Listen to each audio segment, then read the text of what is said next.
ਵਾਹਿਗੁਰੂ ਜੀ ਕਾ ਖਾਲਸਾ ਵਾਹਿਗੁਰੂ ਜੀ ਕੀ ਫਤਿਹ। अस्सलाम वालेकुम आदाब बर्ज वहां ਤੁਹਾਡੀ ਹੋਸਟ ਨੀਲਮ ਕੌਰ ਤੇ ਮੈਂ ਟੀਵੀ ਫੋਰ ਸਾਰੇ ਦਰਸ਼ਕਾਂ ਤੇ ਸਰੋਤਿਆਂ ਨੂੰ ਜੀ ਆਇਆਂ ਕਹਿੰਦੀ ਆ ਪ੍ਰੋਗਰਾਮ ਸੱਚੋ ਸੱਚ ਵਿੱਚ ਜਿਹੜੇ ਇਸ ਪ੍ਰੋਗਰਾਮ ਨਾਲ ਦੇਸ਼ਾਂ ਵਿਦੇਸ਼ਾਂ ਤੋਂ ਜੁੜ ਚੁੱਕੇ ਨੇ। ਖਾਲਸਾ ਅਫੇਅਰ ਸੈਂਟਰ ਦੇ ਸੰਚਾਲਕ ਡਾਕਟਰ ਅਮਰਜੀਤ ਸਿੰਘ ਵੀ ਸਟੂਡੀਓ 'ਚ ਮੇਰੇ ਨਾਲ ਸ਼ਾਮਲ ਨੇ। ਉਹਨਾਂ ਨਾਲ ਗੱਲਬਾਤ ਕਰਕੇ ਅੱਜ ਦੇ ਐਮਸ਼ੂਰ ਸੁਪਰ ਉਹਨਾਂ ਤੋਂ ਉਹਨਾਂ ਦਾ ਤਜ਼ੀਆ ਜਾਣਦੇ ਹਾਂ। ਜੀ ਡਾਕਟਰ ਸਾਹਿਬ ਵਾਹਿਗੁਰੂ ਜੀ ਕਾ ਖਾਲਸਾ ਵਾਹਿਗੁਰੂ ਜੀ ਕੀ ਫਤਿਹ। हाँ जी नीलम कौर जी तुहानू भी तो दुनिया भर च बैठे साडे बहुत ही प्यारे सोहणे सियाणे टीवी 84 ਦੇ ਵਿਊਅਰਸ ਨੂੰ ਵੀ ਵਾਹਿਗੁਰੂ ਜੀ ਕਾ ਖਾਲਸਾ ਵਾਹਿਗੁਰੂ ਜੀ ਕੀ ਫਤਿਹ। ਸਾਡੇ ਬਹੁਤ ਹੀ ਪਿਆਰੇ ਮੁਸਲਮਾਨ ਭੈਣਾਂ ਭਰਾਵਾਂ ਨੂੰ अस्सलाम वालेकुम।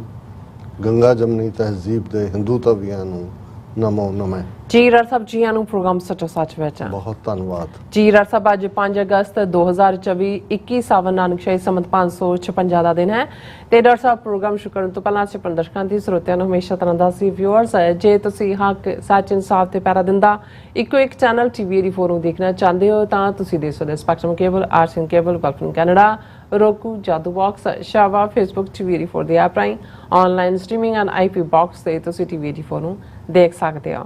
ਵਿਊਅਰਸ ਜੇ ਤੁਸੀਂ ਟੀਵੀ 84 ਨਾਲ ਪ੍ਰੋਗਰਾਮ ਸੱਚੋ ਸੱਚ ਨਾਲ ਫੇਸਬੁੱਕ ਰਾਹੀਂ ਜੁੜੇ ਤਾਂ ਵੱਧ ਲਾਈਕ ਕਰੋ ਤੇ ਸ਼ੇਅਰ ਕਰੋ ਅਤੇ ਨਾਲ ਹੀ YouTube ਤੇ ਸਬਸਕ੍ਰਾਈਬ ਕਰੋ। ਇਹ ਵੀ ਦੱਸ ਦਿਓ ਕਿ ਤੁਸੀਂ ਟੀਵੀ 84 ਦੀ ਐਪ ਨੂੰ ਐਂਡਰੋਇਡ ਐਂਡ ਐਪ ਸਟੋਰ ਤੇ ਡਾਊਨਲੋਡ ਕਰਕੇ ਜੋ ਟੀਵੀ 84 ਦੀ ਲਾਈਵ ਸਟ੍ਰੀਮ ਹੈ ਉਸ ਨੂੰ ਤੁਸੀਂ 24 ਆਵਰਸ ਦੇਖ ਸਕਦੇ ਹੋ। ਸੋ ਵਿਊਅਰਸ ਪ੍ਰੋਗਰਾਮ ਦੀ ਸ਼ੁਰੂਆਤ ਕਰਨ ਜਾ ਰਹੇ ਹਾਂ। ਸੋ ਇਸ ਵੀਕ ਦਾ ਪਹਿਲਾ ਪ੍ਰੋਗਰਾਮ ਕਰਨ ਜਾ ਰਹੇ ਹਾਂ ਔਰ ਆਸ ਕਰਦੇ ਹਾਂ ਜਿਹੜਾ ਤੁਹਾਡਾ ਵੀਕਐਂਡ ਹੈ ਬਹੁਤ ਹੀ ਵਧੀਆ ਗੁਜ਼ਰਿਆ ਹੋਏਗਾ। ਸੋ ਵਿਊਅਰਸ ਪਹਿਲੇ ਸੈਗਮੈਂਟ ਦੇ ਵਿੱਚ ਆਪਾਂ ਜਿਸ ਤਰ੍ਹਾਂ ਕਿ ਗੱਲ ਕਰਦੇ ਹਾਂ ਕਰੰਟ ਇਸ਼ੂ ਦੇ ਬਾਰੇ ਨਾਲ ਜਿਸ ਤਰ੍ਹਾਂ ਆਪਣੇ ਪ੍ਰੋਗਰਾਮ ਦੇ ਵਿੱਚ ਹੈ ਬਟ ਜਿੱਦਾਂ ਪਹਿਲੇ ਸੈਗਮੈਂਟ ਵਿੱਚ ਆਪਾਂ ਗੱਲ ਵੀ ਕਰਾਂਗੇ ਵੀਕਐਂਡ ਦੇ ਹਵਾਲੇ ਨਾਲ ਔਰ ਸਪਾਂਸਰਸ਼ਿਪ ਦੇ ਹਵਾਲੇ ਨਾਲ। ਸੋ ਅੱਜ ਦੇ ਪ੍ਰੋਗਰਾਮ ਸੱਚੋ ਸੱਚ ਨੂੰ ਸਪਾਂਸਰ ਕੀਤਾ ਗਿਆ ਹੈ ਓਕ ਕ੍ਰੀਕ ਵਿਸਕੌਨਸਨ ਤੋਂ ਸਰਦਾਰ ਜਤਿੰਦਰ ਸਿੰਘ ਜੋਰਾਵਾਂ ਨੂੰ। ਇਹਨਾਂ ਨੇ ਜਿਹੜੀ ਸਪਾਂਸਰਸ਼ਿਪ ਜਿਹੜੀ ਭੇਜੀ ਹੈ ਉਹ ਆਪਣੀ ਬੇਟੀ ਪ੍ਰੀਤ ਕੌਰ ਨੂੰ ਜੋ US 에ਅਰ ਫੋਰਸ ਵਿੱਚ ਮਾਸਟਰ ਸਾਰਜੈਂਟ ਵਜੋਂ ਮਿਲੀ ਤਰੱਕੀ ਦੀ ਖੁਸ਼ੀ ਵਿੱਚ ਉਹਨਾਂ ਨੇ ਜਿਹੜੀ ਹੈ ਸਪਾਂਸਰਸ਼ਿਪ ਭੇਜੀ ਹੈ। ਸੋ ਇਹਨਾਂ ਬੇਨਤੀ ਕੀਤੀ ਹੈ ਕਿ ਅੱਜ ਅਸੀਂ ਅਮਰੀਕਾ ਕੈਨੇਡਾ ਵਰਗੇ ਮੁਲਕਾਂ ਵਿੱਚ ਬੈਠੇ ਹਾਂ ਸਾਡੇ ਕੋਲ ਉਹ ਮੌਕੇ ਹਨ ਜੋ ਅਸੀਂ ਪੰਜਾਬ ਭਾਰਤ ਵਿੱਚ ਕਦੇ ਹਾਸਲ ਨਹੀਂ ਕਰ ਸਕਦੇ ਸੀ। ਸੋ ਅਸੀਂ ਜਿੱਥੇ ਪੈਸੇ ਕਮਾ ਰਹੇ ਹਾਂ ਤਾਂ ਉੱਥੇ ਆਪਣੀ ਨੌਜਵਾਨ ਪੀੜ੍ਹੀ ਨੂੰ ਪ੍ਰੋਫੈਸ਼ਨਲ ਲਾਈਫ ਵਿੱਚ ਅੱਗੇ ਵਧਣ ਲਈ ਉਤਸ਼ਾਹਿਤ ਕਰੀਏ ਇੱਥੋਂ ਦੇ ਸਿਸਟਮ ਦਾ ਹਿੱਸਾ ਬਣੀਏ ਹਰ ਖਿੱਤੇ ਵਿੱਚ ਅੱਗੇ ਵਧੀ। ਅੱਜ ਜਿਹੜੀ ਓਕ ਕ੍ਰੀਕ ਸ਼ੂਟਿੰਗ ਦੀ 12ਵੀਂ ਵਰ੍ਹੇਗੰਢ ਵੀ ਹੈ। ਸੋ ਅਮਰੀਕੀ ਸਿਸਟਮ ਵਿੱਚ ਸਾਡਾ ਯੋਗਦਾਨ ਆਜ਼ਾਦੀ ਜਿਹੜਾ ਅਜਾਈ ਉਹ ਨਹੀਂ ਜਾਏਗਾ। ਸੋ ਅੱਜ ਦੀ ਸਪਾਂਸਰਸ਼ਿਪ ਲਈ ਅਸੀਂ ਸਰਦਾਰ ਜਤਿੰਦਰ ਸਿੰਘ ਜੀ ਦਾ ਅਤੇ ਜਿਹੜੇ ਉਹਨਾਂ ਦਾ ਪਰਿਵਾਰ ਹੈ ਜਿਹੜੇ ਉਹਨਾਂ ਦੀ ਬੇਟੀ ਪ੍ਰੀਤ ਕੌਰ ਨੂੰ ਜਿਹੜੀ ਤਰੱਕੀ ਮਿਲੀ ਹੈ ਉਸ ਦੀ ਆਪਾਂ ਲੱਖ ਲੱਖ ਵਧਾਈ ਦਿੰਦੇ ਹਾਂ ਔਰ ਉਹਨਾਂ ਦਾ ਤਹਿ ਦਿਲ ਤੋਂ ਧੰਨਵਾਦ ਕਰਦੇ ਹਾਂ ਕਿ ਉਹਨਾਂ ਨੇ ਜਿਹੜਾ ਅੱਜ ਦਾ ਪ੍ਰੋਗਰਾਮ ਹੈ ਸਪਾਂਸਰ ਕੀਤਾ। ਔਰ ਅਸੀਂ ਤੁਹਾਨੂੰ ਵੀ ਅਪੀਲ ਤੇ ਬੇਨਤੀ ਕਰਾਂਗੇ ਤੁਸੀਂ ਪ੍ਰੋਗਰਾਮ ਸੱਚੋ ਸੱਚ ਨੂੰ ਵੱਧ ਤੋਂ ਵੱਧ ਸਪਾਂਸਰ ਕਰੋ। ਸਪਾਂਸਰਸ਼ਿਪ ਲਈ ਤੁਸੀਂ ਸਾਨੂੰ ਕਾਲ ਕਰ ਸਕਦੇ ਹੋ ਸਾਡੇ ਫੋਨ ਨੰਬਰ ਤੇ 5166195984 ਸੇਮ ਨੰਬਰ ਤੇ WhatsApp ਕਰ ਸਕਦੇ ਹੋ। ਤੁਸੀਂ ਸਾਨੂੰ ਈਮੇਲ ਵੀ ਕਰ ਸਕਦੇ info@tv84.tv ਤੇ। ਸੋ ਵਿਊਅਰਸ ਪਹਿਲੇ ਸੈਗਮੈਂਟ ਵਿੱਚ ਜਿਸ ਤਰ੍ਹਾਂ ਕਿ ਅੱਜ ਆਪਾਂ ਗੱਲਬਾਤ ਕਰਨ ਜਾ ਰਹੇ ਹਾਂ ਔਰ ਜਿਹੜਾ ਸਾਡਾ ਅੱਜ ਦਾ ਪ੍ਰੋਗਰਾਮ ਹੈ ਅਮਰੀਕਾ ਦੀ ਵਿਸਕੌਨਸਨ ਸਟੇਟ ਦੇ ਓਕ ਕ੍ਰੀਕ ਸ਼ਹਿਰ ਦੇ ਗੁਰਦੁਆਰਾ ਸਾਹਿਬ ਵਿੱਚ ਇੱਕ ਨਸਲਵਾਦੀ ਗੋਰੇ ਵੱਲੋਂ ਸ਼ਹੀਦ ਕੀਤੇ 6 ਸਿੱਖਾਂ ਦੀ ਯਾਦ ਨੂੰ ਸਮਰਪਿਤ ਵੀ ਹੈ। ਸੋ ਅਮਰੀਕਨ ਸਿੱਖਾਂ ਨੇ ਇਹਨਾਂ ਵਰਿਆਂ ਵਿੱਚ ਨਸਲਵਾਦ ਦੇ ਦੈਨ ਤੋਂ ਲੈ ਕੇ ਇੰਡੀਆ ਦੇ ਟ੍ਰਾਂਸਨੈਸ਼ਨਲ ਰਿਪਰੈਸ਼ਨ ਤੱਕ ਦੇ ਜ਼ੁਲਮਾਂ ਨੂੰ ਆਪਣੇ ਪਿੰਡੇ ਤੇ ਹੰਡਾਇਆ ਹੈ। ਇਸ ਸਭ ਦੇ ਬਾਵਜੂਦ ਸਿੱਖ ਕੌਮ ਚੜ੍ਹਦੀ ਕਲਾ ਵਿੱਚ ਰਹਿੰਦੇ ਅਮਰੀਕਾ ਦੀ ਤਰੱਕੀ ਵਿੱਚ ਆਪਣਾ ਯੋਗਦਾਨ ਪਾ ਰਹੀ ਹੈ। ਸੋ ਇਸ ਬਾਰੇ ਆਪਾਂ ਗੱਲਬਾਤ ਕਰਨ ਜਾ ਰਹੇ ਹਾਂ। ਸੋ ਅਸੀਂ ਚਾਹਾਂਗੇ ਕਿ ਤੁਸੀਂ ਇਸੇ ਤਰ੍ਹਾਂ ਬੜੇ ਰਹਿਣਾ ਦੇਖਣ ਸੁਣ ਲਈ ਤੁਹਾਡਾ ਸਭ ਦਾ ਬਹੁਤ ਬਹੁਤ ਧੰਨਵਾਦ। ਜੀ ਡਾਕਟਰ ਸਾਹਿਬ ਕੀ ਵਿਚਾਰਾਂ ਨੇ ਇਸ ਬਾਰੇ? ਸਭ ਤੋਂ ਪਹਿਲਾਂ ਤਾਂ ਅਸੀਂ ਵੀਰ ਜਤਿੰਦਰ ਸਿੰਘ ਜੀ ਉਹਨਾਂ ਦਾ ਸ਼ੁਕਰੀਆ ਅਦਾ ਕਰਦੇ ਕਿ ਉਹਨਾਂ ਨੇ ਆਪਣੀ ਬੇਟੀ ਪ੍ਰੀਤ ਕੌਰ ਜਿਸ ਨੂੰ ਅਮਰੀਕਨ 에ਅਰ ਫੋਰਸ ਦੇ ਵਿੱਚ ਤਰੱਕੀ ਮਿਲੀ ਹੈ ਉਹਨਾਂ ਨੇ ਮਾਸਟਰ ਸਾਰਜੈਂਟ ਦੇ ਤੌਰ ਤੇ ਪ੍ਰਮੋਟ ਹੋਏ ਨੇ। ਨਾਈਸ। ਇਸ ਯੂਨੀਕ ਘਟਨਾ ਨੂੰ ਵੀ ਔਰ ਇਹਦੇ ਨਾਲ ਕਿਉਂਕਿ ਸਰ ਸਾਹਿਬ ਵਿਸਕੌਨਸਨ 'ਚ ਰਹਿੰਦੇ ਨੇ ਓਕ ਕ੍ਰੀਕ 'ਚ ਉਹਨਾਂ ਨੇ ਸਭ ਨੂੰ ਯਾਦ ਦਹਾਨੀ ਕਰਵਾਈ ਹੈ ਕਿ ਠੀਕ 12 ਸਾਲ ਪਹਿਲਾਂ ਜੋ ਕੁਝ ਉਸ ਓਕ ਕ੍ਰੀਕ ਦੇ ਗੁਰਦੁਆਰਾ ਸਾਹਿਬ 'ਚ ਇੱਕ ਨਸਲਵਾਦੀ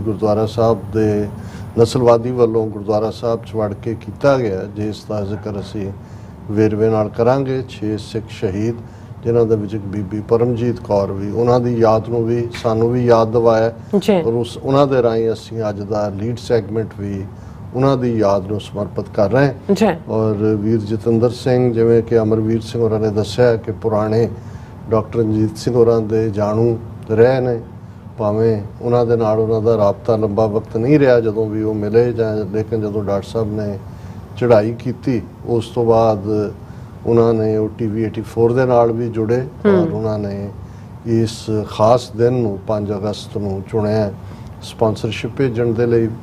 ਔਰ ਜਿਹੜਾ ਉਹਨਾਂ ਦਾ ਮੈਸੇਜ ਹੈ ਬੜਾ ਇੰਪੋਰਟੈਂਟ ਹੈ ਔਰ ਇਹ ਦੋਵੇਂ ਪਾਸੇ, ਜਿੱਥੇ ਅਸੀਂ ਚੈਲੰਜਸ ਦੀ ਗੱਲ ਕਰਦੇ ਹਾਂ ਕਿ ਕੌਮ ਦੇ ਸਾਹਮਣੇ ਵਿਦਨ ਪੰਜਾਬ ਗੱਲ ਕਰਦੇ ਹਾਂ, ਅਸੀਂ ਇਹ ਸਮਝਦੇ ਹਾਂ ਔਰ ਹਮੇਸ਼ਾ ਸਾਡਾ ਕਨਕਲੂਜਨ ਹੁੰਦਾ ਹੈ ਔਰ 40 ਵਰ੍ਹਿਆਂ ਦੇ ਅਨੁਭਵ ਤੋਂ ਬਾਅਦ ਮੇਰਾ ਹਮੇਸ਼ਾ ਇਹ ਕਹਿਣਾ ਹੁੰਦਾ ਹੈ ਕਿ ਜੂਨ 84 ਤੋਂ ਹੁਣ ਤੱਕ ਇਹਨਾਂ 40 ਵਰ੍ਹਿਆਂ 'ਚ ਕੋਈ ਸੂਰਜ ਐਸਾ ਨਹੀਂ ਚੜ੍ਹਿਆ ਜਿਹੜਾ ਸਾਨੂੰ ਇਹ ਯਕੀਨ ਦਹਾਨੀ ਕਰਵਾਏ ਕਿ ਭਾਰਤ ਦੇ ਨਕਸ਼ੇ ਵਿੱਚ ਸਿੱਖਾਂ ਲਈ ਕੁਝ ਬਦਲਿਆ।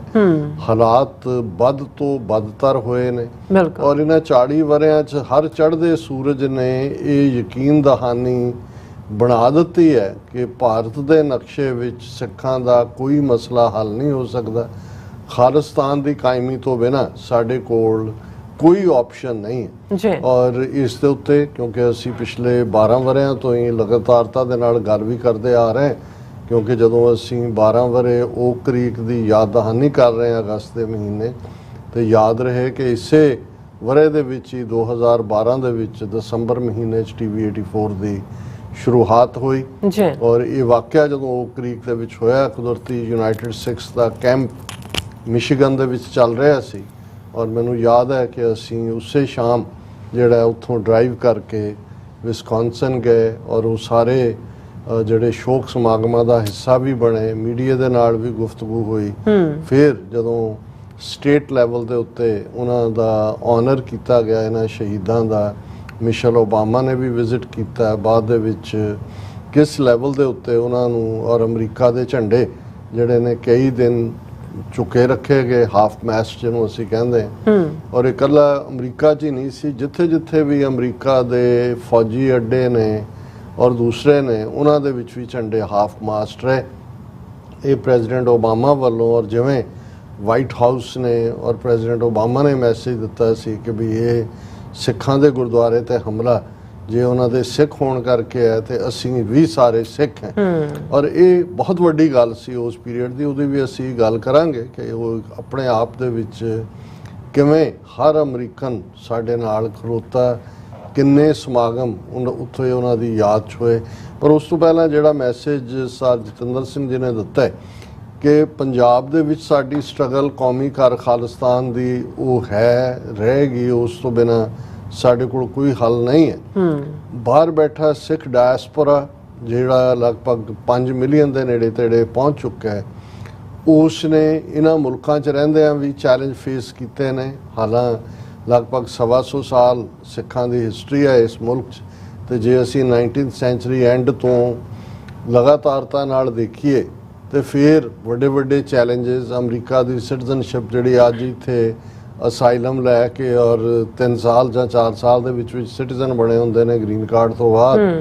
ਪਰ ਕਦੇ ਉਸ ਕਹਾਣੀ ਨੂੰ ਵੀ ਦੇਖੀਏ, ਡਾਕਟਰ ਭਗਤ ਸਿੰਘ ਥਿੰਦ ਜਿਹੜੇ ਫਸਟ ਵਰਲਡ ਵਾਰ ਦੇ ਵਿੱਚ ਲੜੇ, ਪਰਪਲ ਹਾਰਟ ਵੀ ਉਹਨਾਂ ਨੇ ਜਿੱਤਿਆ, ਉਹਨਾਂ ਨੂੰ ਸਿਟੀਜ਼ਨਸ਼ਿਪ ਨਹੀਂ ਦਿੱਤੀ ਗਈ ਕਿਉਂਕਿ ਉਸ ਜ਼ਮਾਨੇ ਦੇ ਵਿੱਚ ਸਿਟੀਜ਼ਨਸ਼ਿਪ ਕਿਸੇ ਗੈਰ ਗੋਰੇ ਨੂੰ ਦਿੱਤੀ ਨਹੀਂ ਸੀ ਜਾਂਦੀ ਔਰ ਈਵਨ ਇਹ ਵੀ ਲਾਅ ਸੀ ਕਿ ਜੇ ਕੋਈ ਗੋਰੀ ਕਿਸੇ ਦੇਸੀ ਦੇ ਨਾਲ ਜਾਂ ਜਿਹੜਾ ਨਾਨ ਵਾਈਟ ਹੈ ਵਿਆਹ ਕਰ ਲੈਂਦੀ ਸੀ ਤਾਂ ਉਹਦੀ ਵੀ ਸਿਟੀਜ਼ਨਸ਼ਿਪ ਚਲੀ ਜਾਂਦੀ ਸੀ। ਔਰ ਡਾਕਟਰ ਭਗਤ ਸਿੰਘ ਜਿਨ੍ਹਾਂ ਨੇ ਜਿਹੜੇ ਜੰਗ 'ਚ ਲੜੇ ਫਸਟ ਵਰਲਡ ਵਾਰ 'ਚ, ਪਰਪਲ ਹਾਰਟ ਉਹਨਾਂ ਨੇ ਜਿੱਤਿਆ, ਉਹ ਆਪਣਾ ਕੇਸ ਸੁਪਰੀਮ ਕੋਰਟ ਤੱਕ ਲੈ ਕੇ ਗਏ ਔਰ ਸੁਪਰੀਮ ਕੋਰਟ ਦੇ ਵਿੱਚ ਉਹਨਾਂ ਨੇ ਪ੍ਰੂਵ ਕੀਤਾ ਕਿ ਜੇ ਇਹ ਕਾਨੂੰਨ ਦੇ ਮੁਤਾਬਕ ਕਾਕੇਸ਼ੀਅਨ ਰੇਸ, ਕਿਉਂਕਿ ਵਾਈਟ ਜਿਹੜੇ ਨੇ ਕਾਕੇਸ਼ੀਅਨ ਰੇਸ਼ੀਅਲ ਗਰੁੱਪ 'ਚ ਆਉਂਦੇ ਨੇ, ਕਾਕੇਸ਼ੀਅਨ ਰੇਸ ਨੂੰ ਹੀ ਸਿਟੀਜ਼ਨਸ਼ਿਪ ਦਾ ਹੱਕ ਹੈ ਤੇ ਅਸੀਂ ਵੀ ਕਾਕੇਸ਼ੀਅਨ ਹੈ ਕਿਉਂਕਿ ਜ਼ਾਹਰ ਹੈ ਜਦੋਂ ਅਸੀਂ ਇੰਡੋ ਯੂਰਪੀਅਨ ਜਾਂ ਦੂਜਾ ਦੇਖਦੇ ਤੇ ਉਹ ਅੱਡ-ਅੱਡ ਰੇਸਿਸ ਦੇ ਵਿੱਚ ਚਾਈਨੀਜ਼ ਯੈਲੋ ਰੇਸ 'ਚ ਆ ਜਾਂਦੇ ਨੇ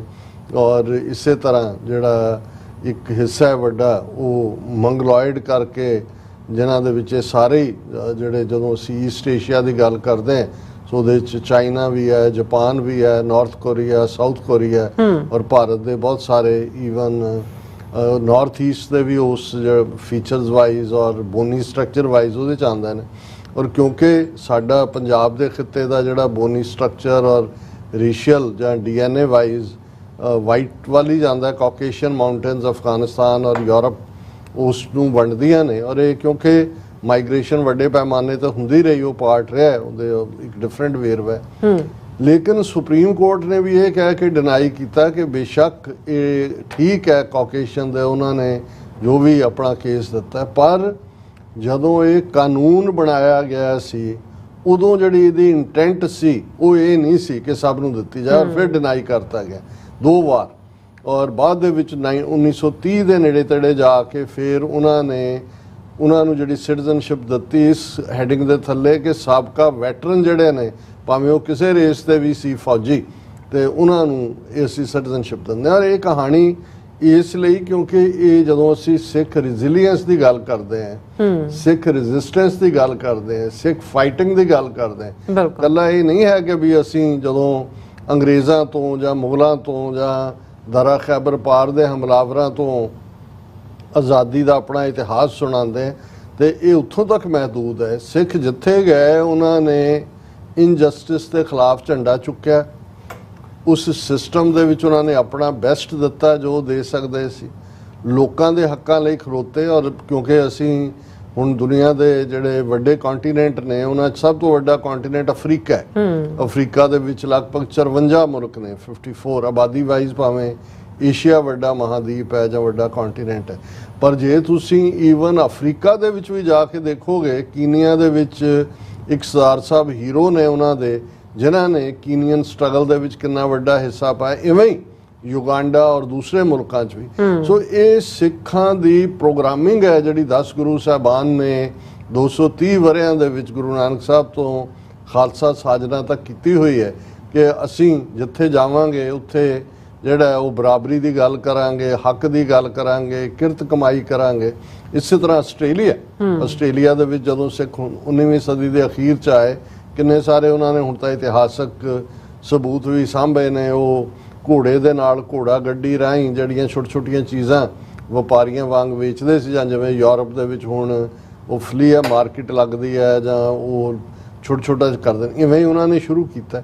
ਪਰ ਉਦੋਂ ਵੀ ਉਹ ਕਿੰਨੇ ਕਾਈਂਡ ਸੀ, ਕਿੰਨੇ ਦਿਆਲੂ ਸੀ, ਕਿਵੇਂ ਜਿਹੜਾ ਉਹਨਾਂ ਦੇ ਬੱਚਿਆਂ ਨੂੰ, ਕਿ ਉਹਨਾਂ ਦੇ 4 ਜਨਰੇਸ਼ਨਾਂ ਜਿਹੜੀਆਂ ਨੇ ਉਹ ਯਾਦ ਕਰਦੇ ਨੇ ਔਰ ਉਹਨਾਂ ਦੀਆਂ ਯਾਦਾਂ ਸਾਂਭੀਆਂ ਹੋਈਆਂ ਨੇ। ਔਰ ਈਵਨ ਇਕੱਲਾ ਇਹੀ ਨਹੀਂ ਕਿ ਉਹਨਾਂ ਨੇ ਵਾਈਟ ਆਸਟ੍ਰੇਲੀਅਨਸ ਨਾਲ ਕੀਤਾ, ਈਵਨ ਜਦੋਂ ਉਹਨਾਂ ਦਾ ਨੇਟਿਵਸ ਦੇ ਨਾਲ, ਜਿਨ੍ਹਾਂ ਨੂੰ ਉੱਥੇ ਐਬੋਰੀਜਨਸ ਉਹਨਾਂ ਜ਼ਮਾਨਿਆਂ 'ਚ ਕਿਹਾ ਜਾਂਦਾ ਸੀ, ਉਹਨਾਂ ਦੇ ਇੱਕ ਅੱਧੇ ਪਿੰਡ ਦਾ ਨਾਂ ਹੀ ਸਿੰਘ ਵਾਂਗ ਹੈ ਜਾਂ ਦੂਜਾ ਉਹਨਾਂ ਨੇ ਕਿਹਾ ਕਿ ਭਾਈ ਇੱਥੇ ਆਏ ਸੀ ਔਰ ਉਹ ਜੋ ਸਾਡੇ ਨਾਲ ਸਲੂਕ ਕਰਦੇ ਸੀ ਉਹ ਦੂਸਰਿਆਂ ਨਾਲੋਂ ਬਿਲਕੁਲ ਵੱਖਰਾ ਸੀ। ਸੋ ਮੈਂ ਇਹ ਕਹਿਣਾ ਚਾਹੁੰਦਾ ਕਿ ਵੀ ਇਹ ਵੀ ਸਾਡੀ ਫਿਤਰਤ ਦਾ ਹਿੱਸਾ ਹੈ ਕਿ ਅਸੀਂ ਜਿਸ ਸਿਸਟਮ ਦੇ ਵਿੱਚ ਗਏ ਅਸੀਂ ਉਹਦੇ 'ਚ ਵੀ ਉਹਨਾਂ ਵੈਲਿਊਜ਼ ਨੂੰ, ਆਪਣੀ ਸਿੱਖੀ ਵੈਲਿਊਜ਼ ਨੂੰ ਕਾਇਮ ਰੱਖਦਿਆਂ ਹੋਇਆਂ ਉਹਨਾਂ ਦਾ ਅਸੀਂ ਹਿੱਸਾ ਵੀ ਬਣੇ। ਔਰ ਅਮਰੀਕਾ ਦੇ ਹਵਾਲੇ ਨਾਲ ਜੇ ਗੱਲ ਕਰੀਏ ਤੇ ਫਿਰ ਜਦੋਂ ਇਮੀਗ੍ਰੇਸ਼ਨ ਇੱਥੇ ਸਿਵਲ ਲਿਬਰਟੀ ਮੂਵਮੈਂਟ ਤੋਂ ਬਾਅਦ ਖੁੱਲ੍ਹਦੀ ਹੈ ਜਾਂ ਫਿਰ 80s ਤੱਕ ਪਹੁੰਚਦੇ ਆ, ਸਿੱਖ ਅਗਲੇ ਜਿਹੜਾ ਉੱਥੇ ਜ਼ੁਲਮਾਂ ਦਾ ਸ਼ਿਕਾਰ ਹੋ ਕੇ ਇੱਥੇ ਪੋਲੀਟੀਕਲ ਅਸਾਈਲਮ ਲਈ ਆਉਂਦੇ ਨੇ। ਤੇ ਫਿਰ ਇਸ ਸੁਸਾਇਟੀ ਦੇ ਵਿੱਚ ਵੀ ਜੇ ਤੁਸੀਂ ਗੱਲ ਕਰ ਲਈ, ਸਿਟੀਜ਼ਨਸ਼ਿਪ ਤੱਕ ਨਹੀਂ ਸੀ, ਪ੍ਰਾਪਰਟੀ ਰਾਈਟ ਵੀ ਨਹੀਂ ਸੀ। ਔਰ ਜਦੋਂ ਤੱਕ ਤੁਸੀਂ ਯੂਬਾ ਸਿਟੀ ਜਾਂ ਦੂਸਰੇ ਏਰੀਆ 'ਚ ਜਾ ਕੇ, ਸੈਂਟਰਲ ਕੈਲੀਫੋਰਨੀਆ ਜਿੱਥੇ ਅੱਜ ਕੋਈ ਪੀਚ ਕਿੰਗ ਹੈ, ਕੋਈ ਅੰਗੂਰਾਂ ਦਾ ਕਿੰਗ ਹੈ, ਕੋਈ ਬਦਾਮਾਂ ਦਾ ਬਾਦਸ਼ਾਹ ਹੈ ਜਾਂ ਦੂਜਾ, ਪਰ ਹੈਰਾਨੀ ਹੁੰਦੀ ਹੈ ਦੇਖ ਕੇ ਵੀ ਉਹ ਸਟਰਗਲ ਦਾ ਫੇਜ਼ ਕੀ ਸੀ ਕਿ ਉੱਥੇ ਐਜ਼ ਏ ਲੇਬਰ ਆਏ, ਵਿਆਹ ਉਹ ਲਿਆਉਣ ਦੀ ਆਗਿਆ ਨਹੀਂ ਸੀ ਆਪਣੇ ਉੱਥੋਂ ਬਰਾਈਡ ਨੂੰ, ਇੱਥੇ ਗੋਰੇ ਨਾਲ ਵਿਆਹ। ਉਹ ਪਹਿਲੀ ਜਨਰੇਸ਼ਨ ਨੇ ਬਹੁਤੀਆਂ ਮੈਕਸੀਕਨ ਜਿਹੜੀਆਂ ਕੈਥੋਲਿਕ ਬੀਬੀਆਂ ਸੀ ਉਹਨਾਂ ਦੇ ਨਾਲ, ਪਰ ਉਸ ਜ਼ਮੀਨ ਲੈ ਨਹੀਂ, ਮਿਹਨਤ ਕਰਦੇ ਰਹੇ ਉਹਨਾਂ ਨੇ, ਜਿਹੜੇ ਫਿਰ ਕਿਸੇ ਗੋਰੇ ਦੇ ਨਾਂ ਜ਼ਮੀਨ ਲੈ ਲੈਣੀ, ਪੈਸੇ ਉਹਨਾਂ ਦੇ, ਔਰ ਉਹਦੇ 'ਚ ਉਹਨਾਂ ਨੇ ਕਰਨਾ। ਔਰ ਜਦੋਂ ਹੱਕ ਮਿਲੇ ਮਾਲਕੀ ਦੇ ਜਾਂ ਸਿਟੀਜ਼ਨਸ਼ਿਪ, ਇਹ ਵੀ ਇੱਕ ਇਮਾਨਦਾਰੀ ਜਦੋਂ ਅਸੀਂ ਅਮਰੀਕਨ ਸਿਸਟਮ ਦੀ ਗੱਲ ਕਰਦੇ, ਕਿਉਂਕਿ ਗੱਲ ਬੇਸ਼ੱਕ ਅਸੀਂ ਓਕ ਕ੍ਰੀਕ ਦੇ ਹਵਾਲੇ ਨਾਲ ਸ਼ੁਰੂ ਕੀਤੀ ਹੈ ਕਿ ਇੱਕ ਵੀ ਕੇਸ, ਸ਼ਾਇਦ ਇੱਕ ਕੇਸ ਦਾ ਜ਼ਿਕਰ ਹੈ ਔਰ ਇਹਦੇ ਤੇ ਕਿਤਾਬਾਂ ਲਿਖੀਆਂ ਗਈਆਂ ਕਿ ਉਹਨਾਂ ਸਾਰਿਆਂ ਹੀ ਗੋਰਿਆਂ ਨੇ ਜਿਨ੍ਹਾਂ ਦੇ ਨਾਂ ਦੇ ਉੱਤੇ ਉਹ ਜ਼ਮੀਨ ਸੀ, ਉਹਨਾਂ ਨੇ ਰਾਈਟਫੁਲੀ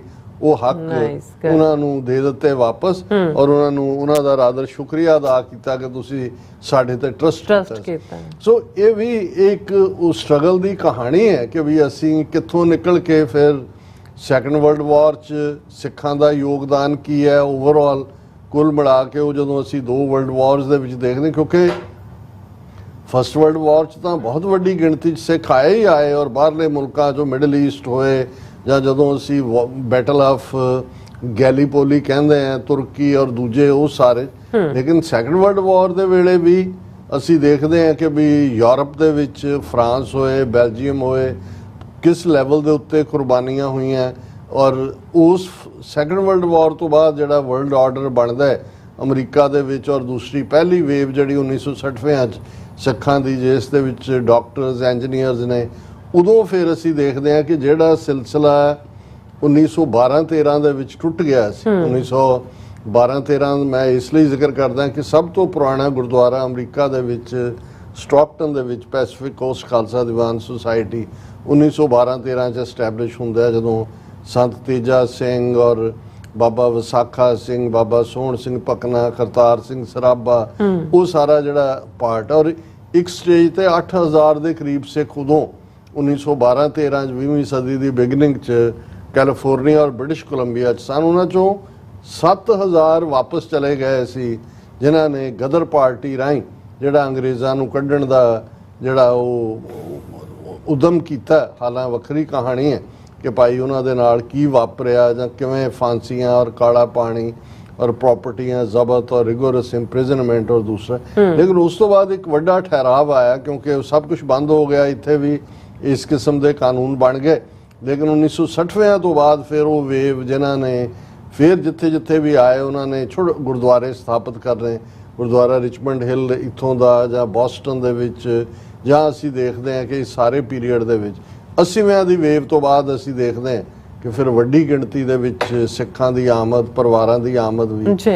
ਅੱਜ ਅੰਦਾਜ਼ਨ 1 ਮਿਲੀਅਨ ਦੇ ਲਗਭਗ ਸਿੱਖ ਅਮਰੀਕਾ ਦੇ ਵਿੱਚ ਨੇ, ਕਿਉਂਕਿ ਅਮਰੀਕਾ 'ਚ ਸੈਂਸਸ ਦੇ ਵੇਲੇ ਧਰਮ ਦਾ ਖਾਨਾ ਨਹੀਂ ਹੁੰਦਾ, ਹੁਣ ਰੇਸ ਦੇ ਖਾਨੇ 'ਚ ਐਥਨੀਸਿਟੀ 'ਚ ਸਿੱਖਾਂ ਨੂੰ ਰੈਕਗਨਾਈਜ਼ ਕੀਤਾ। ਆਉਣ ਵਾਲੇ ਪੀਰੀਅਡ ਦੇ ਵਿੱਚ ਜਦੋਂ ਨੈਕਸਟ ਸੈਂਸਸ ਆਈ ਉਦੋਂ ਗਿਣਤੀ ਹੋਰ ਵੀ ਜਿਹੜਾ ਪ੍ਰੋਪਰਲੀ ਪਤਾ ਲੱਗੇਗੀ, ਪਰ ਰਫਲੀ ਜਦੋਂ ਅਸੀਂ ਦੇਖਦੇ ਹਾਂ ਕਿ 1 ਮਿਲੀਅਨ ਦੇ ਲਗਭਗ ਸਿੱਖ ਅਮਰੀਕਾ 'ਚ ਨੇ। ਹਾਲਾਂਕਿ ਉਸ ਪੀਰੀਅਡ 'ਚ ਵੀ ਜਦੋਂ 60ਵਿਆਂ 70ਵਿਆਂ 'ਚ ਆਏ ਸਿੱਖੀ ਸਰੂਪ ਨੂੰ ਚੈਲੰਜ, ਕਿਉਂਕਿ 1979 ਦੇ ਵਿੱਚ ਆਇਤੁੱਲਾ ਖਮੀਨੀ ਫਰਾਂਸ ਤੋਂ ਔਰ ਨਿਕਲ ਕੇ ਉਹ ਈਰਾਨ ਪਹੁੰਚੇ, ਔਰ ਜਿਹਨੂੰ ਇਰਾਨੀਅਨ ਰੈਵੋਲੂਸ਼ਨ ਕਿਹਾ ਜਾਂਦਾ, ਔਰ ਉਹਦੇ 'ਚ ਬਹੁਤ ਸਾਰੀ ਅਮਰੀਕਨਾਂ ਨੂੰ ਬੰਦੀ ਬਣਾ ਲਿਆ, ਐਮਬੈਸੀ ਤੇ ਅਟੈਕ ਕੀਤਾ, ਦੂਜਾ ਹੋਇਆ। ਔਰ ਕਿਉਂਕਿ ਆਇਤੁੱਲਾ ਖਮੀਨੀ ਵੀ ਗੋਲਡ ਜਿਹੜੀ ਹੈ ਕਾਲੀ ਪੱਗ ਬੰਨ੍ਹਦੇ ਸੀ, ਔਰ ਉਸੇ ਤਰ੍ਹਾਂ ਉਹਨਾਂ ਦਾ ਜਿਹੜੀ ਹੈ ਉਹ ਸ਼ਕਲੋ ਸੂਰਤ ਸਿੱਖਾਂ ਵਾਂਗ। ਔਰ ਉਹ ਇੱਕ ਪਹਿਲਾ ਪੀਰੀਅਡ ਸੀ ਕਿ ਜਦੋਂ ਅਮਰੀਕਾ ਔਰ ਜਦੋਂ ਬੰਦਕ ਬਣਾਏ, ਤੇ ਉਹ ਪਹਿਲਾ ਚੈਲੰਜ ਸੀ ਕਿ ਬਹੁਤ ਸਾਰੇ ਅਮਰੀਕਨਾਂ ਦਾ ਉਹ ਜਿਹੜਾ ਹਿਸਟਰੀ ਹੈ ਗਲੋਬਲ ਉਹ ਬੜੀ ਕਮਜ਼ੋਰ ਹੈ, ਕਿਉਂਕਿ ਇਹਨਾਂ ਦੀ ਟ੍ਰੇਨਿੰਗ ਵੀ ਉਸ ਹਾਲਾਂ ਜਿਹੜੇ ਯੂਰਪ 'ਚ ਨੇ ਉਹਨਾਂ ਨੂੰ ਪਤਾ ਹੁੰਦਾ ਵੀ ਕਿੱਥੇ ਜਿਹੜੇ ਨੇ ਉਹ ਐਸਕੀਮੋ ਰਹਿੰਦੇ ਨੇ ਤੇ ਕਿੱਥੇ ਪਠਾਨ ਰਹਿੰਦੇ ਨੇ, ਤੇ ਇਹਨਾਂ ਦਾ ਕੰਮ ਇਸ ਮਾਮਲੇ 'ਚ ਢਿੱਲਾ ਹੀ ਰਿਹਾ। ਔਰ ਉਸ ਜ਼ਮਾਨੇ 'ਚ ਵੀ ਜਿਹੜਾ ਈਵਨ ਜਿਹੜੇ ਪੜ੍ਹੇ ਲਿਖੇ ਸਿੱਖ ਵੀ ਸੀ, ਉਹਨਾਂ ਦੇ ਨਾਲ ਕਿਸੇ ਨਾਲ ਜਦੋਂ ਤੁਹਾਨੂੰ ਗੱਲਬਾਤ ਦਾ ਮੌਕਾ ਮਿਲੇ ਤਾਂ ਪਤਾ ਲੱਗਦਾ ਕਿ ਉਹ ਕਾਲੀ ਪੱਗ ਬੰਨਣ ਵਾਲਿਆਂ ਨੇ ਛੱਡਤੀ ਸੀ ਕਿ ਜੇ ਉਹ ਸਮਝਦੇ ਸੀ ਵੀ ਇਹ ਇਰਾਨੀ ਨੇ, ਤੇ ਉਦੋਂ ਵੀ ਥੋੜਾ ਬਹੁਤ, ਪਰ ਗਿਣਤੀ ਇੰਨੀ ਜ਼ਿਆਦਾ ਨਹੀਂ ਸੀ। ਫਿਰ ਜਿਹੜਾ ਸੈਕੰਡ ਵਰਸਟ ਪਾਰਟ ਜਿਹਦਾ ਅਸੀਂ ਇੱਥੇ ਰਹਿੰਦੇ ਸਿੱਖ ਸ਼ਿਕਾਰ ਹੋਏ 9/11 ਸੀ। ਹੁਣ ਜਦੋਂ 9/11 ਦੇ ਵਿੱਚ ਕਿਉਂਕਿ ਉਸਾਮਾ ਬਿਨ ਲੈਡਨ ਉਹਦੇ ਪੱਗ ਦਾ ਰੰਗ ਨੀਲੀ ਦੀ ਥਾਂ ਚਿੱਟੀ ਹੋ ਗਿਆ, ਉਵੇਂ ਹੀ ਉਹ ਸਾਰੇ ਤਾਲਿਬਾਨ ਜਿਹੜੇ ਨੇ ਉਹ ਸਿੱਖਾਂ ਵਾਂਗ ਉਹਨਾਂ ਦੀ ਲੋਕ। ਸੋ ਉਹਨੂੰ ਜਿਹੜਾ 9/11 ਤੋਂ ਬਾਅਦ ਅਸੀਂ ਦੇਖਦੇ ਹਾਂ ਕਿ ਬੇਸ਼ੱਕ ਮੁਸਲਮਾਨਾਂ ਦੇ ਖਿਲਾਫ ਵੀ ਨਫ਼ਰਤ ਔਰ ਦੂਸਰਾ ਹੋਇਆ, ਪਰ ਉਹਨਾਂ ਦੇ ਤਾਂ ਬਾਹਰਲੀ ਪਛਾਣ ਅੰਟਿਲ ਅਨਲੈਸ ਕਿਸੇ ਨੇ ਉਹ ਟੋਪੀ ਨਹੀਂ ਪਾਈ ਹੋਈ ਆਪਣੇ ਸਟਾਈਲ ਦੀ ਜਾਂ ਦਾੜੀ ਨਹੀਂ ਰੱਖੀ ਹੋਈ, ਉਹ ਇੱਥੇ ਬਹੁਤ ਸਾਰੇ ਤਾਂ ਉਸ ਕਿਸਮ ਦੇ ਹੈ ਨਹੀਂ। ਸਿੱਖ ਆਪਣੇ ਸਿੱਖੀ ਸਰੂਪ ਦੇ ਵਿੱਚ ਬਹੁਤਿਆਂ ਨੂੰ, ਔਰ ਅਸੀਂ ਦੇਖਦੇ ਹਾਂ ਕਿ 9/11 ਤੋਂ 4 ਦਿਨ ਬਾਅਦ ਮੈਸਾ ਅਰੀਜ਼ੋਨਾ ਦੇ ਵਿੱਚ ਬਲਬੀਰ ਸਿੰਘ ਸੋਢੀ ਉਹਦਾ ਪਹਿਲਾ ਮਰਡਰ ਹੁੰਦਾ, ਪਹਿਲਾ ਹੇਟ ਕ੍ਰਾਈਮ ਜਿਹੜਾ ਉਹ ਕਿਲਿੰਗ 'ਚ, ਔਰ ਫਿਰ ਕਿਸ ਲੈਵਲ ਤੱਕ ਜਾ ਕੇ ਜਿਹੜੀ ਹਰਾਸਮੈਂਟ ਦੀ ਲਾਈਨ ਅਸੀਂ ਆਪਣੇ ਨੰਬਰ ਤੋਂ ਕਈ ਗੁਣਾ ਜ਼ਿਆਦਾ, ਹਾਲਾਂਕਿ ਹੇਟ ਕ੍ਰਾਈਮ ਮੁਸਲਮਾਨਾਂ ਦੇ ਖਿਲਾਫ ਵੀ ਨੇ, ਦੂਜਿਆਂ ਦੇ ਵੀ ਨੇ, ਉਹਨਾਂ ਦੇ ਹੁਣ ਤਾਂ ਚਲੋ ਸਿੱਖਾਂ ਦਾ ਖਾਨਾ ਅੱਡ ਹੋ ਗਿਆ, ਲੇਕਿਨ 10 ਟਾਈਮਸ ਹੋਏਗਾ ਬਾਕੀਆਂ ਨਾਲੋਂ ਜਿਹੜਾ ਅਸੀਂ ਕਿਉਂਕਿ ਸਾਡੀ ਲੁੱਕ ਕਰਕੇ ਅਸੀਂ, ਲੇਕਿਨ ਇਹ ਵੀ ਜਦੋਂ ਅਸੀਂ ਇਹ ਕਹਿੰਦੇ ਹਾਂ ਕਿ ਵੀ ਹਰ ਕ੍ਰਾਈਸਿਸ ਚੋਂ, ਹਰ ਚੈਲੰਜ ਚੋਂ ਅਸੀਂ ਮਜ਼ਬੂਤ ਹੋ ਕੇ ਉੱਭਰਦੇ ਹਾਂ, ਉਹਦਾ ਇਹ ਗੁਰੂਆਂ ਨੇ ਜੋ ਕਮਾਈ ਕੀਤੀ ਹੋਈ ਹੈ, ਔਰ ਜਿਹੜਾ ਸਾਡਾ ਉਹ ਇਤਿਹਾਸ ਦਾ ਸਾਨੂੰ ਯਾਦ ਦਹਾਨੀ ਵੀ ਹੈ ਜਿਹੜੀ ਅਸੀਂ 2 ਵੇਲੇ ਦੀ ਅਰਦਾਸ ਦੇ ਵਿੱਚ ਯਾਦ ਕਰਦੇ ਹਾਂ, ਉਹ ਸਾਡੀ ਸਭ ਤੋਂ ਵੱਡੀ ਸਟਰੈਂਥ ਹੈ। ਔਰ ਅਸੀਂ ਤਾਂ ਇਹ ਮੰਨ ਕੇ ਹੀ ਤੁਰਦੇ ਹਾਂ ਕਿ ਜਿਉਂ-ਜਿਉਂ ਮੰਨੂ ਵੱਢਦਾ ਅਸੀਂ ਦੂਣ ਸਵਾਏ ਹੋਏ, ਘੱਲੂਘਾਰਿਆਂ ਦੇ ਨਾਲ ਜਾਂ ਜ਼ੁਲਮਾਂ ਦੇ ਨਾਲ ਸਿੱਖੀ ਦੀ ਆਭਾ, ਸਿੱਖੀ ਦੀ ਚਮਕ, ਸਿੱਖੀ ਦੀ ਰੌਸ਼ਨੀ, ਸਿੱਖੀ ਦਾ ਜਲਾਉ ਕਈ ਗੁਣਾ ਵੱਧ ਹੈ। ਔਰ ਅਸੀਂ 9/11 ਤੋਂ ਬਾਅਦ ਇਹ ਨਹੀਂ ਹੈ, ਇੱਕ ਛੋਟਾ ਜਿਹਾ ਤਬਕਾ ਹੋਏਗਾ ਜਿਨ੍ਹਾਂ ਨੇ ਡਰ ਕੇ ਜਿਹੜਾ ਉਹ ਆਪਣਾ ਸ਼ਕਲ ਬਦਲੀ ਹੋਏਗੀ, ਲੇਕਿਨ ਸਾਡੇ ਯੰਗ ਬੱਚੇ ਬੱਚੀਆਂ ਸਾਹਮਣੇ ਆਏ, ਯੂਨਾਈਟਿਡ ਸਿੱਖ ਕੋਲੀਸ਼ਨ, ਸੈਲਡੈਫ, ਕਿਉਂਕਿ ਉਸ ਪੀਰੀਅਡ 'ਚ ਤਾਂ ਏਅਰਪੋਰਟਾਂ ਤੇ ਤੁਸੀਂ ਉਸ ਪੀਰੀਅਡ ਨੂੰ ਯਾਦ ਕਰੋ ਕਿ ਜੀ ਪੱਗਾਂ ਲੁਆ ਕੇ ਜੀ ਉਹਦੇ 'ਚੋਂ ਉਹ ਬਾਸਕਟ ਜਿਹੀ 'ਚ ਪਾ ਕੇ ਕੱਢੋ, ਔਰ ਦੂਸਰਾ ਔਰ ਇਹ ਕਿਵੇਂ ਵਰਕਆਊਟ ਕੀਤਾ, ਕਿਵੇਂ ਉਹਨਾਂ ਦੇ ਨਾਲ ਸੈਪਰੇਟ ਕਾਲਮ ਵੀ ਬਣਾਇਆ ਜਿਹੜਾ ਇਹਨਾਂ ਦਾ TSA ਇਹਨਾਂ ਦੀ ਟਰਾਂਸਪੋਰਟੇਸ਼ਨ ਵਾਲੀ ਹੈ, ਉਹਨਾਂ ਦੇ ਨਾਲ ਵਰਕਆਊਟ ਕੀਤਾ ਕਿ ਕਿਵੇਂ ਜਿਹੜਾ ਸਿੱਖਾਂ ਨੂੰ ਟ੍ਰੀਟ ਕਰਨਾ ਹੈ, ਜੇ ਕੋਈ ਸ਼ੱਕ ਵੀ ਹੁੰਦਾ ਹੈ ਜਾਂ ਕੋਈ ਮੈਟਲ ਬੀਪ ਕਰਦੀ ਹੈ ਪ੍ਰਾਈਵੇਟ ਕਮਰੇ 'ਚ ਲਿਜਾ ਕੇ ਤੁਸੀਂ। ਸੋ ਉਸ ਸਾਰੇ ਦੇ ਚੱਲਦਿਆਂ ਨਾਲ ਅਵੇਅਰਨੈਸ, ਕਿੰਨੇ ਟਰੈਕਡ, ਕਿੰਨੇ ਯੰਗਸਟਰਸ ਹੂ ਆਰ ਸਿੱਖਸ ਟੈਕਸੀਆਂ 'ਚ ਆ ਗਏ, ਦੂਜਿਆਂ 'ਚ ਆ ਗਏ, 4 ਚੁਫੇਰੇ, ਔਰ ਇਹਨਾਂ ਦੀਆਂ ਸਰਵਿਸਿਜ਼ ਦੇ ਵਿੱਚ ਸ਼ਮੂਲੀਅਤ, ਅਮਰੀਕਾ ਦੀਆਂ 4 ਜੁਲਾਈ ਦੀਆਂ ਪੈਰੇਡਸ ਦੇ ਵਿੱਚ ਗੱਤਕੇ ਦੇ ਫਲੋਟ, ਔਰ ਦੂਸਰਾ ਸੋ ਮਤਲਬ ਇਹ ਹੈ ਕਿ ਵੀ ਜਿੰਨੀ ਜਿਹੜੀ ਇੰਟੈਗ੍ਰੇਸ਼ਨ ਦੇ ਨਾਂ ਥੱਲੇ ਇੱਕ ਤਾਂ ਉਹਨੇ ਜਿਹੜੇ ਗਵਾਚ ਗਏ, ਜਿਨ੍ਹਾਂ ਨੇ ਆਪਣੀ ਆਈਡੈਂਟੀਟੀ ਗਵਾ ਲਈ, ਜਿਨ੍ਹਾਂ ਨੂੰ ਇਹ ਹਮੇਸ਼ਾ ਹੁੰਦਾ ਹੈ ਕਿ ਜੇ ਅਸੀਂ ਗੋਰਿਆਂ ਵਾਂਗ ਲੱਗੀਏ, ਉਹ ਹਰਿੰਦਰ ਸਿੰਘ ਹੈਰੀ ਬਣ ਗਿਆ, ਜਸਵਿੰਦਰ ਸਿੰਘ ਜੈਸੀ ਬਣ ਗਿਆ, ਕੋਈ ਹੋਰ ਬਣ ਗਿਆ, ਉਹਨਾਂ ਦੇ ਆਪਣੇ ਨਾਮ, ਕਈਆਂ ਨੇ ਸਿੰਘ ਵੀ ਉਡਾ ਦਿੱਤੇ, ਕਈਆਂ ਨੇ ਸ਼ਕਲਾਂ ਵੀ ਅੱਧੇ ਟੋਪੀਆਂ ਪਾ ਕੇ ਕੰਮ ਕਰਨ ਵਾਲੇ ਵੀ ਨੇ, ਲੇਕਿਨ ਮੈਂ ਇਹ ਸਮਝਦਾ ਵੀ ਇਹ ਸਿੱਖਾਂ ਦੀ ਡਿਫਾਈਂਸ ਵੀ, but at the same time ਕਿਉਂਕਿ ਸਿੱਖ ਵੈਲਿਊ ਸਿਸਟਮ ਉਹ ਪੈਰਲਲ ਰਨ ਕਰਦਾ ਜਿਹੜੀਆਂ ਡੈਮੋਕ੍ਰੇਸੀਜ਼ ਜਾਂ ਜਿਹਨਾਂ ਮੁਲਕਾਂ ਦੇ ਵਿੱਚ ਸਿੱਖ ਰਹਿੰਦੇ ਨੇ। ਇਕੱਲਾ ਇਹੀ ਨਹੀਂ ਕਿ ਵੈਸਟਰਨ ਮੁਲਕਾਂ ਦੇ ਵਿੱਚ, ਹੁਣ ਮਲੇਸ਼ੀਆ ਦੇ ਵਿੱਚ 200 ਤੋਂ ਜਾਂ 300 ਗੁਰਦੁਆਰਾ ਸਾਹਿਬਾਨ ਹੋਣਗੇ, 2 ਲੱਖ ਤੋਂ ਜ਼ਿਆਦਾ ਸਿੱਖ ਹੋਣਗੇ, 125 ਸਾਲ ਤੋਂ ਉੱਥੇ ਨੇ, ਇਸਲਾਮਿਕ ਸੁਸਾਇਟੀ ਹੈ ਉਹਦਾ ਹਿੱਸਾ ਨੇ, ਔਰ ਆਪਣੀ ਪਛਾਣ ਵੀ ਹੈ, ਆਪਣਾ ਦੂਜਾ ਵੀ ਹੈ, 6ਵੀਂ ਜਨਰੇਸ਼ਨ ਹੈ ਉੱਥੇ, ਕਿਉਂਕਿ ਉਹੀ ਕਿਸੇ ਜ਼ਮਾਨੇ 'ਚ ਮਿਲਾਇਆ ਸੀ ਮਲੇਸ਼ੀਆ ਔਰ ਸਿੰਗਾਪੁਰ, 1960 ਦੇ ਵਿੱਚ ਸਿੰਗਾਪੁਰ ਅੱਡ ਹੋਇਆ। ਸੋ ਇਸ ਸਾਰੇ ਇਹ 9/11 ਜਿਹੜਾ ਹੈ ਇਹ ਆਪਣੇ ਆਪ ਦੇ ਵਿੱਚ ਇੱਕ ਬਹੁਤ ਵੱਡਾ ਜਿਹੜਾ ਸਾਡੇ ਸਾਹਮਣੇ ਚੈਲੰਜ ਸੀ, ਪਰ ਸਿੱਖਾਂ ਨੇ ਪੂਰੀ ਡਿਫਾਈਂਸ ਦੇ ਨਾਲ ਸਿਸਟਮ ਦੇ ਉੱਤੇ ਯਕੀਨ ਰੱਖਦੇ ਆ, ਵਿਦਨ ਸਿਸਟਮ ਕੰਮ ਕਰਕੇ ਆਪਣੀ ਥਾਂ ਬਣਾਈ।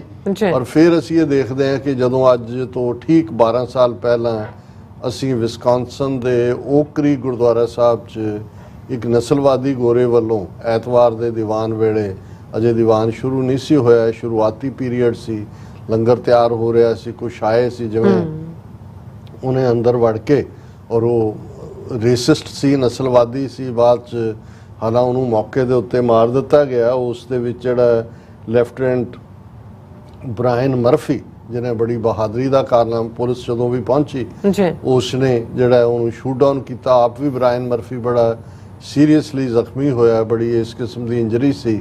ਹਾਲਾਂ ਬ੍ਰਾਇਨ ਮਰਫੀ ਨੂੰ ਸਿੱਖਾਂ ਨੇ ਅਮਰੀਕਾ ਭਰ 'ਚ ਸੱਦ ਕੇ ਆਨਰ ਕੀਤਾ ਥਾਂ ਥਾਈਂ। ਔਰ ਇਹ ਉਸ ਜਿਹੜੀ ਇੱਕ ਪਾਸੇ ਜਦੋਂ ਨਸਲਵਾਦੀ ਗੋਰਾ ਐਂਟਰ ਕਰਦਾ ਔਰ ਉਹਨੇ ਕਿਵੇਂ ਟਾਰਗੇਟ ਕੀਤਾ, ਔਰ ਉਸ ਜਿਹੜੀ ਗੁਰਦੁਆਰਾ ਸਾਹਿਬ ਦੀ ਹਦੂਦ ਦੇ ਅੰਦਰ ਸ਼ੂਟਿੰਗ ਹੋਈ, ਉਸ ਦੇ ਵਿੱਚ 6 ਸਿੱਖਾਂ ਦੀ ਸ਼ਹੀਦੀ ਹੋਈ, ਜਿਨ੍ਹਾਂ ਦੇ ਵਿੱਚ ਬੀਬੀ ਪਰਮਜੀਤ ਕੌਰ, ਦਰਸ਼ਕ ਪਿਕਚਰਸ ਵੀ ਉਹਨਾਂ ਦੀਆਂ ਦੇਖ ਸਕਦੇ ਨੇ, ਸੀਤਾ ਸਿੰਘ, ਰਣਜੀਤ ਸਿੰਘ, ਪ੍ਰਕਾਸ਼ ਸਿੰਘ, ਸੁਬੇਗ ਸਿੰਘ ਖੱਟੜ ਔਰ ਸਤਵੰਤ ਸਿੰਘ ਕਾਲੇਕੇ। ਔਰ ਉਹਦੇ 'ਚ ਇੱਕ ਗੰਭੀਰ ਜ਼ਖਮੀ ਹੋਏ ਸਨ ਬਾਬਾ ਪੰਜਾਬ ਸਿੰਘ, ਜਿਹੜੇ ਸ਼ਾਇਦ ਉਹਨਾਂ ਦਾ ਬ੍ਰੇਨ ਡੈਡ ਸੀ ਜਾਂ ਕਿਵੇਂ ਸੀ, ਉਹਨਾਂ ਦੀ 2020 'ਚ ਮੌਤ ਹੋਈ। ਔਰ ਜਿਨ੍ਹਾਂ ਨੂੰ ਜਿਹੜੀਆਂ ਨੇ ਲਾਈਫ ਆਲਟਰਿੰਗ ਇੰਜਰੀਜ਼ ਹੋਈਆਂ, ਜਿਵੇਂ ਅਸੀਂ ਲੈਫਟੀਨੈਂਟ ਬ੍ਰਾਇਨ ਮਰਫੀ ਦੀ ਗੱਲ ਕੀਤੀ ਹੈ, ਇਵੇਂ ਹੀ ਭਾਈ ਸੰਤੋਖ ਸਿੰਘ ਵੀ ਸਨ ਜਿਨ੍ਹਾਂ ਨੇ ਰੈਜ਼ਿਸਟ ਕੀਤਾ ਔਰ ਉਹਨਾਂ ਨੂੰ ਜਿਹੜਾ ਉਹ ਜਿਸ ਕਿਸਮ ਦਾ ਇੰਜਰੀ ਹੋਈ ਉਹ ਨਾਰਮਲ ਵਾਂਗ ਲਾਈਫ ਨਹੀਂ ਰਹਿੰਦੀ। ਸੋ ਅਸੀਂ ਸਮਝਦੇ ਹਾਂ ਵੀ ਇਹ ਇੱਕ ਪਾਰਟ ਤਾਂ ਨਸਲਵਾਦ ਕਿਸ ਹੱਦ ਤੱਕ ਜਾ ਕੇ ਡੇਂਜਰਸ ਹੈ, ਨਫ਼ਰਤ, ਨਸਲੀ ਨਫ਼ਰਤ, ਉਹਨੇ ਕਿਵੇਂ ਜਿਹੜਾ ਇਹ ਸਾਰੇ ਨਿਸ਼ਾਨੇ ਨੂੰ ਚੁਣਿਆ। ਔਰ ਜੇ ਬ੍ਰਾਇਨ ਮਰਫੀ ਜਾਂ ਅੰਦਰ ਵੀ ਸੰਗਤ ਜਿਵੇਂ ਵੀ ਜਿਨ੍ਹਾਂ ਨੇ ਰੈਜ਼ਿਸਟ ਕੀਤਾ, ਖਾਸ ਤੌਰ ਤੇ ਕੁਛ ਦਾ ਜ਼ਿਕਰ ਹੁੰਦਾ ਸੀ, ਨਾ ਹੁੰਦਾ ਜਾਂ ਘੰਟਾ ਬਾਅਦ ਇਸ ਕਿੰਨੀ ਵੱਡੇ ਪੈਮਾਨੇ ਤੇ, ਔਰ ਉਹ ਬਿਲਕੁਲ ਜਿਹੜਾ ਉਹ ਮਿੱਥ ਕੇ ਆਇਆ ਹੋਇਆ ਸੀ ਕਿ ਉਹਨੇ ਜਿਹੜੀ ਹੈ ਵੱਡੀ ਇਸ ਕਿਸਮ ਦਾ ਕਰਨਾ। ਸੋ ਇਹ ਜਿਹੜੀ ਨਸਲੀ ਨਫ਼ਰਤ ਹੁੰਦੀ ਹੈ, ਕਿਉਂਕਿ ਜਦੋਂ ਅੱਜ ਅਸੀਂ 12 ਸਾਲ ਬਾਅਦ ਗੱਲ ਕਰ ਰਹੇ ਹਾਂ, ਯੂਕੇ ਦੇ ਵਿੱਚ ਇਹ ਅੱਗ ਲੱਗੀ ਹੋਈ ਹੈ ਪੂਰੀ। ਇਸ ਵੇਲੇ ਯੂਕੇ ਦੇ ਬਹੁਤ ਸਾਰੇ ਸ਼ਹਿਰਾਂ ਦੇ ਵਿੱਚ ਵਾਇਲੈਂਟ ਜਿਹੜੇ ਨੇ ਪ੍ਰੋਟੈਸਟ ਚੱਲ ਰਹੇ ਨੇ, ਔਰ ਉਹਨਾਂ ਜਿਨ੍ਹਾਂ ਥਾਵਾਂ ਦੇ ਉੱਤੇ ਇਹ ਬੜੇ ਹਿੰਸਕ ਪ੍ਰੋਟੈਸਟ ਨੇ ਉਹਨਾਂ ਦੇ ਵਿੱਚ ਲਿਵਰਪੂਲ, ਹਲ, ਬ੍ਰਿਸਟਲ, ਮੈਨਚੈਸਟਰ, ਬਲੈਕਪੂਲ, ਬੈਲਫਾਸਟ, ਇਹਨਾਂ ਸਾਰੀਆਂ ਥਾਵਾਂ ਦੇ ਉੱਤੇ। ਔਰ ਉੱਥੇ ਵੀ ਇੱਕ ਕਿਉਂਕਿ ਕਿਸੇ ਜਿਹੜਾ ਬ੍ਰਿਟਿਸ਼ ਹੈ, ਪਹਿਲਾਂ ਤਾਂ ਉਹਨੂੰ ਮੁਸਲਮਾਨਾਂ ਨਾਲ ਜੋੜਿਆ ਗਿਆ, ਉਹਨੇ ਇੱਕ ਡਾਂਸ ਕਲਾਸ 'ਚ ਐਂਟਰ ਕਰਕੇ ਜਿਹੜੀਆਂ 3 ਛੋਟੀਆਂ ਬੱਚੀਆਂ ਜਿਹੜੀਆਂ ਨੇ ਉਹਨਾਂ ਨੂੰ ਚਾਕੂ ਦੇ ਨਾਲ ਮਾਰਿਆ। ਔਰ ਇਹ ਗੱਲ ਘੁੰਮ ਗਈ ਕਿ ਜੀ ਇਹ ਇੱਕ ਜਿਹੜਾ ਉੱਥੋਂ ਮਿਡਲ ਈਸਟ 'ਚੋਂ ਆਇਆ ਕੋਈ ਰਿਫਿਊਜੀ ਹੈ ਉਹਨੇ ਕੀਤਾ, ਔਰ ਗੋਰਿਆਂ ਨੇ ਜਿਹੜੇ ਨੇ ਵੱਡੇ ਹਿੰਸਕ ਪ੍ਰਦਰਸ਼ਨ ਸ਼ੁਰੂ ਕਰ ਦਿੱਤੇ ਔਰ ਮੁਸਲਮਾਨਾਂ ਦੀਆਂ ਮਸੀਤਾਂ ਤੇ, ਘਰਾਂ ਤੇ, ਆਬਾਦੀਆਂ ਤੇ ਹਮਲੇ, ਔਰ ਉਹ ਵੀ ਬਾਹਰ ਨਿਕਲ ਆਏ। ਔਰ ਆਮੋ ਸਾਹਮਣੇ ਵੀ ਪੁਲਿਸ ਦੇ ਲਈ ਦੋਨਾਂ ਪਾਸਿਆਂ ਨੂੰ ਕੰਟਰੋਲ ਕਰਨਾ ਔਖਾ ਸੀ। ਔਰ ਇਸ ਦੇ ਬਿਹਾਈਂਡ ਇੱਕ ਇੰਗਲਿਸ਼ ਡਿਫੈਂਸ ਲੀਗ ਹੈ ਜਿਹੜੀ 209 ਚ ਹੋਣ ਚਾਹੀ ਸੀ, ਜਿਹੜੇ ਐਂਟੀ ਇਮੀਗ੍ਰੈਂਟ ਵੀ ਨੇ, ਐਂਟੀ ਮੁਸਲਿਮ ਵੀ ਨੇ, ਔਰ ਵਾਇਲੈਂਟ ਪ੍ਰੋਟੈਸਟ ਦੇ ਲਈ ਜਾਣੇ ਜਾਂਦੇ ਨੇ। ਪੁਲਿਸ ਵਾਲੇ ਵੀ ਜ਼ਖਮੀ ਨੇ, ਔਰ ਈਵਨ ਉਹਨਾਂ ਦੇ ਪ੍ਰਾਈਮ ਮਿਨਿਸਟਰ ਨੇ ਆਰਮੀ ਨੂੰ ਵੀ ਸਟੈਂਡ ਬਾਈ ਕਰਨ ਲਈ ਕਿਹਾ, ਕਿਉਂਕਿ ਜਦੋਂ ਅਸੀਂ ਇਸ ਨਫ਼ਰਤ ਦੀ ਗੱਲ ਕਰਦੇ ਤੇ ਜਿਹੜੀ ਨਫ਼ਰਤ ਅੱਜ ਅਸੀਂ ਯੂਕੇ ਦੇ ਵਿੱਚ 12 ਸਾਲ ਬਾਅਦ ਦੇਖ ਰਹੇ ਹਾਂ, ਇਹੀ ਇਸ ਕਿਸਮ ਦੀ ਨਫ਼ਰਤ ਦਾ ਸ਼ਿਕਾਰ, ਕਿਉਂਕਿ ਇਹ ਜਿਹੜੀ ਨਾਜ਼ੀਆਂ ਦੀ ਆਈਡੀਓਲੋਜੀ, ਜਦੋਂ ਅਸੀਂ ਨਾਜ਼ੀ ਜਾਂ ਇਸ ਵਿਚਾਰਧਾਰਾ ਤੋਂ ਪ੍ਰਭਾਵਿਤ ਜਾਂ ਹਿੰਦੂ ਤੋਂ ਵੀ ਵਿਚਾਰਧਾਰਾ ਦੀ ਗੱਲ ਕਰਦੇ, ਕਿਉਂਕਿ ਹਿੰਦੂ ਤੋਂ ਵੀ ਵਿਚਾਰਧਾਰਾ ਵੀ ਨਾਜ਼ੀ ਵਿਚਾਰਧਾਰਾ ਨੂੰ ਪ੍ਰਭਾਵਿਤ ਕਰਦੀ ਹੈ। ਨਾਜ਼ੀਆਂ ਦਾ ਆਰੀਅਨ ਰੇਸ ਦਾ ਕਾਨਸੈਪਟ, ਗੋਰਾ ਵਰਣ, ਔਰ ਪੂਰਾ ਨਸਲਵਾਦ ਜਿਹਨੂੰ ਅਸੀਂ ਕਹਿੰਦੇ ਹਾਂ, ਨਸਲਵਾਦ ਜਾਂ ਨਾਜ਼ੀਵਾਦ ਇੱਕੋ ਹੀ ਚੀਜ਼ ਹੈ, ਕਿਉਂਕਿ ਨਾਜ਼ੀਆਂ ਨੇ ਇਹੀ ਪ੍ਰਚਾਰਿਆ ਕਿ ਜਿਹੜੀ ਗੋਰੀ ਨਸਲ ਹੈ ਉਹ ਸਭ ਤੋਂ ਉੱਤਮ ਨਸਲ ਹੈ, ਬਾਕੀ ਇਨਫੀਰੀਅਰ ਨੇ, ਸਬਆਰਡੀਨੇਟ ਨੇ। ਔਰ ਇਸ ਸੋਚ ਵਾਲੇ, ਔਰ ਅੱਜ ਜਦੋਂ ਅਸੀਂ ਇਹ ਯੂਕੇ ਦੇ ਹਵਾਲੇ ਨਾਲ ਇਸ ਨਾਜ਼ੀ ਲਾਈਕ ਥਿੰਕਿੰਗ ਦਾ ਰਾਈਜ਼ ਦੇਖਦੇ ਹਾਂ, ਜਾਂ ਭਾਰਤ ਦੇ ਵਿੱਚ ਹਿੰਦੂਤਵਾ ਦੀ ਆਈਡੀਓਲੋਜੀ ਰਾਹੀਂ ਜਿਵੇਂ ਨਸਲਵਾਦ ਹੈ, ਜਾਂ ਯੂਰਪ ਦੇ ਦੂਸਰੀਆਂ ਥਾਵਾਂ ਤੇ ਜਿਵੇਂ ਇਟਲੀ ਦੇ ਵਿੱਚ ਜਿਹੜੀ ਬਣੀ ਹੈ, ਜਾਂ ਫਰਾਂਸ 'ਚ ਆਲਮੋਸਟ ਇਹ ਨਾਜ਼ੀਵਾਦੀ ਜਿਹੜੇ ਨੇ ਉਹ ਨੇੜੇ ਤੇੜੇ ਪਹੁੰਚ ਗਏ ਸੀ ਉਸ ਪਾਵਰ ਦੇ, ਜਦੋਂ ਕਿ ਲੈਫਟਿਸਟ ਤਰ੍ਹਾਂ ਇਕੱਠੀਆਂ ਹੋਈਆਂ। ਤੇ ਫਿਰ ਇਹ ਕਿਉਂਕਿ ਅੱਜ ਜਦੋਂ ਅਸੀਂ ਸੰਸਾਰ ਨੂੰ ਗਲੋਬਲ ਵਿਲੇਜ ਕਹਿੰਦੇ ਹਾਂ, 8 ਬਿਲੀਅਨ ਲੋਕਾਂ ਦੀ ਕਿਸਮਤ ਇੱਕ ਦੂਜੇ ਨਾਲ ਜੁੜੀ ਹੋਈ ਹੈ, ਤੇ ਇਹਨਾਂ ਅਸੀਂ ਆਈਸੋਲੇਸ਼ਨ ਨਹੀਂ ਕਰ ਸਕਦੇ ਕਿ ਜੀ ਅਸੀਂ ਆਪਣੇ ਸਿੱਖਾਂ ਦੀ ਗੱਲ ਕਰੀਏ, ਅਸੀਂ ਹਿੱਸਾ ਹੈ ਸਮਾਜ ਦਾ। ਔਰ ਇਹੀ ਮੈਸੇਜ ਜਿਹੜਾ ਸਰ ਜਤਿੰਦਰ ਸਿੰਘ ਹੋਰਾਂ ਨੇ ਵੀ ਦਿੱਤਾ ਹੈ ਕਿ ਵੀ ਅਸੀਂ ਜਦੋਂ ਜਿਸ ਸਿਸਟਮ ਦੇ ਵਿੱਚ ਹੈ, ਇੱਕ ਪਾਸਾ ਤਾਂ ਇਹ ਹੈ ਕਿ ਵੀ ਅਸੀਂ ਵਿਦਨ ਦਾ ਲੀਗਲ ਪੈਰਾਮੀਟਰ ਆਪਣੀ ਲੜਾਈ ਲੜਨੀ ਹੈ, ਉਹਦੇ 'ਚ ਸਿਸਟਮ ਸਾਨੂੰ ਸਪੋਰਟ ਕਰਦਾ ਹੈ, ਕਿਉਂਕਿ ਇਸ ਘਟਨਾ ਤੋਂ ਬਾਅਦ ਵੀ ਜਿਹੜੀ ਵਿਸਕੌਨਸਨ ਦੀ ਹੁੰਦੀ ਆ ਓਕ ਕ੍ਰੀਕ ਦੀ, ਜਿਵੇਂ ਅਮਰੀਕਨ ਸਟੇਟ ਸਿੱਖਾਂ ਦੇ ਹੱਕ 'ਚ ਨਿਤਰੀ, ਵਾਈਟ ਹਾਊਸ ਤੋਂ ਲੈ ਕੇ ਕਾਮਨ ਅਮਰੀਕਨ ਤੱਕ, ਔਰ ਉਹਦਾ ਸਾਰੇ ਚੈਨਲ ਉੱਥੇ ਪਹੁੰਚ ਗਏ, ਵੱਡੇ ਵੱਡੇ ABC, MSNBC, CNN ਜਾਂ ਦੂਜੇ। ਦੂਸਰਾ ਪਾਰਟ ਸੀ ਜਿਵੇਂ ਓਕ ਕ੍ਰੀਕ ਦੀ ਸੰਗਤ ਨੇ ਔਰ ਲੋਕਲ ਸਿੱਖਾਂ ਨੇ ਉਸ ਸਾਰੇ ਇੰਨੀ ਵੱਡੀ ਟ੍ਰੈਜਡੀ, 6 ਲਾਸ਼ਾਂ ਪਈਆਂ ਨੇ, ਔਰ ਉਸ ਤੋਂ ਬਾਅਦ ਜੋ ਚੱਲ ਰਿਹਾ, ਪਰ ਜਿਵੇਂ ਉਹਨਾਂ ਨੇ ਗ੍ਰੇਸਫੁਲੀ ਹੈਂਡਲ ਕੀਤਾ, ਉਹ ਸੀ ਸਿੱਖੀ ਦਾ ਮੈਸੇਜ ਆਣਾ। ਇੱਕ ਨੇ ਵੀ ਨਫ਼ਰਤ ਦਾ, ਉਹਨਾਂ ਨੇ ਕਿਹਾ ਜੀ ਠੀਕ ਹੈ, ਇਸ ਦੇ ਦਿਮਾਗ 'ਚ ਸੀ ਅਸੀਂ ਸਭ ਨੂੰ ਪਿਆਰ ਕਰਨ ਵਾਲੇ ਹਾਂ, ਔਰ ਉਹ ਇੱਕਦਮ ਲੰਗਰ ਵੀ ਉੱਥੇ ਚਾਲੂ। ਔਰ ਜਿਹੜੇ ਅਮਰੀਕਨ ਹੁਣ ਜਦੋਂ ਮੋਰਨਿੰਗ ਹੁੰਦੀ ਹੈ ਜਾਂ ਜਿਹਨੂੰ ਸ਼ੋਕ ਕਹਿੰਦੇ ਨੇ, ਇਹਨਾਂ ਨੇ ਦੇਖਿਆ ਕਿ ਵੀ ਇਹ ਤਾਂ ਸਭ ਨੂੰ ਫੀਡ ਕਰ ਰਹੇ ਨੇ, ਅੰਦਰ ਵੀ ਇਹ ਇਹਨਾਂ ਦੇ ਗੁਰਦੁਆਰੇ ਇਹੋ ਜਿਹਾ ਤਾਂ ਕੋਈ ਹੈ ਨਹੀਂ ਜਿਹੜਾ ਇਬਾਦਤ ਦਾ ਥਾਂ ਜਿੱਥੇ ਇੰਨੀ ਵੈਲਕਮਿੰਗ।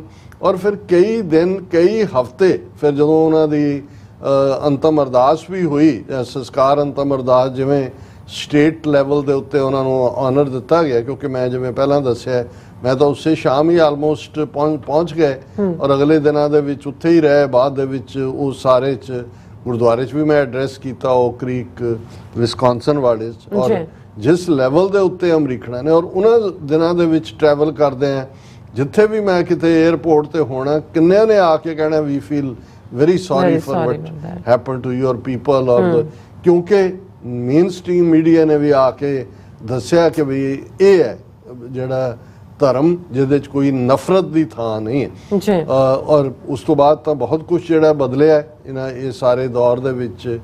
ਹੁਣ ਜਦੋਂ ਅਸੀਂ ਸਟੇਟ ਦੀ ਗੱਲ ਕਰਦੇ ਹਾਂ ਕਿ ਵੀ ਇਹ ਤਾਂ ਨਸਲਵਾਦ ਇੱਥੇ ਸੀ, ਜਦੋਂ ਅਸੀਂ ਇਹਨਾਂ 12 ਵਰ੍ਹਿਆਂ ਦੀ ਜਰਨੀ ਦੀ ਗੱਲ ਕਰਦੇ ਹਾਂ ਤੇ ਫਿਰ ਵਿਸਕੌਨਸਨ ਤੋਂ ਟਰਾਂਸਨੈਸ਼ਨਲ ਡਿਪਰੈਸ਼ਨ ਤੱਕ, ਕਿ ਵੀ ਅੱਜ ਵੀ ਉਹੀ ਅਮਰੀਕਨ ਜਿਹੜਾ ਜਦੋਂ ਉਹ ਦੇਖਦੇ ਨੇ ਕਿ ਜੀ ਜਿਹੜਾ ਕਿਵੇਂ even on American soil American citizen ਨੂੰ ਮਾਰਨ ਦੇ ਲਈ ਉਹਨਾਂ ਨੇ ਇੰਡੀਆ ਟਰਾਂਸਨੈਸ਼ਨਲ ਡਿਪਰੈਸ਼ਨ ਕਰ ਰਿਹਾ ਸੀ। ਔਰ ਉਹਦੇ 'ਚ ਵੀ ਮੈਂ ਸਮਝਦਾ ਵੀ ਮੀਡੀਆ ਦੀ ਬਹੁਤ ਪੋਜ਼ਿਟਿਵਿਟੀ ਹੈ ਕਿ ਉਹਨਾਂ ਨੇ ਇਸ ਇਸ਼ੂ ਨੂੰ ਹਾਈਲਾਈਟ ਕੀਤਾ ਹੈ। ਤੇ ਕਿੰਨੇ ਤੁਹਾਨੂੰ ਅੱਜ ਜਾਣਦੇ ਨੇ ਇਸ ਕਰਕੇ ਹਮਦਰਦੀ ਕਰਨਗੇ ਆ ਕੇ ਕਿ ਵੀ ਨੋ ਕਿ ਵਟ ਇੰਡੀਆ ਇਜ਼ ਡੂਇੰਗ ਟੂ ਦਾ ਸਿੱਖ। ਹੁਣ ਇਹ ਸਾਰੀਆਂ ਪ੍ਰੋਬਲਮਸ ਨੇ, ਉਹ ਰਹਿਣਗੀਆਂ ਵੀ, ਕਿਉਂਕਿ ਜਦੋਂ ਵੀ ਤੁਸੀਂ ਇੱਕ ਯੂਨੀਕ ਆਪਣੀ ਆਈਡੈਂਟਿਟੀ ਦੇ ਨਾਲ ਆਪਣੇ ਉਸ ਮਾਣ ਦੇ ਨਾਲ ਕਰੋਗੇ। ਹੁਣ ਇਹਦੇ ਹੱਲ ਕੀ ਨੇ? ਜਿਵੇਂ ਮੈਂ ਕਿਹਾ ਕਿ ਵੀ ਇੱਕ ਪਾਸੇ ਤਾਂ ਉਸ ਸਿਸਟਮ 'ਚ ਤਾਂ ਖਾਲਿਸਤਾਨ ਤੋਂ ਬਿਨਾਂ ਸਾਡੇ ਕੋਲ ਹੋਰ ਕੋਈ ਪਾਰਟ, ਲੇਕਿਨ ਜਿਵੇਂ ਮੈਂ ਇੱਕ ਵਾਰ ਸ਼ਾਇਦ ਅੱਗੇ ਵੀ ਜ਼ਿਕਰ ਕੀਤਾ ਸੀ ਕਿ ਜੇਮਸ ਬੇਕਰ ਉਹ secretary of state C senior Bush ਦੇ ਵੇਲੇ, ਔਰ ਉਹਨਾਂ ਦੇ ਇੱਕ ਲੰਚ ਦੇ ਉੱਤੇ ਅਰਲੀਅਰ 20-25 ਸਾਲ ਪੁਰਾਣੀ ਗੱਲ ਹੈ, ਤੇ ਮੈਂ ਉਹਨਾਂ ਨੂੰ ਕਿਹਾ, ਮੈਂ ਕਿਹਾ ਜੀ ਸਾਡੇ ਨਾਲ ਇਹ ਹੋ ਰਿਹਾ ਹੈ, ਇੰਡੀਆ 'ਚ ਇਹ ਹੋ ਰਿਹਾ ਹੈ, ਔਰ ਦੂਸਰਾ ਕੋਈ ਸੁਣਨ ਨੂੰ ਕੋਈ ਤਿਆਰ ਨਹੀਂ। ਤਾਂ ਉਹਨਾਂ ਨੇ ਕਿਹਾ ਕਿ ਵੀ ਦੇਖੋ ਮੁਸਲਮਾਨਾਂ ਦੇ ਅਗੇਂਸਟ ਇੱਕ ਬਾਇਸ ਹੈ, ਉਹ ਇਸ ਸੁਸਾਇਟੀ 'ਚ ਹੈ, ਉਹਦੇ 'ਚ ਇੱਕ ਹਿਸਟਰੀ ਹੈ ਜਿਹੜੀ 1400 ਸਾਲ ਪਹਿਲਾਂ ਤੱਕ ਚਲੀ ਜਾਂਦੀ ਹੈ। ਕਰੂਸੇਡਸ ਦੀ ਹਿਸਟਰੀ ਦਾ ਉਹਨੇ ਪੁਆਇੰਟਡ ਜਿਹਾ ਰੈਫਰੈਂਸ ਦਿੱਤਾ। ਉਹਨੇ ਕਿਹਾ ਵੀ ਸਿੱਖਾਂ ਬਾਰੇ ਕੋਈ ਬਾਇਸ ਨਹੀਂ ਹੈ, ਇਗਨੋਰੈਂਸ ਹੈ। ਸੋ ਤੁਹਾਡੇ ਲਈ ਬੈਸਟ ਇਹ ਹੈ ਕਿ ਵੀ ਤੁਸੀਂ ਮੇਨ ਸਟ੍ਰੀਮ ਸੁਸਾਇਟੀ 'ਚ ਜਾ ਕੇ ਉਹਨਾਂ ਦੇ ਨਾਲ ਜਿਹੜਾ ਉਹ ਆਪਣੇ ਆਪ ਨੂੰ ਆਇਡੈਂਟੀਫਾਈ ਵੀ ਕਰੋ, ਆਪਣੇ ਆਪ ਦੀਆਂ ਆਪਣੀਆਂ ਸਮੱਸਿਆਵਾਂ ਵੀ ਦੱਸੋ। ਔਰ ਕਿਉਂਕਿ ਉਹ ਜਾਣੂ ਸੀ, ਉਹਨੇ ਕਿਹਾ ਜਿਹੜਾ ਸਿੱਖਾਂ ਦਾ ਵੈਲਿਊ ਸਿਸਟਮ ਹੈ ਉਹ ਤਾਂ ਬਿਲਕੁਲ ਪੈਰਲਲ ਰਨ ਕਰਦਾ ਹੈ ਸਾਡੇ। ਸੋ ਮੈਂ ਇਹ ਸਮਝਦਾ ਹਾਂ ਕਿ ਵੀ ਇਹ ਬੜਾ ਇੰਪੋਰਟੈਂਟ ਹੈ ਕਿ ਅਸੀਂ ਸਿਸਟਮ ਦੇ ਵਿੱਚ, ਔਰ ਉਹਦੇ 'ਚ ਬੈਸਟ ਪਾਰਟ ਹੈ ਐਜੂਕੇਸ਼ਨ। ਹੁਣ ਜਿਵੇਂ ਬੱਚੀ ਪ੍ਰੀਤ ਕੌਰ ਜਿਸ ਲੈਵਲ ਤੱਕ ਉਹ ਪਹੁੰਚੀ ਹੈ, ਹੁਣ ਇਹੀ ਹੈ ਕਿ ਵੀ ਤੁਸੀਂ ਹਰ ਫੀਲਡ ਨੂੰ ਚੁਣੋ, doctors, engineer, journalist, political scientist, ਹਰ ਫੀਲਡ ਦੇ ਵਿੱਚ ਜਿਹੜਾ ਹੈ। ਜਦੋਂ ਤੁਸੀਂ ਸਪੋਰਟਸ, ਹੁਣ ਜੇ ਸਪੋਰਟਸ ਦੇ ਐਂਗਲ ਤੋਂ ਇੱਕ ਅੱਧਾ ਸਿੱਖ ਐਕਸੈਲ ਕਰੇ ਸਿੱਖੀ ਸਰੂਪ ਦੇ ਨਾਲ ਉਹ ਅਮਰੀਕਾ ਦੇ, ਤਾਂ ਤੁਹਾਨੂੰ ਦੱਸਣ ਦੀ ਲੋੜ ਹੀ ਨਹੀਂ ਹੈ ਕਿ ਵੀ ਅਸੀਂ ਕੌਣ ਹੈ ਜਾਂ ਅਸੀਂ ਕੀ ਹੈ। ਔਰ ਉਹ ਸਾਡਾ ਵਰਤਾਰਾ ਜਿੱਥੇ ਵੀ ਹੋਏਗਾ, ਜਿੱਥੇ ਸਿੱਖ ਹੋਏਗਾ, ਉਹ ਜੈਨਰਸ ਵੀ ਹੈ, ਉਹ ਵਾਰਮ ਵੀ ਹੈ, ਉਹ ਗਿਵਿੰਗ ਮਾਈਂਡਸੈਟ ਵਾਲਾ ਹੈ, ਔਰ ਉਸ ਦੇ ਅੰਦਰ ਇੱਕ ਆਪਣੇ ਕਿਸਮ ਦਾ ਕੌਨਫੀਡੈਂਸ ਵੀ ਹੈ। ਸੋ ਇਹ ਬੜਾ ਇੰਪੋਰਟੈਂਟ ਹੈ ਕਿ ਜਦੋਂ ਅੱਜ ਅਸੀਂ 12 ਵਰ੍ਹਿਆਂ ਬਾਅਦ ਯਾਦ ਕਰ ਰਹੇ ਹਾਂ ਆਪਣੇ ਇਹਨਾਂ 6 ਸ਼ਹੀਦਾਂ ਨੂੰ, ਤੇ ਉੱਥੇ ਨਾਲ ਦੀ ਨਾਲ ਅਸੀਂ ਇਹ ਵੀ ਦੇਖੀਏ ਕਿ ਭਾਈ ਇਸ ਸਿਸਟਮ ਦੇ ਨਾਲ, ਔਰ ਇਸ ਸਾਡਾ ਬਣਦਾ ਵੀ ਹੈ। ਔਰ ਹੁਣ ਜਦੋਂ ਤੋਂ ਦਰਵਾਜ਼ੇ ਖੁੱਲ੍ਹੇ ਨੇ ਕਿ ਅਮਰੀਕਾ 'ਚ ਸਿੱਖੀ ਸਰੂਪ ਨਾਲ ਫੌਜ ਸਰਵ ਕੀਤਾ ਜਾ ਸਕਦਾ ਹੈ, ਬਹੁਤ ਸਾਰੇ ਯੰਗ ਮੈਨ ਇਸ ਪਾਸੇ ਆਏ ਨੇ, ਫੈਡਰਲ ਜੌਬਸ ਦੇ ਵਿੱਚ ਸਾਡੇ ਬੰਦੇ ਨੇ। ਔਰ ਇੱਥੇ ਕਿੰਨੀ ਸਟਰਗਲ, ਇੱਕ ਜ਼ਮਾਨੇ 'ਚ ਪੋਸਟ ਆਫਿਸ 'ਚ ਤੁਸੀਂ ਸਿੱਖੀ ਸਰੂਪ ਦੇ ਨਾਲ ਨਹੀਂ ਸੀ ਸਰਵ ਕਰ ਸਕਦੇ, ਅੱਜ ਕਿੰਨੀ ਵੱਡੀ ਗਿਣਤੀ ਜਿਹੜੇ ਨੇ ਸਾਡੇ ਪੋਸਟ ਆਫਿਸ ਸਰਵ। ਕੋਈ ਐਸਾ ਫੀਲਡ ਨਹੀਂ ਹੈ, ਡਾਕਟਰਸ, ਇੰਜੀਨੀਅਰਸ ਤਾਂ ਹੈ ਹੀ ਨੇ। ਸੋ ਅਸੀਂ ਸਮਝਦੇ ਹਾਂ ਕਿ ਅੱਜ ਜਿੱਥੇ ਅਸੀਂ ਇਸ ਪ੍ਰੋਗਰਾਮ ਨੂੰ ਉਹਨਾਂ ਸ਼ਹੀਦਾਂ ਦੇ ਨਾਮ ਸਮਰਪਣ ਕਰ ਰਹੇ ਹਾਂ, ਕਿਉਂਕਿ ਉਹਨਾਂ ਨੇ ਗੁਰਦੁਆਰੇ ਦੀ ਹਦੂਦ ਦੇ ਵਿੱਚ ਸ਼ਹਾਦਤ ਦੇ ਕੇ ਜਿਹੜੀ ਸਿੱਖੀ ਦਾ ਪ੍ਰਚਾਰ ਕੀਤਾ, ਸਿੱਖੀ ਵੈਲਿਊਜ਼, ਔਰ ਕਿ ਨਫ਼ਰਤ ਦੀ ਕੋਈ ਥਾਂ ਨਹੀਂ ਹੈ। ਇਹ ਸਾਡਾ ਇਹ ਫਰਜ਼ ਵੀ ਬਣਦਾ ਹੈ ਕਿ ਭਾਈ ਅਸੀਂ ਉਹਨਾਂ ਨੂੰ ਯਾਦ ਕਰੀਏ। ਔਰ ਸਾਡੇ ਜਦੋਂ ਅਸੀਂ ਭਵਿੱਖ ਦੇ ਆਪਣੇ ਮਾਰਚ ਦੀ ਗੱਲ ਕਰਦੇ ਹਾਂ, ਸਿੱਖ ਕੌਮ ਦੀ 35 ਮਿਲੀਅਨ ਸਿੱਖ ਨੇਸ਼ਨ ਦੀ ਹੋਣੀ, ਇਹ ਵੀ ਜਿਵੇਂ ਜੇ ਦੁਨੀਆ ਭਰ 'ਚ ਬਾਬੇ ਨਾਨਕ ਦੇ ਲਫ਼ਜ਼ਾਂ ਨੇ ਉਜੜ ਜਾਓ ਖਿਲਾਰਿਆ ਤੇ ਇਹ ਦੁਨੀਆ 'ਚ ਖਿਲਰ ਕੇ ਵੀ ਉਸ ਖੁਸ਼ਬੂ ਨੂੰ ਵੰਡਣੇ ਔਰ ਉਸ ਦੇ ਲਈ ਜਦੋਂ ਅਸੀਂ ਹਾਂ ਆਪਣੇ ਬੱਚਿਆਂ 'ਚ ਪ੍ਰਾਈਡ ਭਰੀਏ ਕਿ ਉਹਨਾਂ ਨੂੰ ਕਿਉਂ ਉਹਨਾਂ ਨੇ ਸਿੱਖੀ ਸਰੂਪ 'ਚ ਹੋਣਾ, ਸਿੱਖ ਹੋਣ ਦਾ ਪ੍ਰਾਈਡ ਕੀ ਹੈ। ਔਰ ਇਹ ਸਾਰੇ ਦੇ ਚਲਦਿਆਂ ਅਸੀਂ ਇੱਕ ਵਾਰ ਫੇਰ ਜਿੱਥੇ ਸਰ ਜਤਿੰਦਰ ਸਿੰਘ ਜੀ ਦਾ ਸ਼ੁਕਰੀਆ ਅਦਾ ਕਰਦੇ ਉੱਥੇ ਅਸੀਂ ਸ਼ਹੀਦਾਂ ਦੀ ਯਾਦ ਨੂੰ ਵੀ ਅੱਜ ਦਾ ਪ੍ਰੋਗਰਾਮ ਸਮਰਪਿਤ ਕਰਦੇ ਹਾਂ। ਜੀ ਰਾਜ ਸਾਹਿਬ ਤੁਹਾਡਾ ਬਹੁਤ ਬਹੁਤ ਸ਼ੁਕਰੀਆ। ਸੋ ਇੱਥੇ ਲੈਣਾ ਬ੍ਰੇਕ ਤੇ ਜਾਣ ਤੋਂ ਪਹਿਲਾਂ ਅਸੀਂ ਪ੍ਰਦਰਸ਼ਕਾਂ ਤੇ ਸਰੋਤਿਆਂ ਨੂੰ ਅਪੀਲ ਦੀ ਬੇਨਤੀ ਕਰਦੇ ਹਾਂ। ਵਿਊਅਰਸ, ਜਿਸ ਤਰ੍ਹਾਂ ਕਿ ਤੁਸੀਂ ਜਾਣਦੇ ਹੋ ਕਿ TV 84 ਇੱਕ ਪੰਥਕ ਚੈਨਲ ਹੈ। TV 84 ਦੀ ਚੜ੍ਹਦੀ ਕਲਾ ਲਈ ਵੱਧ ਤੋਂ ਵੱਧ ਡੋਨੇਟ ਕਰੋ। ਡੋਨੇਟ ਕਰਨ ਲਈ ਸਾਡੀ ਵੈਬਸਾਈਟ tv84.tv ਤੇ ਜਾ ਕੇ ਪੇਪਲ ਦੀ ਵਰਤੋਂ ਕਰਕੇ ਵਨ ਟਾਈਮ ਡੋਨੇਟ ਕਰ ਸਕਦੇ ਹੋ, ਮੰਥਲੀ ਡੋਨੇਟ ਵੀ ਕਰ ਸਕਦੇ ਹੋ। ਤੁਸੀਂ TV 84 ਦੇ ਨਾਮ ਤੇ ਚੈੱਕ ਬਣਾ ਕੇ ਸਾਨੂੰ ਮੇਲ ਵੀ ਕਰ ਸਕਦੇ ਹੋ ਸਾਡੇ ਇਸ ਪਤੇ ਤੇ 36-01 37th Avenue, Long Island City, New York 11101 USA, ਜਾਂ ਫਿਰ ਤੁਸੀਂ ਸਾਨੂੰ ਫੋਨ ਰਾਹੀਂ ਵੀ ਸੰਪਰਕ ਕਰ ਸਕਦੇ ਹੋ 5166191984। ਤੁਸੀਂ ਸਾਨੂੰ ਈਮੇਲ ਵੀ ਕਰ ਸਕਦੇ ਹੋ info@tv84.tv ਤੇ। ਅਸੀਂ ਤੁਹਾਡੇ ਤਹਿ ਦਿਲ ਤੋਂ ਸ਼ੁਕਰਗੁਜ਼ਾਰ ਹੋਵਾਂਗੇ। ਸੋ ਇੱਥੇ ਲੈਣੇ ਬ੍ਰੇਕ। ਵਿਊਅਰਸ, ਤੁਸੀਂ ਇਸੇ ਤਰ੍ਹਾਂ ਬੜੇ ਰਹਿਣਾ। ਮਿਲਦੇ ਹਾਂ ਛੋਟੇ ਜਿਹੇ ਬ੍ਰੇਕ ਤੋਂ ਬਾਅਦ।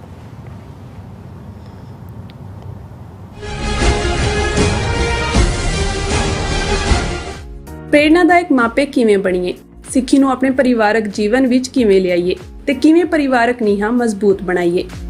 ਕੀ ਤੁਸੀਂ ਵੀ ਇਹਨਾਂ ਸਵਾਲਾਂ ਦੇ ਜਵਾਬ ਲੱਭ ਰਹੇ ਹੋ ਤਾਂ ਤੁਹਾਡੇ ਲਈ ਹੈ ਵੱਡੀ ਖੁਸ਼ਖਬਰੀ। ਨਿਊਯਾਰਕ ਅਤੇ ਨਿਊ ਜਰਸੀ ਵਿਖੇ ਹੋ ਰਿਹਾ ਹੈ Sikh parenting course. The World Sikh Parliament Education Council, Khalsa Foundation, Share Charity ਅਤੇ ਹੋਰ ਸਿੱਖ ਜਥੇਬੰਦੀਆਂ ਦੇ ਸਹਿਯੋਗ ਨਾਲ ਇਹ ਕੋਰਸ ਪੰਜਾਬੀ ਅਤੇ ਅੰਗਰੇਜ਼ੀ ਦੋਵਾਂ ਭਾਸ਼ਾਵਾਂ ਵਿੱਚ ਕਰਵਾਇਆ ਜਾਵੇਗਾ, ਜਿੱਥੇ ਭਾਈ ਜਗਜੀਤ ਸਿੰਘ ਤੁਹਾਡੇ ਨਾਲ ਸਾਂਝੀ ਕਰਨਗੇ ਪੇਰੈਂਟਿੰਗ ਨਾਲ ਸੰਬੰਧਿਤ ਅਹਿਮ ਜਾਣਕਾਰੀ। 10 ਅਗਸਤ ਦਿਨ ਸ਼ਨੀਚਰਵਾਰ ਨੂੰ ਸਵੇਰੇ 10 ਵਜੇ ਤੋਂ ਸ਼ਾਮ 4 ਵਜੇ ਤੱਕ Bombay Theatre 6825 Fresh Meadow Lane, Flushing, New York ਅਤੇ 11 ਅਗਸਤ ਦਿਨ ਐਤਵਾਰ ਸਵੇਰੇ 10 ਵਜੇ ਤੋਂ ਸ਼ਾਮ 5 ਵਜੇ ਤੱਕ Gurdwara Sahib Dashmesh Darbar, Carteret, New Jersey ਵਿਖੇ ਜ਼ਰੂਰ ਪਹੁੰਚੋ। ਯੂਨਾਈਟਿਡ ਸਿੱਖ ਸੰਸਥਾ ਨੇ ਦੱਖਣੀ ਅਮਰੀਕਾ ਵਿੱਚ ਬੇਰਲ ਤੂਫਾਨ ਦੇ ਪੀੜਤਾਂ ਲਈ ਤੁਰੰਤ ਮਦਦ ਮੁਹਿੰਮ ਸ਼ੁਰੂ ਕੀਤੀ ਹੈ। ਇਸ ਭਿਆਨਕ ਤੂਫਾਨ ਨੇ ਸੈਂਟ ਵਿੰਸੈਂਟ ਅਤੇ ਗ੍ਰੇਨੇਡੀਨਸ, ਗ੍ਰੇਨੇਡਾ, ਡੋਮਿਨਿਕਾ ਅਤੇ ਬਾਰਬਾਡੋਸ ਨੂੰ ਬਹੁਤ ਨੁਕਸਾਨ ਪਹੁੰਚਾਇਆ ਹੈ। ਯੂਨਾਈਟਿਡ ਸਿੱਖਸ ਦੀਆਂ ਟੀਮਸ ਲੋੜਵੰਦ ਲੋਕਾਂ ਲਈ ਜ਼ਰੂਰੀ ਸਮਾਨ ਅਤੇ ਖਾਣ-ਪੀਣ ਦੀਆਂ ਚੀਜ਼ਾਂ ਪਹੁੰਚਾ ਰਹੀਆਂ ਹਨ। ਤੁਹਾਡੇ ਸਹਿਯੋਗ ਦੀ ਲੋੜ ਹੈ।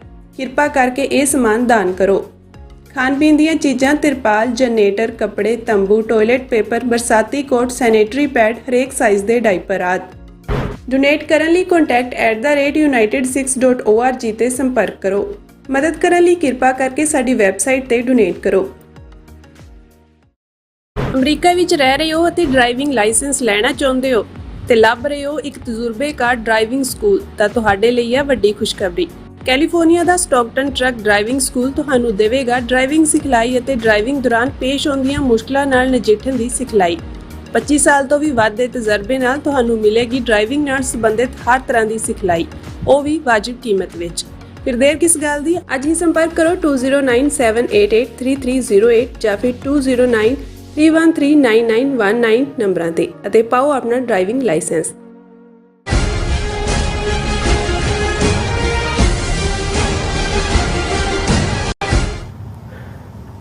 Viewers, welcome back to program. So viewers, ਗੱਲਬਾਤ ਕਰਨ ਜਾ ਰਹੇ ਹਾਂ ਬੰਗਲਾਦੇਸ਼ ਦੇ ਹਵਾਲੇ ਨਾਲ ਕਿ ਬੰਗਲਾਦੇਸ਼ ਵਿੱਚ ਰਾਜ ਪਲਟਾ ਹੋਇਆ ਹੈ। ਭਾਰਤ ਸਰਕਾਰ ਦੀ ਜ਼ਰ ਖਰੀਦ ਪ੍ਰਾਈਮ ਮਿਨਿਸਟਰ ਜਿਹੜੀ ਹੈ ਸ਼ੇਖ ਹਸੀਨਾ ਮੁਲਕ ਛੱਡ ਕੇ ਭੱਜ ਕੇ ਭਾਰਤ ਦੀ ਸ਼ਰਨ ਵਿੱਚ ਆ ਗਈ ਹੈ। ਸੋ ਬੰਗਲਾਦੇਸ਼ ਦੇ ਲੋਕਾਂ ਵਿੱਚ ਭਾਰਤ ਦੇ ਖਿਲਾਫ ਜ਼ੋਰਦਾਰ ਗੁੱਸਾ ਹੈ ਕਿ ਪਿਛਲੇ 15 ਸਾਲਾਂ ਤੋਂ ਸ਼ੇਖ ਹਸੀਨਾ ਰਾਹੀਂ ਸਰਕਾਰ ਅਸਿੱਧੇ ਤੌਰ ਤੇ ਬੰਗਲਾਦੇਸ਼ ਤੇ ਰਾਜ ਕਰ ਰਹੀ ਸੀ। ਸੋ ਇਸ ਬਾਰੇ ਆਪਾਂ ਗੱਲਬਾਤ ਕਰਨ ਜਾ ਰਹੇ ਹਾਂ। ਸੋ ਅਸੀਂ ਚਾਹਾਂਗੇ ਕਿ ਤੁਸੀਂ ਇਸੇ ਤਰ੍ਹਾਂ ਬੜੇ ਰਹਿਣਾ, ਦੇਖਣ, ਸੁਣ ਲਈ ਐਂਡ ਲਿਖਣ ਲਈ। ਤੁਹਾਡਾ ਸਭ ਦਾ ਬਹੁਤ ਧੰਨਵਾਦ ਜੀ। ਡਾਕਟਰ ਸਾਹਿਬ, ਕੀ ਵਿਚਾਰਾਂ ਨੇ? ਦੇਖੋ, ਬਹਾਦਰ ਸ਼ਾਹ ਜ਼ਫਰ ਆਖਰੀ ਜਿਹੜਾ ਬਾਦਸ਼ਾਹ ਸੀ ਭਾਰਤ ਦਾ, ਤੇ ਉਹਦੀ ਭਾਰਤ ਦੀ ਟੈਰੀਟਰੀ ਲਾਲ ਕਿਲੇ ਤੱਕ ਹੀ ਮਹਿਦੂਦ ਸੀ ਜੀ। ਔਰ ਉਸ ਦੀ ਦਾ ਜਿਹੜਾ ਦਰਬਾਰ ਲੱਗਦਾ ਸੀ ਉਹਦੇ ਵਿੱਚ ਸ਼ਾਇਰ ਹੀ ਸੀ, ਮੀਰ ਤਕੀ ਮੀਰ ਹੈ, ਜ਼ੋਕ ਹੈ, ਗਾਲਬ ਹੈ। ਔਰ ਜਦੋਂ ਉਹਦਾ ਉਹ ਸਾਰਾ ਉਖੜਾ ਖੜ ਗਿਆ ਕੰਮ 1857 ਦੇ ਗਦਰ ਤੋਂ ਬਾਅਦ, ਉਹਨੂੰ ਰੰਗੂਨ ਭੇਜ ਦਿੱਤਾ ਔਰ ਉੱਥੇ ਉਹ ਬੈਠ ਗਿਆ ਵਿਚਾਰਾ ਲਿਖਣ ਕੇ ਲੱਗਦਾ ਨਹੀਂ ਹੈ ਦਿਲ ਮੇਰਾ ਉਜੜੇ ਦਿਆਰ ਮੇਂ। ਤੇ ਗਾਲਬ ਜਿਹੜਾ ਲਖਨਊ ਵੀ ਗਿਆ, ਕਲਕੱਤੇ ਗਿਆ ਗਾਲਬ, ਔਰ ਕਲਕੱਤੇ ਬਾਰੇ ਉਹਨੇ ਲਿਖਿਆ ਜਿਹੜਾ ਬੰਗਾਲੀਆਂ ਬਾਰੇ, ਉਹਨੇ ਕਿਹਾ ਕਿ ਵੀ ਇਹ ਬੰਗਾਲੀ ਵੀ ਬੜੀ ਯੂਨੀਕ ਲੋਕ ਨੇ। ਕੁਝ ਮਾਮਲੇ 'ਚ 100 ਸਾਲ ਅੱਗੇ ਨੇ, ਕੁਝ 100 ਸਾਲ ਪਿੱਛੇ ਨੇ। ਮਤਲਬ ਹੁਣ ਜਦੋਂ ਅਸੀਂ ਟ੍ਰੈਡੀਸ਼ਨ ਜਾਂ ਪਰੰਪਰਾ ਦੀ ਗੱਲ ਕਰਦੇ ਹਾਂ, ਜਿਹੜੀ ਉਹਦੇ 'ਚ ਬੰਗਾਲੀ ਅੱਜ ਵੀ ਭਾਵੇਂ ਉਹਨੇ ਆਪਣਾ ਉਸ ਦਾ ਪਹਿਰਾਵਾ, ਉਸ ਦੇ ਕਸਟਮ, ਉਸ ਦਾ ਰਹਿਣ ਸਹਿਣ, ਜੋ ਉਹਨਾਂ ਦਾ ਪਰਿਵਾਰਕ ਢਾਂਚਾ, ਉਹਨਾਂ 'ਚ ਕੋਈ ਕੰਪਲੈਕਸ ਨਹੀਂ ਹੁੰਦਾ ਆਪਣੀ ਜ਼ਬਾਨ, ਬੰਗਲਾ ਜ਼ਬਾਨ ਦੇ ਬਾਰੇ। ਲੇਕਿਨ ਬਹੁਤ ਵਾਰ ਜਿਹੜੀ ਤਬਦੀਲੀ ਜਾਂ ਦੂਸਰੀ ਹੁੰਦੀ ਹੈ ਉਹ ਬਹੁਤ ਫੋਰਸ ਹੀ ਕਰਦੇ ਨੇ, ਔਰ ਰੈਵੋਲੂਸ਼ਨ ਦੇ ਨਾਂ ਥੱਲੇ ਜਿਹੜਾ ਉਹ ਇਹ ਕਹੋ ਕਿ ਵੀ ਵਕਤ ਨਾਲੋਂ ਅੱਗੇ। ਔਰ ਇਹੀ ਕਾਰਨ ਹੈ ਕਿ ਜਦੋਂ ਅਸੀਂ ਬਹੁਤ ਵਾਰ ਅੰਗਰੇਜ਼ਾਂ ਦੇ ਖਿਲਾਫ ਜਿਹੜੀ ਸਟਰਗਲ ਹੈ ਉਹਦੇ 'ਚ ਯੋਗਦਾਨ ਦੇਖਦੇ ਤੇ ਉਹਦੇ 'ਚ ਸਿੱਖਾਂ ਤੋਂ ਬਾਅਦ ਬੰਗਾਲੀ ਔਰ ਕਈ ਮਾਮਲਿਆਂ 'ਚ ਦੋਨਾਂ ਦਾ ਟੁਗੈਦਰ ਗਦਰ ਪਾਰਟੀ ਮੂਵਮੈਂਟ 'ਚ ਵੀ ਰਾਸ ਬਿਹਾਰੀ ਬੋਸ ਔਰ ਦੂਜੇ ਦਾ ਹਿੱਸਾ। ਫਿਰ ਆਜ਼ਾਦ ਹਿੰਦ ਫੌਜ ਬਣਾਈ ਭਾਵੇਂ ਜਨਰਲ ਮੋਹਨ ਸਿੰਘ ਨੇ, ਲੇਕਿਨ ਸੁਭਾਸ਼ ਚੰਦਰ ਬੋਸ ਔਰ ਉਹਦੀ 40-42 ਹਜ਼ਾਰ ਦੀ ਆਜ਼ਾਦ ਹਿੰਦ ਫੌਜ 'ਚ ਜਿਹੜੀ ਬਹੁਤੀ ਪ੍ਰਿਜ਼ਨਰਸ ਦੇ ਉੱਤੇ ਹੀ ਸੀ ਜਿਹੜੇ ਜਾਪਾਨੀਆਂ ਨੇ ਬਣਾਏ ਸੀ, 32-33 ਹਜ਼ਾਰ ਉਹਨਾਂ 'ਚੋਂ ਸਿੱਖ ਸੀ। ਔਰ ਕੋਈ ਇਨਹੈਰੈਂਟ ਜਿਵੇਂ ਅਸੀਂ ਯੂਪੀ ਬਿਹਾਰ ਦੱਖਣੀ ਪੂਰਬੀ ਕਈ ਕੋਟ ਚੜੇ ਪੂਰਬੀ ਦੱਖਣੀ ਜੀ ਜਾਂ ਇਹਨਾਂ ਦੀ ਨਫ਼ਰਤ ਦੇਖਦੇ ਹਾਂ, ਬੰਗਾਲੀਆਂ 'ਚ ਜਿਹੜਾ ਤੁਹਾਨੂੰ ਉਸ ਕਿਸਮ ਦਾ ਨਹੀਂ ਮਿਲੇਗਾ। ਸਿੱਖਾਂ ਨਾਲ ਪੁਰਾਣਾ ਸੰਬੰਧ ਵੈਸੇ ਵੀ ਜੈਦੇਵ ਦੀ ਬਾਣੀ 12ਵੀਂ 13ਵੀਂ ਸਦੀ ਜਿਹੜੇ ਹੋਏ ਨੇ, ਗੁਰੂ ਨਾਨਕ ਸਾਹਿਬ ਨੇ ਜਿਹੜੀ ਹੈ ਉਹ ਗੁਰੂ ਗ੍ਰੰਥ ਲਿਆਂਦੀ, ਜਿਹੜੀ ਗੁਰੂ ਅਰਜਨ ਸਾਹਿਬ ਨੇ ਗੁਰੂ ਗ੍ਰੰਥ ਸਾਹਿਬ 'ਚ ਦਰਜ ਕੀਤੀ। ਔਰ ਬੰਗਾਲੀ ਹਮੇਸ਼ਾ ਐਡਮਾਇਰਿੰਗ ਹੈ। ਔਰ ਗੁਰੂ ਨਾਨਕ ਸਾਹਿਬ ਤੋਂ ਬਾਅਦ ਅਸੀਂ ਈਵਨ ਗੁਰੂ ਤੇਗ ਬਹਾਦਰ ਸਾਹਿਬ ਮੈਂ ਦੇਖਦਾ ਹਾਂ ਵੀ ਉਹਨਾਂ ਦੇ ਗੁਰਦੁਆਰੇ ਇਕੱਲੇ ਇਹੀ ਨਹੀਂ ਕਿ ਵੀ ਅਸਾਮ ਦੇ ਵਿੱਚ ਜਾਂ ਅੱਜ ਦਾ ਜਿਹੜਾ ਬੰਗਲਾਦੇਸ਼ ਹੈ, ਕਿਉਂਕਿ ਮੈਂ ਜਦੋਂ ਹੁਣ ਬੰਗਾਲ ਦੀ ਗੱਲ ਕਰ ਰਿਹਾ ਤੇ ਬੰਗਲਾਦੇਸ਼ ਤੇ ਵੈਸਟ ਬੰਗਾਲ ਦੋਨਾਂ ਨੂੰ ਔਰ ਈਵਨ ਅਸਾਮ ਦਾ ਹਿੱਸਾ ਵੀ ਜਿਹਨੂੰ ਕਾਮਰੂਪ ਦੇਸ਼ ਕਹਿੰਦੇ ਸੀ, ਇਹਨਾਂ ਨੂੰ ਟੁਗੈਦਰਨੈਸ ਦੇ ਨਾਲ ਦੇਖ ਰਹੇ ਹਾਂ। ਅੱਜ ਵੀ ਢਾਕਾ ਯੂਨੀਵਰਸਿਟੀ ਜਿੱਥੋਂ ਰੈਵੋਲੂਸ਼ਨ ਨਿਕਲੇ ਨੇ, ਹੁਣ ਦੀ ਜਿਹੜੀ ਅਸੀਂ ਗੱਲ ਵੀ ਕਰਾਂਗੇ ਉਹ ਢਾਕਾ ਯੂਨੀਵਰਸਿਟੀ ਦੇ ਸਟੂਡੈਂਟਸ ਨੇ ਲੀਡ ਕੀਤਾ। ਔਰ ਯੂਨੀਵਰਸਿਟੀ ਕੈਂਪਸ ਦੇ ਵਿੱਚ ਗੁਰੂ ਤੇਗ ਬਹਾਦਰ ਸਾਹਿਬ ਦਾ ਗੁਰਦੁਆਰਾ ਹੈ। ਇਸੇ ਤਰ੍ਹਾਂ ਚਿਟਾਗੋਂਗ ਦੇ ਵਿੱਚ ਹੁਣ ਬਹੁਤ ਵਾਰ ਅਸੀਂ ਦੇਖਦੇ ਹਾਂ ਵੀ ਕਿੱਥੇ, ਔਰ ਉੱਪਰ ਧੋਬੜੀ ਅਸਾਮ ਦੇ ਵਿੱਚ, ਇਹ ਬੰਗਾਲ ਔਰ ਕਲਕੱਤਾ ਦਾ ਜਦੋਂ ਅਸੀਂ ਜ਼ਿਕਰ ਕਰਦੇ ਹਾਂ ਤਾਂ ਗੁਰਦੁਆਰਾ ਬਾਗ ਮਾੜੀ, ਗੁਰਦੁਆਰਾ ਬੜੀ ਸੰਗਤ, ਗੁਰਦੁਆਰਾ ਛੋਟੀ ਸੰਗਤ, ਔਰ ਬਹੁਤ ਸਾਰੇ ਉੱਥੇ ਜਿੱਥੇ ਗੁਰੂ ਨਾਨਕ ਸਾਹਿਬ ਗਏ ਤੇ 9ਵੇਂ ਪਾਤਸ਼ਾਹ ਵੀ ਉਹਨਾਂ ਥਾਵਾਂ ਤੇ ਗਏ। ਸੋ ਬੰਗਾਲ ਦੇ ਵਿੱਚ ਜਿਹੜਾ ਇੱਕ ਪਾਰਟ ਹੈ ਹਮੇਸ਼ਾ ਹੀ ਉਹ ਇਹ ਰਿਹਾ ਹੈ। ਔਰ ਕਿਸ ਲੈਵਲ ਦੇ ਉੱਤੇ ਬੰਗਾਲ ਬਹੁਤ ਵੱਡਾ ਪ੍ਰੋਵਿੰਸ ਸੀ। ਜਦੋਂ ਅੰਗਰੇਜ਼ਾਂ ਨੇ 1757 ਦੀ ਪਲਾਸੀ ਦੀ ਲੜਾਈ ਤੋਂ ਬਾਅਦ ਬੰਗਾਲ ਦੀ ਫਤਹ ਦਾ ਜ਼ਿਕਰ ਹੁੰਦਾ ਹੈ ਕਿ ਸਰਾਜੂ ਦੌਲਾ ਮਾਰਿਆ ਗਿਆ ਔਰ ਮੀਰ ਜ਼ਾਫਰ ਜਿਹਨੇ ਕਨਾਈਵ ਕੀਤਾ, ਤਾਂ ਉਦੋਂ ਬੰਗਾਲ ਦਾ ਮਤਲਬ ਅੱਜ ਦਾ ਬਿਹਾਰ ਵੀ, ਅੱਜ ਦਾ ਉੜੀਸਾ ਵੀ ਔਰ ਅੱਜ ਦਾ ਅਸਾਮ ਵੀ ਇੰਨਾ ਵੱਡਾ ਸੂਬਾ ਸੀ, ਬਹੁਤ ਵੱਡਾ ਰੈਵਨਿਊ ਸੀ। ਔਰ ਸ਼ਾਇਦ ਅੰਗਰੇਜ਼ਾਂ ਨੇ ਜੇ ਸਜ਼ਾ ਵੀ ਦਿੱਤੀ ਹੈ ਬੰਗਾਲ ਔਰ ਪੰਜਾਬ ਨੂੰ ਕਿ 47 ਦਾ ਦਰਦ ਵੀ ਦੋਨਾਂ ਨੇ ਹੀ ਹੰਡਾਇਆ, ਕਿਉਂਕਿ 47 ਦੀ ਵੰਡ ਕੋਈ ਯੂਪੀ ਬਿਹਾਰ ਕੋਈ ਤਾਂ ਨਹੀਂ ਵੰਡਿਆ ਗਿਆ, ਪੰਜਾਬ ਤੇ ਬੰਗਾਲ ਹੀ ਵੰਡੇ। ਔਰ ਇੱਧਰ ਹਾਲਾਂ ਬੰਗਾਲ ਦੇ ਵਿੱਚ ਵੀ ਬਹੁਤ ਕਿਲਿੰਗਸ ਹੋਈਆਂ ਪਰ ਉਸ ਲੈਵਲ ਦੀਆਂ ਨਹੀਂ ਜਿਵੇਂ ਪੰਜਾਬ 'ਚ ਹੋਈਆਂ, ਦੋਵੇਂ ਪਾਸੇ ਹੀ। ਪਰ ਅੱਜ ਵੀ ਇਹੀ ਕਾਰਨ ਹੈ ਕਿ ਸ਼ਾਇਦ ਜ਼ਿਆਦਾ ਨਹੀਂ ਤਾਂ 8 ਤੋਂ 10% ਜਿਹੜੀ ਪਾਪੂਲੇਸ਼ਨ ਹੈ ਬੰਗਲਾਦੇਸ਼ ਦੇ ਵਿੱਚ ਹਿੰਦੂਆਂ ਦੀ ਹੈ। ਔਰ ਇਸ ਸਾਰੇ ਦੇ ਚੱਲਦੇ ਆ ਬੰਗਾਲੀਆਂ ਨੂੰ, ਜਿਵੇਂ ਮੈਂ ਕਿਹਾ ਉਹ ਗਾਲਬ ਤੋਂ ਮੈਂ ਗੱਲ ਸ਼ੁਰੂ ਕੀਤੀ ਵੀ ਕੁਝ ਮਾਮਲੇ 'ਚ ਉਹ ਆਪਣੀ ਬੋਲੀ ਨੂੰ ਬਹੁਤ ਪਿਆਰ ਕਰਦੇ ਨੇ। ਔਰ ਇਹੀ ਕਾਰਨ ਸੀ ਕਿ ਪਾਕਿਸਤਾਨ ਦੇ ਨਾਲ ਜਿਹੜੀ ਬੇਸ਼ੱਕ ਬਾਅਦ 'ਚ ਇੰਡੀਆ ਨੇ ਇੱਕ ਡਰਟੀ ਰੋਲ ਪਲੇ ਕੀਤਾ 1971 'ਚ ਮੁਕਤੀ ਵਾਹਿਨੀ ਦੇ ਨਾਂ ਥੱਲੇ ਫੌਜੀ ਹਮਲਾ, ਪਰ ਇਸ ਦੀ ਸ਼ੁਰੂਆਤ ਉਦੋਂ ਹੀ 1950 'ਚ ਹੋਈ ਜਦੋਂ ਕਿ ਉਰਦੂ ਨੂੰ ਜ਼ਬਾਨ ਦੇ ਤੌਰ ਦੇ ਉੱਤੇ ਕੌਮੀ ਜ਼ਬਾਨ ਬਣਾ ਕੇ ਬੰਗਾਲੀਆਂ ਦੇ ਉੱਤੇ ਵੀ ਥੋਪਿਆ ਗਿਆ। ਹਾਲਾਂਕਿ ਉਸ ਵੇਲੇ ਦੇ ਪਾਕਿਸਤਾਨ 'ਚ ਮੈਜੋਰਿਟੀ ਪਾਪੂਲੇਸ਼ਨ ਤਾਂ ਬੰਗਾਲੀਆਂ ਦੀ ਸੀ, ਸੋ ਉਹਨਾਂ ਦੀ ਇਹ ਨਹੀਂ ਸੀ ਮੰਗ ਕੇ ਵੀ ਤੁਸੀਂ ਬੰਗਲਾ ਨੂੰ ਬਣਾਓ ਨੈਸ਼ਨਲ ਲੈਂਗੁਏਜ, ਪਰ ਉਹਨਾਂ ਨੂੰ ਇਹ ਵੀ ਨਹੀਂ ਸੀ ਕਿ ਵੀ ਜਿਹੜੇ ਸਿਰਫ ਉਰਦੂ ਸਪੀਕਿੰਗ ਤਾਂ 2% ਤੋਂ ਵੀ ਘੱਟ ਪਾਕਿਸਤਾਨ 'ਚ ਸੀ, ਉਹੀ ਜਿਹੜੇ ਯੂਪੀ ਬਿਹਾਰ ਤੋਂ ਗਏ ਵੀ ਤੁਸੀਂ ਸਾਡੇ ਤੇ ਥੋਪ ਰਹੇ। ਔਰ ਉਹਦੇ 'ਚ ਵੀ ਜਿਹੜੇ ਪਹਿਲੇ ਪ੍ਰੋਟੈਸਟ 1952-53 'ਚ ਹੋਏ, ਸ਼ੁਰੂਆਤ ਇਮੀਡੀਏਟ ਉਹ ਢਾਕਾ ਯੂਨੀਵਰਸਿਟੀ 'ਚ ਹੀ ਹੋਏ, ਗੋਲੀ ਚੱਲੀ ਉਦੋਂ ਵੀ ਜਦੋਂ ਕੋਈ ਜ਼ੁਲਮ ਕਰਦਾ ਹੈ। ਔਰ ਉਹਨਾਂ ਨੇ ਉਹ ਜਦੋਂ ਇੱਕ ਵਾਰੀ ਖੂਨ ਡੁੱਲ ਜਾਂਦਾ ਕਿਸੇ ਕਾਜ਼ ਦੇ ਲਈ, ਫਿਰ ਭਾਵੇਂ ਦਹਾਕਾ ਲੱਗੇ 2 ਦਹਾਕੇ ਲੱਗਣ। ਔਰ ਉਹਦੇ 'ਚ ਅਸੀਂ ਦੇਖਦੇ ਹਾਂ ਕਿ ਸੈਕੰਡ ਟਾਈਮ ਫਿਰ ਜਦੋਂ ਪਾਕਿਸਤਾਨ ਦੇ ਉਸ ਵੇਲੇ ਦੇ ਰੂਲਰ ਯਹੀਆ ਖਾਨ ਨੇ ਔਰ ਫਿਰ ਜ਼ੁਲਫਿਕਾਰ ਅਲੀ ਭੁੱਟੋ ਜਿਹੜਾ ਯਹੀਆ ਖਾਨ ਨੂੰ ਚੁੱਕ ਦੇ ਕੇ ਜਿਹੜਾ ਉਹ ਮੁਜੀਬੁਰ ਰਹਿਮਾਨ ਜਿਹਨੇ ਮੈਜੋਰਿਟੀ ਲਈ ਸੀ ਅਵਾਮੀ ਲੀਗ ਦੇ ਥੱਲੇ, ਉਹਨੂੰ ਜਿਹੜਾ ਪਾਵਰ ਦੇਣ ਦੀ ਥਾਂ ਅਰੈਸਟ ਕਰ ਲਿਆ। ਤੇ ਫਿਰ ਉਹੀ ਬੰਗਾਲੀ ਉਸੇ ਯੂਨੀਵਰਸਿਟੀਆਂ ਚੋਂ ਸਟੂਡੈਂਟ ਨਿਕਲੇ, ਬਾਕੀ ਮੁਲਕ ਨੇ ਜੁਆਇਨ ਕੀਤਾ।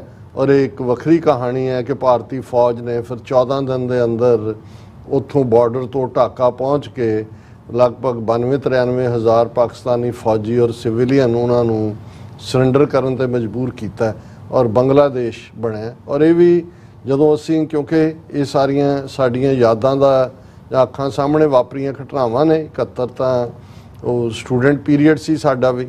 ਔਰ ਹੁਣ ਅਸੀਂ ਜਦੋਂ ਆਲਮੋਸਟ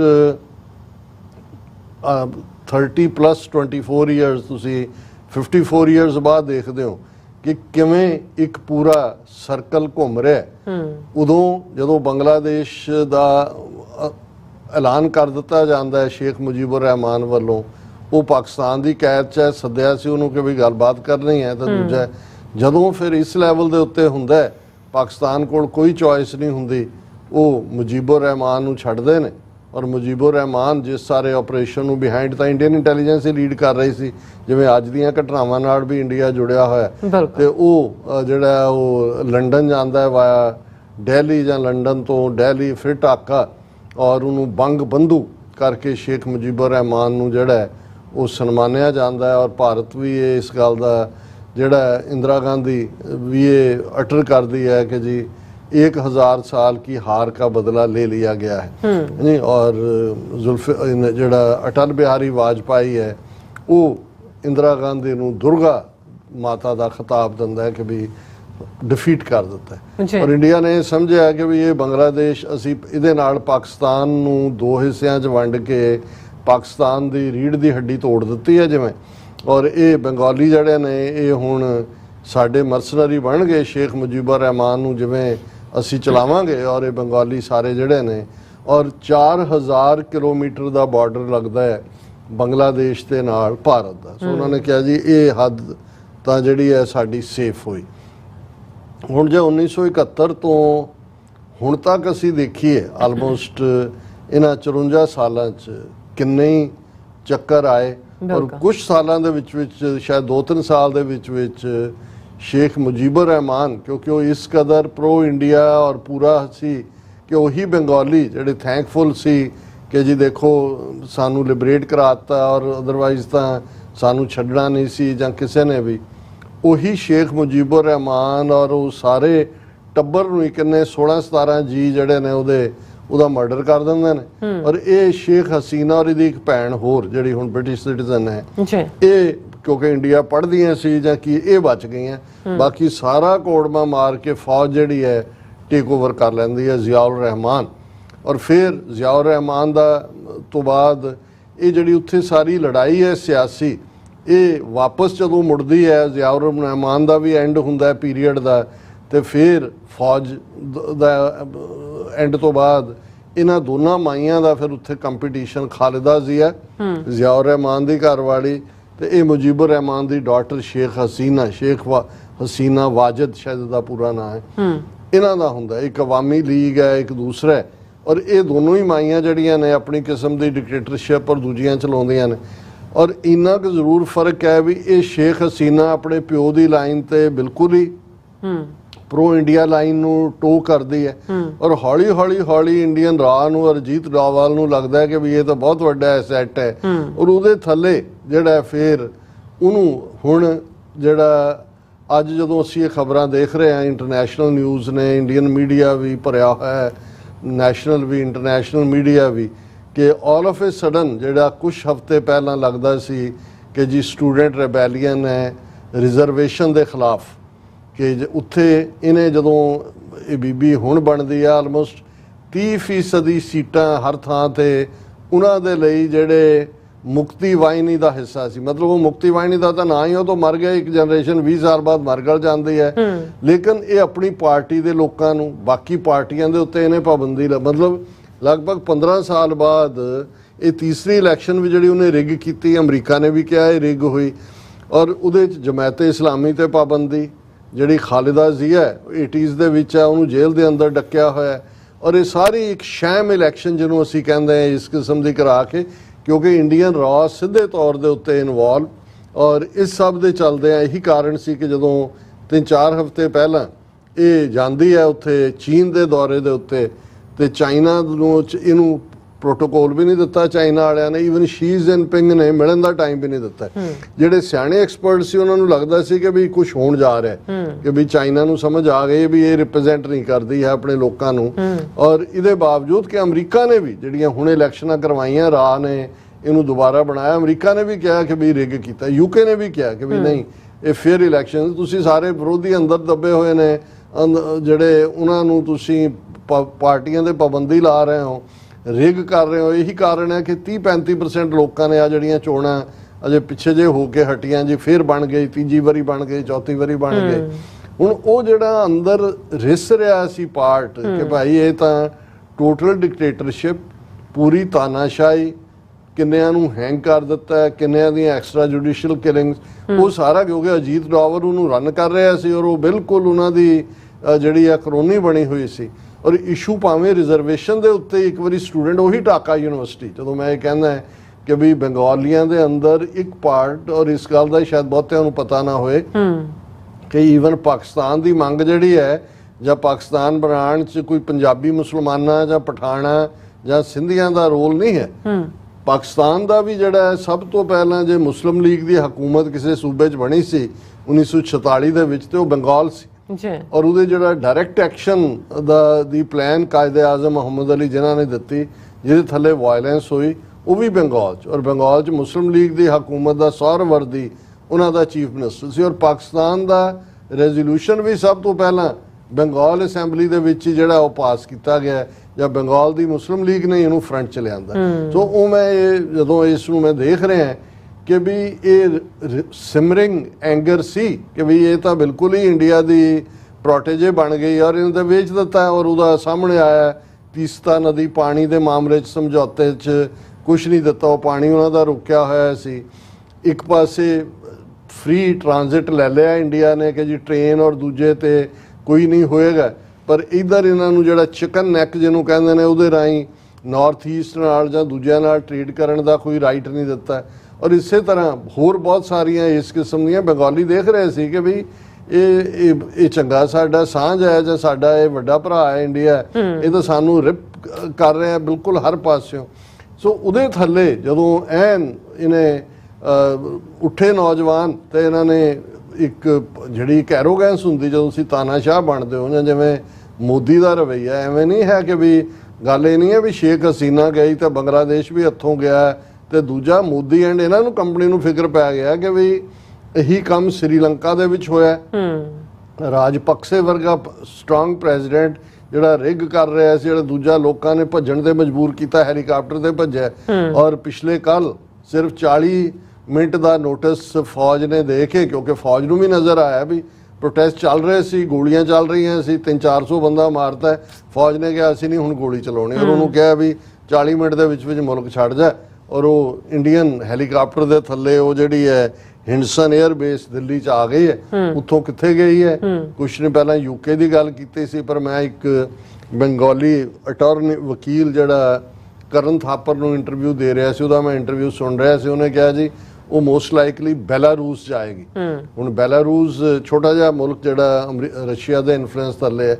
ਉਹਨੇ ਕਿਹਾ ਬੈਲਾਰੂਸ ਕਿਉਂ? ਉਹਨੇ ਕਿਹਾ ਜੀ ਕਿਉਂਕਿ ਉਹਦੀ ਬੰਗਲਾਦੇਸ਼ ਦੇ ਨਾਲ ਐਕਸਟ੍ਰੈਡੀਸ਼ਨ ਟ੍ਰੀਟੀ ਨਹੀਂ ਹੈ ਕੋਈ ਵੀ, ਕਿਉਂਕਿ ਹੁਣ ਇਹ ਵੀ ਪਤਾ ਹੈ ਵੀ ਇੰਨੇ ਵਾਰ ਕ੍ਰਾਈਮ ਇਹਨੇ ਕੀਤੇ ਹੋਏ ਨੇ ਵੀ ਜਿਹੜਾ ਵੀ ਉੱਥੇ ਨਵੀਂ ਹਕੂਮਤ ਆਈ, ਹੁਣ ਹਾਲਾਂ ਫੌਜ ਨੇ ਵਕਤੀ ਤੌਰ ਦੇ ਉੱਤੇ ਮੀਟਿੰਗ ਕੀਤੀ ਹੈ ਔਰ ਜਿਹੜੀ ਖਾਲਿਦਾ ਜ਼ੀਆ ਉਹਨੂੰ ਰਿਲੀਜ਼ ਕਰ ਦਿੱਤਾ ਹੈ ਜੇਲ੍ਹ ਤੋਂ, ਔਰ ਇੰਟਰਿਮ ਗਵਰਨਮੈਂਟ ਫੌਜ ਨੇ ਕਿਹਾ ਬਣਾ ਕੇ ਚੋਣਾਂ ਕਰਵਾਵਾਂਗੇ।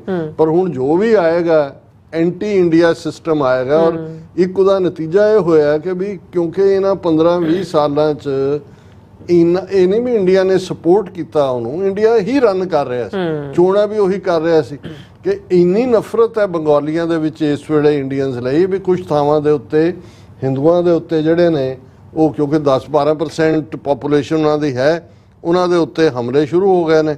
ਔਰ ਇਸ ਦੇ ਚੱਲਦੇ ਆ ਈਵਨ ਇਹ ਹੁਣੇ ਹੀ ਸਾਨੂੰ ਸੁਖਜਿੰਦਰ ਸਿੰਘ ਬਾਜਵਾ ਜੀ ਨੇ ਮੈਸੇਜ ਵੀ ਭੇਜਿਆ, ਔਰ ਇਹ ਜਿਹੜਾ ਇੱਕ ਮੁਹੰਮਦ ਜ਼ੁਬੈਰ ਜਿਹੜੇ ਕਿ ਇਹ ਸਾਰੇ ਨੂੰ ਫੈਕਟ ਚੈੱਕ ਵੀ ਕਰਦੇ ਨੇ। ਉਹਨਾਂ ਨੇ ਕਿਹਾ ਕਿ ਵੀ ਇੱਕ ਸਪੈਸ਼ਲ ਅਨਾਉਂਸਮੈਂਟ ਜਿਹੜੀ ਹੈ ਮਸੀਤਾਂ ਚੋਂ ਹੋ ਰਹੀ ਹੈ ਬੰਗਲਾਦੇਸ਼ ਦੇ ਵਿੱਚ, ਜਿਹਦੇ ਚੋਂ ਕਹਿ ਰਹੇ ਨੇ ਕਿ ਵੀ ਡੀਅਰ ਸਿਟੀਜ਼ਨਸ ਵੀ ਸਟੂਡੈਂਟਸ ਅਗੇਂਸਟ ਡਿਸਕ੍ਰਿਮੀਨੇਸ਼ਨ, ਅਸੀਂ ਤੁਹਾਨੂੰ ਇਹ ਬੇਨਤੀ ਕਰ ਰਹੇ ਹਾਂ ਕਿ ਇਸ ਅਨਰੈਸਟ ਦੇ ਪੀਰੀਅਡ ਦੇ ਵਿੱਚ ਅਸੀਂ ਮਜ਼ਹਬੀ ਸਦਭਾਵਨਾ ਨੂੰ ਬਣਾ ਕੇ ਰੱਖਣਾ ਹੈ। ਅਸੀਂ ਹਿੰਦੂ ਮਾਈਨੋਰਿਟੀ ਨੂੰ ਪ੍ਰੋਟੈਕਟ ਕਰਨਾ ਹੈ, ਉਹਨਾਂ ਦੀਆਂ ਜ਼ਿੰਦਗੀਆਂ, ਉਹਨਾਂ ਦੀ ਦੌਲਤ, ਕਿਉਂਕਿ ਕੁਝ ਮਿਸਕ੍ਰੀਐਂਟ ਇਹਨੂੰ ਜਿਹੜਾ ਇਹ ਹਿੰਦੂ ਮੁਸਲਮਾਨ ਇਸ਼ੂ ਬਣਾਉਣਾ ਚਾਹੁੰਦੇ ਨੇ। ਤੁਹਾਡੀ ਜ਼ਿੰਮੇਵਾਰੀ ਹੈ, ਸਾਡੀ ਸਭ ਦੀ ਜ਼ਿੰਮੇਵਾਰੀ ਹੈ ਕਿ ਅਸੀਂ ਉਹਨਾਂ ਨੂੰ ਪ੍ਰੋਟੈਕਟ ਕਰੀਏ। ਹੁਣ ਕੁਛ ਤਾਂ ਥਾਵਾਂ ਤੇ ਤਾਂ ਆਟੋਮੈਟਿਕ ਨਫ਼ਰਤ ਹੈ ਕਿ ਵੀ ਇਹ ਸਾਰੇ, ਲੇਕਿਨ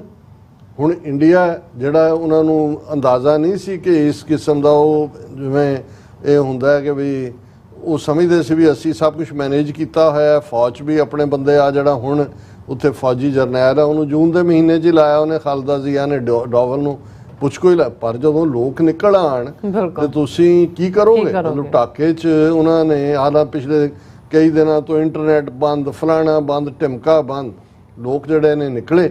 ਔਰ ਇੰਡੀਆ ਦੇ ਲਈ ਇਹ ਬਹੁਤ ਵੱਡਾ ਲਾਸ ਹੈ, ਪੋਲੀਟੀਕਲ ਸਟ੍ਰੈਟੇਜਿਕਲ, ਕਿਉਂਕਿ Bangladesh one belt one road initiative ਦਾ ਵੀ ਹਿੱਸਾ ਹੈ। ਔਰ ਤੁਹਾਡੇ ਤੋਂ ਆ ਜੰਮੂ ਕਸ਼ਮੀਰ ਦਾ ਬਾਰਡਰ ਤਾਂ ਮੈਨੇਜ ਨਹੀਂ ਹੁੰਦਾ, ਹਰ ਚੌਥੇ ਦਿਨ ਤੁਹਾਡੇ ਫੌਜੀ ਮਰੇ ਹੁੰਦੇ ਨੇ। ਹੁਣ ਤੁਸੀਂ 4000 ਕਿਲੋਮੀਟਰ ਨੂੰ ਪ੍ਰੋਟੈਕਟ ਕਰੋਗੇ ਬੰਗਲਾਦੇਸ਼ ਦੇ ਨਾਲ, ਕਿਉਂਕਿ ਇਹ ਹੁਣ ਉੱਥੇ ਜਿਹੜਾ ਵੀ ਸਿਸਟਮ ਆਏਗਾ ਉਹ ਐਂਟੀ ਇੰਡੀਆ ਹੀ ਆਏਗਾ। ਔਰ ਇਹੀ ਕਾਰਨ ਹੈ ਕਿ ਇੰਡੀਆ ਦੀ ਮਿਨਿਸਟਰੀ ਆਫ ਐਕਸਟਰਨਲ ਅਫੇਅਰਸ, ਖਬਰ ਦਾ ਹੈਡਲਾਈਨ ਇਹ ਹੈ, Ministry of External Affairs remain silent on Bangladesh crisis as Sheikh Hasina resigns. ਉਦੋਂ ਉੱਥੋਂ ਦੌੜੀ ਹੈ, ਇਹਨਾਂ ਨੇ ਲਕੋਈ ਹੋਈ ਹੈ, ਕਿੱਥੇ ਭੇਜਣਗੇ ਉਹਨੂੰ ਕੀ ਹੈ, ਕਿਉਂਕਿ ਇੰਡੀਆ ਨਹੀਂ ਰੱਖੇਗਾ ਕੋਡ, ਕਿਉਂਕਿ ਉਹਦੇ 'ਚ ਹੋਰ ਨਫ਼ਰਤ ਬੰਗਾਲੀਆਂ 'ਚ ਹੋਏਗੀ, ਉਹ ਕਹਿਣਾ ਸਾਡੇ ਹਵਾਲੇ ਕਰੋ। ਹੁਣ ਉਹ ਉਹਨਾਂ ਦਾ ਸੈੱਟ ਵੀ ਹੈ, ਪਰ ਇਸ ਵੇਲੇ ਜਿਹੜਾ ਉਹਨਾਂ ਦੇ ਲਈ ਇੱਕ ਵੱਡੀ ਸਿਰਦਰਦ ਵੀ ਹੈ। ਔਰ ਨਾਲ ਦੀ ਨਾਲ ਉਹਨਾਂ ਨੇ ਕਹਾਣੀਆਂ ਪਲਾਂਟ ਕਰਨੀਆਂ ਸ਼ੁਰੂ ਕਰ ਦਿੱਤੀਆਂ ਨੇ। ਇੱਕ ਸਾਬਕਾ ਇੰਡੀਅਨ ਹਾਈ ਕਮਿਸ਼ਨਰ ਬੰਗਲਾਦੇਸ਼ 'ਚ ਰਹੀ ਹੈ, ਵੀਨਾ ਸੀਕਰੀ, ਉਹਨੇ ਕਿਹਾ foreign hand likely worrisome for India. ਉਹਨਾਂ ਨੇ ਕਿਹਾ ਕਿ ਜੀ ਇਹ ਜਿਹੜਾ ਜਮਾਇਤ ਇਸਲਾਮੀ ਹੈ ਜਿਸ 'ਤੇ ਪਾਬੰਦੀ ਲਾਈ ਸੀ ਤਾਂ ਪ੍ਰੋ ਪਾਕਿਸਤਾਨ ਹੈ। ਔਰ ਚਾਈਨਾ ਨੇ ਜਿਹੜਾ ਸਲੂਕ ਸ਼ੇਖ ਹਸੀਨਾ ਨਾਲ ਕੀਤਾ ਕਿ ਸ਼ੀ ਜਿਨਪਿੰਗ ਮਿਲਿਆ ਨਹੀਂ ਔਰ ਕੋਈ ਦੂਜਾ ਨਹੀਂ, ਇਹ ਤਾਂ ਪਹਿਲਾਂ ਹੀ, ਇਹ ਤਾਂ ਚਾਈਨਾ ਪਾਕਿਸਤਾਨ ਕੋਲੀਜਨ। ਹੁਣ ਉਹ ਲੱਭ ਰਹੇ ਨੇ ਕੀ ਹੈ, ਲੇਕਿਨ ਹਰ ਕੋਈ ਜਾਣਦਾ ਹੈ ਕਿ ਬੰਗਾਲੀ ਅੱਕ ਗਏ। ਔਰ ਅੱਜ ਵੀ ਜਿਹੜੇ ਉਹਨਾਂ ਦੇ ਕੁਝ ਕਹਿ ਰਹੇ ਸੀ, ਕਹਿੰਦੇ ਦੇਖੋ ਅਸੀਂ, ਸਾਡਾ ਮੁਲਕ ਹੈ, ਅਸੀਂ ਨਹੀਂ ਅਸੀਂ ਕਿਸੇ ਦੇ ਕੋਈ ਇਹ ਨਹੀਂ ਹੈ ਵੀ ਅਸੀਂ ਕਿਸੇ ਦੀ ਮਰਜ਼ੀ ਦੇ ਮੁਤਾਬਕ ਚੱਲਣਾ ਹੈ। ਔਰ ਇਹਦੇ 'ਚ ਕੋਈ ਸ਼ੱਕ ਨਹੀਂ ਹੈ ਵੀ ਜਿੰਨੀ ਤਾਨਾਸ਼ਾਹੀ, ਜਿੰਨੀ ਡਿਕਟੇਟਰਸ਼ਿਪ ਔਰ ਨਫ਼ਰਤ ਕਿਸ ਹੱਦ ਤੱਕ ਹੁੰਦੀ ਹੈ ਜਦੋਂ ਤਾਨਾਸ਼ਾਹ। ਹੁਣ ਸ਼ੇਖ ਮੁਜੀਬੁਰ ਰਹਿਮਾਨ ਜਿਹਨੂੰ ਉਹਨਾਂ ਹੀ ਬੰਗਾਲੀਆਂ ਨੇ ਬੰਗਬੰਧੂ ਕਿਹਾ ਸੀ, ਉਹਦਾ ਬੜਾ ਵੱਡਾ ਬੁੱਤ ਪ੍ਰੈਜ਼ੀਡੈਂਟ ਹਾਊਸ ਜਿੱਥੇ ਰਹਿੰਦੇ ਸੀ, ਪ੍ਰਾਈਮ ਮਿਨਿਸਟਰ ਹਾਊਸ ਉਹਦੇ ਬਾਹਰ ਲੱਗਾ ਸੀ, ਉੱਤੇ ਵੀ ਚੜ ਕੇ ਥੋੜੇ ਨਾਲ ਇਹਦੇ ਪਿਓ ਦਾ ਬੁੱਤ ਵੀ ਤੋੜਿਆ। ਇਹਦੇ ਘਰ 'ਚ ਵੜ ਗਏ ਲੋਕ, ਇਹ ਤਾਂ ਛੱਡ ਕੇ ਦੌੜ ਗਈ। ਕੋਈ ਕੁਰਸੀ ਚੁੱਕ ਕੇ ਲਿਜਾ ਰਿਹਾ, ਕੋਈ ਅੰਦਰ ਪਲੰਘ ਤੇ ਵਿਛਿਆ ਹੋਇਆ, ਕੋਈ ਦੂਜਾ ਸੋਸ਼ਲ ਮੀਡੀਆ ਤੇ ਚੱਲ ਰਿਹਾ, ਕੋਈ ਕੁੱਤਾ ਲੈ ਗਿਆ, ਕੋਈ ਬਾਂਦਰ ਲੈ ਗਿਆ, ਉਹ ਪਤਾ ਨਹੀਂ ਕਿੰਨੇ ਕੁ ਜਾਨਵਰ, ਕੋਈ ਬਤਖ ਲੈ ਕੇ ਦੌੜੀ ਜਾਂਦਾ, ਪਤਾ ਨਹੀਂ ਅੰਦਰ ਚਿੜੀਆਖਾਨਾ ਬਣਾਇਆ ਸੀ, ਜ਼ੂ ਬਣਾਇਆ ਸੀ, ਲੋਕ ਦੌੜ ਰਹੇ ਨੇ ਲੈ ਕੇ ਔਰ ਅੱਗਾਂ ਲਾ ਰਹੇ ਨੇ ਚਾਰ ਚਫੇਰੇ। ਸੋ ਹੁਣ ਚਲੋ ਅਸੀਂ ਹੋਪ ਕਰਦੇ ਹਾਂ ਕਿ ਵੀ ਰੀਸਟੋਰ ਹੋਏ ਆਰਡਰ, ਪਰ ਇਹ ਬਹੁਤ ਵੱਡੀ ਗੱਲ ਹੈ ਕਿ ਵੀ ਇਹ ਇੰਡੀਆ ਦਾ ਰੂਲ ਜਿਹੜਾ ਬੰਗਲਾਦੇਸ਼ ਤੇ ਖਤਮ ਹੋਇਆ। ਔਰ ਇਸ ਨੂੰ ਹੀ ਜਿਹੜਾ ਬਹੁਤ ਸਾਰੇ ਕਹਿ ਰਹੇ ਸੀ, ਔਰ ਇਹ ਹੈਡਲਾਈਨ ਹੀ BBC ਦੀ ਹੈ, euphoria in Bangladesh after prime minister Sheikh Hasina flees country. ਜਦੋਂ ਮੁਲਕ ਤੋਂ ਦੌੜੀ ਤਾਂ ਯੂਫੋਰੀਆ, ਔਰ ਉਹ ਕਹਿ ਰਹੇ ਨੇ ਕਿ ਇਹ ਸਾਡਾ ਸੈਕੰਡ ਇੰਡੀਪੈਂਡੈਂਸ ਡੇ ਹੈ। ਵੀ ਇੱਕ ਤਾਂ ਸੀ ਜਦੋਂ ਬੰਗਲਾਦੇਸ਼ ਬਣਿਆ ਸੀ, ਅੱਜ ਸਾਰੇ ਪਾਸੇ ਇਹਨੂੰ ਸੈਲੀਬ੍ਰੇਟ ਕਰ ਰਹੇ ਨੇ। ਔਰ ਉਹੀ ਬੰਗਾਲੀ ਜਿਹੜੇ ਕੱਲ ਤੱਕ ਅਦਰਵਾਈਜ਼ ਨੇ, ਹੁਣ ਅੱਜ ਅਨਾਰ ਚਲਾ ਰਹੇ ਹੋਣੇ ਨੇ ਜਾਂ ਪਟਾਕੇ ਛੱਡ ਰਹੇ ਹੋਣੇ ਨੇ ਕਿ ਜੀ ਅਸੀਂ ਆਜ਼ਾਦ ਹੋਏ। ਪਰ ਇਹ end of the Indian rule ਹੈ। ਸ਼ੇਖ ਹਸੀਨਾ ਤਾਂ ਇੱਕ ਜਿਹੜੀ ਹੈ ਕਰੋਨੀ ਦੇ ਤੌਰ ਦੇ ਉੱਤੇ, ਬਿਲਕੁਲ ਇੱਕ ਮੋਹਰੇ ਦੇ ਤੌਰ ਦੇ ਉੱਤੇ ਵਰਤੀ ਜਾ ਰਹੀ ਸੀ। ਅਸੀਂ ਵਧਾਈ ਦਿੰਦੇ ਬੰਗਲਾਦੇਸ਼ੀਆਂ ਨੂੰ, ਬੰਗਾਲੀਆਂ ਨੂੰ ਕਿ ਵੀ ਵੈਲ ਡਨ। ਨਾਈਸ ਜੀ ਡਾਕਟਰ ਸਾਹਿਬ, ਤੁਹਾਡਾ ਬਹੁਤ ਬਹੁਤ ਸ਼ੁਕਰੀਆ। ਸਾਥ ਲੈਣ ਬ੍ਰੇਕ ਵਿਊਅਰਸ, ਤੁਸੀਂ ਨਾਲ ਇਸ ਤਰ੍ਹਾਂ ਬੜੇ ਰਹਿਣਾ, ਮਿਲਦੇ ਹਾਂ ਛੋਟੇ ਜਿਹੇ ਬ੍ਰੇਕ ਤੋਂ ਬਾਅਦ।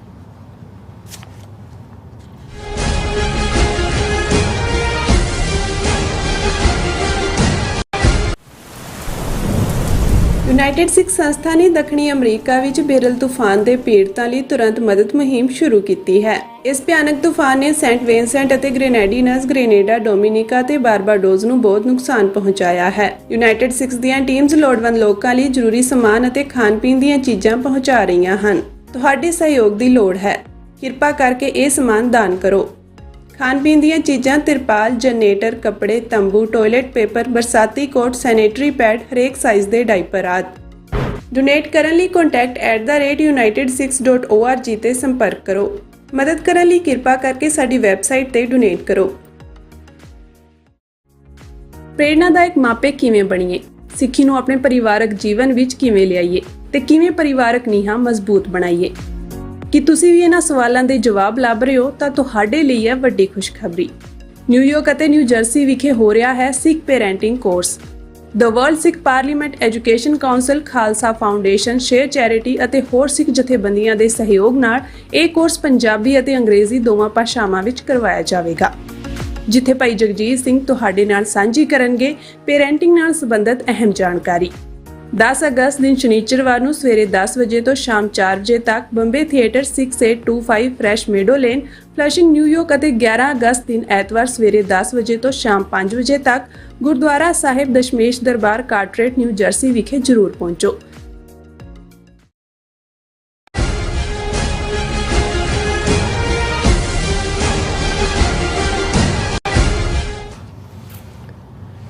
Viewers welcome back to program. So viewers ਗੱਲਬਾਤ ਕਰਾਂਗੇ ਜੰਮੂ ਕਸ਼ਮੀਰ ਦੇ ਹਵਾਲੇ ਨਾਲ ਕਿ ਅੱਜ ਤੋਂ ਠੀਕ 5 ਸਾਲ ਪਹਿਲਾਂ 5 ਅਗਸਤ 2019 ਨੂੰ ਭਾਰਤੀ ਹਾਕਮਾਂ ਨੇ ਜੰਮੂ ਕਸ਼ਮੀਰ ਦਾ ਸਪੈਸ਼ਲ ਸਟੇਟਸ ਖਤਮ ਕਰਕੇ ਸੂਬੇ ਦੀ ਹੋਂਦ ਹੀ ਮਿਟਾ ਦਿੱਤੀ ਸੀ।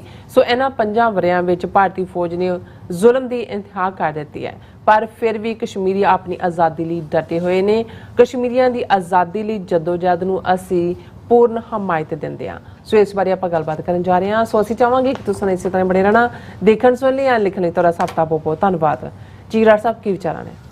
ਦੇਖੋ, ਲਗਭਗ ਅੱਧੀ ਸਦੀ ਪਹਿਲਾਂ ਇੱਕ ਪਾਕਿਸਤਾਨ ਦੇ ਇੰਟੈਲੈਕਚੁਅਲ ਨੇ ਪਾਕਿਸਤਾਨੀ ਰੂਲਰਸ ਨੂੰ, ਡਿਸੀਜਨ ਮੇਕਰਸ ਨੂੰ ਇਹ ਕਿਹਾ ਸੀ ਕਿ ਵੀ the road from Lahore to Srinagar goes via Amritsar. ਹੁਣ ਇਹ ਇੱਕ ਲਾਈਨ ਜਿਹੜੀ ਹੈ ਬੜੀ ਡੂੰਘੀ ਸਟੇਟਮੈਂਟ ਹੈ। ਇਹ ਗੱਲ ਇਕੱਲੀ ਸੜਕ ਦੀ ਨਹੀਂ ਹੈ ਕਿ ਲਾਹੌਰ ਤੋਂ ਜਿਹੜੀ ਸੜਕ ਜਾਣੀ ਹੈ ਉਹ ਵਾਇਆ ਅੰਮ੍ਰਿਤਸਰ ਹੀ ਜਾਣੀ ਹੈ। ਜ਼ਾਹਰ ਹੈ ਜਿਹਨੇ ਸ੍ਰੀਨਗਰ ਜਾਣਾ ਹੈ ਲਾਹੌਰ ਤੋਂ ਜਾਏਗਾ ਤਾਂ ਵਾਇਆ ਅੰਮ੍ਰਿਤਸਰ ਹੀ। ਪਰ ਇਹਦਾ ਮਤਲਬ ਇਹ ਸੀ ਕਿ ਜਿਹੜੀ ਕਸ਼ਮੀਰ ਦੀ ਆਜ਼ਾਦੀ ਹੈ ਉਹ ਖਾਲਿਸਤਾਨ ਦੀ ਆਜ਼ਾਦੀ ਨਾਲ ਜੁੜੀ ਹੋਈ ਹੈ। ਜੇ ਖਾਲਿਸਤਾਨ ਆਜ਼ਾਦ ਹੁੰਦਾ ਹੈ ਤੇ ਕਸ਼ਮੀਰ ਆਟੋਮੈਟਿਕਲੀ, ਹੁਣ ਤਾਂ ਇਹਨਾਂ ਨੇ ਕਸ਼ਮੀਰ ਲਈ ਲੱਦਾਖ ਔਰ ਸਿਰਮੌਰ ਜਾਂ ਰੋਹਤਾਂਗ ਪਾਸ ਵਾਲਾ ਵੀ ਬਣਾ ਲਈ ਹੈ ਸੜਕ। ਇੱਕ ਜ਼ਮਾਨਾ ਸੀ ਈਵਨ ਪਠਾਨਕੋਟ ਤੋਂ ਸ੍ਰੀਨਗਰ ਦੀ ਕੋਈ ਸੜਕ ਨਹੀਂ ਸੀ, ਜੰਮੂ ਸਿਆਲਕੋਟ ਸੀ। ਔਰ ਕਿਉਂਕਿ ਇਹ ਟਵਿਨ ਸਿਟੀਜ਼ ਨੇ ਜੰਮੂ ਸਿਆਲਕੋਟ, ਜਿਵੇਂ ਲਾਹੌਰ ਅੰਮ੍ਰਿਤਸਰ ਹੈ ਜਾਂ ਪਾਕਪਤਨ ਫਾਜ਼ਿਲਕਾ ਹੈ, ਇਸ ਕਿਸਮ ਦਾ ਸਿਸਟਮ ਸੀ। ਪਰ ਇਹ ਇੱਕ ਡਿਫਰੈਂਟ ਕਹਾਣੀ ਹੈ ਕਿ 47 'ਚ ਕੀ ਹੋਇਆ ਔਰ ਕਿਵੇਂ ਮਿਸਡ ਓਪਰਚੁਨਿਟੀਜ਼ ਦੀ ਗੱਲ ਹੈ ਕਸ਼ਮੀਰੀਆਂ ਦੇ ਪਾਰਟ ਤੋਂ ਵੀ। ਜਿਵੇਂ ਸਾਨੂੰ ਜਦੋਂ ਅਸੀਂ ਮਾਸਟਰ ਤਾਰਾ ਸਿੰਘ ਦੀ ਉਸ ਬਜਰ ਗੁਨਾਹ ਵਾਲੀ ਕਹਾਣੀ ਸੁਣਾਉਂਦੇ ਕਿ ਵੀ ਉਹਨੇ ਇਹਨਾਂ ਦੇ ਕਾਂਗਰਸ ਤੇ ਟਰਸਟ ਕਰਕੇ ਕਿਸਮਤ ਇਹਨਾਂ ਦੇ ਨਾਲ ਜੋੜੀ, ਇਹੋ ਜਿਹਾ ਹੀ ਬਜਰ ਗੁਨਾਹ ਸ਼ੇਖ ਅਬਦੁੱਲਾ ਨੇ ਕੀਤਾ ਕਿ ਉਸ ਨੇ ਨਹਿਰੂ ਔਰ ਗਾਂਧੀ ਦੇ ਨਾਲ ਸਾਂਝ ਪਿਆਲੀ ਪੁਗਾਈ ਔਰ ਨਤੀਜੇ ਦੇ ਤੌਰ ਤੇ ਜੋ ਹਾਲ ਸਿੱਖਾਂ ਦਾ ਹੈ, ਉਹ ਗੁਲਾਮੀ ਦੀ ਕਹਾਣੀ ਵੀ ਉੱਥੋਂ ਹੀ ਸ਼ੁਰੂ ਹੁੰਦੀ ਹੈ। ਔਰ ਜ਼ਾਹਰ ਹੈ ਵੀ ਦੋਨੋਂ ਸੂਬਿਆਂ ਨੇ ਸਾਡੀ ਤਾਂ ਜੂਨ 84 ਤੋਂ ਬਾਅਦ ਖੁੱਲ੍ਹ ਕੇ ਜਿਹੜੀ ਹੈ ਖਾਲਿਸਤਾਨ ਦੀ ਆਜ਼ਾਦੀ ਦੀ ਗੱਲ ਸ਼ੁਰੂ ਹੋਈ ਔਰ ਜੰਮੂ ਕਸ਼ਮੀਰ ਵਾਲਿਆਂ ਨੇ ਤਾਂ 47 ਤੋਂ ਇੱਕਦਮ ਬਾਅਦ ਹੀ ਜਿਹੜੀ ਹੈ ਉਸ ਦੀ ਸ਼ੁਰੂਆਤ ਹੋਈ ਔਰ ਇੰਡੀਆ ਨੇ ਆਪਣੀ ਸਾਰੀ ਜਿਹੜੀ ਰਿਪਰੈਸਿਵ ਮਸ਼ੀਨਰੀ ਹੈ ਉਹ ਉੱਥੇ ਝੋਂਕੀ ਹੋਈ ਸੀ, ਵਿੱਚੋਂ ਹੀ ਖਰੀਦ ਕੇ ਕਦੇ ਇਹਨੂੰ ਲਾਤਾ ਕਦੇ ਉਹਨੂੰ ਲਾਤਾ। ਸ਼ੇਖ ਅਬਦੁੱਲਾ ਪਹਿਲਾ ਜਿਹੜਾ ਪੋਲੀਟੀਕਲ ਪ੍ਰਿਜ਼ਨਰ ਸੀ, ਐਮਨੈਸਟੀ ਇੰਟਰਨੈਸ਼ਨਲ ਨੇ ਜਦੋਂ ਪੋਲੀਟੀਕਲ ਪ੍ਰਿਜ਼ਨਰ ਜਾਂ ਪ੍ਰਿਜ਼ਨਰ ਆਫ ਕੌਨਸ਼ੀਅਸ ਦੀ ਗੱਲ ਕੀਤੀ ਤਾਂ ਸ਼ੇਖ ਅਬਦੁੱਲਾ ਦੇ ਲਈ ਸ਼ਾਇਦ 16 ਜਾਂ 17 ਸਾਲ ਇੰਡੀਅਨ ਜੇਲ੍ਹਾਂ ਦੇ ਵਿੱਚੋਂ ਸੜਿਆ, ਪਰ ਅਖੀਰ 'ਚ ਉਹਨੇ ਗਿਵ ਅਪ ਕਰਤਾ, ਸਮਝੌਤਾ ਕੀਤਾ, ਜਿਸ ਤੋਂ ਬਾਅਦ ਉਹ ਥੋੜ੍ਹੀ ਦੇਰ ਰਿਹਾ, ਫਿਰ ਫਾਰੂਕ ਅਬਦੁੱਲਾ ਰਿਹਾ। ਹਾਲਾਂ ਇਹਦੇ 'ਚ ਕੋਈ ਸ਼ੱਕ ਨਹੀਂ ਹੈ ਕਿ ਅੱਜ ਵੀ ਜਿਹੜੇ ਕਸ਼ਮੀਰਵਾਦੀ ਦੇ ਲੋਕ ਨੇ ਉਹਨਾਂ ਦੇ ਵਿੱਚ ਉਹ ਡਿਫਾਈਨਸ ਕਾਇਮ ਹੈ। ਔਰ ਅਸੀਂ ਇਹ ਕਹਾਣੀ ਜਿਹੜੀ 47 ਸ਼ੁਰੂ ਹੋਈ, ਅੱਜ 5 ਅਗਸਤ ਦਾ ਦਿਨ ਹੈ। 5 ਅਗਸਤ 2019 ਦਾ ਉਹ ਦਿਨ ਹੈ ਜਿਸ ਦਿਨ ਇੱਕ ਸੜੇ ਜਿਹੇ ਕਾਗਜ਼ ਨੂੰ ਲੈ ਕੇ ਅਮਿਤ ਸ਼ਾਹ ਰਾਜ ਸਭਾ 'ਚ ਵਾਕ ਕਰਦਾ ਹੈ ਤੇ ਆਪਣੀ ਕੁਰਸੀ ਤੋਂ ਜਾ ਕੇ ਖਲੋ ਕੇ ਕਹਿੰਦਾ ਹੈ ਕਿ ਜੀ ਅਸੀਂ ਆਰਟੀਕਲ 370 ਖਤਮ ਕਰ ਰਹੇ ਹਾਂ, 35A ਖਤਮ ਕਰ ਰਹੇ ਹਾਂ। ਹੁਣ ਇਹ ਆਰਟੀਕਲ 370 ਜਿਹੜਾ ਬੇਸਿਕ ਡਰਾਫਟ ਸੀ ਇੰਡੀਅਨ ਕਨਸਟੀਟਿਊਸ਼ਨ ਦਾ, ਉਹਦਾ ਹਿੱਸਾ ਸੀ। ਇਹ ਕੋਈ ਅਮੈਂਡਮੈਂਟ ਦੇ ਨਾਲ ਨਹੀਂ ਸੀ ਆਇਆ ਨਾ, 35A ਤਾਂ ਬਾਅਦ ਚ ਅਮੈਂਡਮੈਂਟ ਚ ਆਈ, ਮੁੱਢਲਾ ਹਿੱਸਾ ਸੀ। ਔਰ ਉਹਨਾਂ ਟਰਮਸ ਦੇ ਉੱਤੇ ਔਰ ਆਰਟੀਕਲ 370 ਜੰਮੂ ਕਸ਼ਮੀਰ ਨੂੰ ਇੱਕ ਸਪੈਸ਼ਲ ਸਟੇਟ ਦਾ ਰੁਤਬਾ ਦਿੰਦਾ ਸੀ।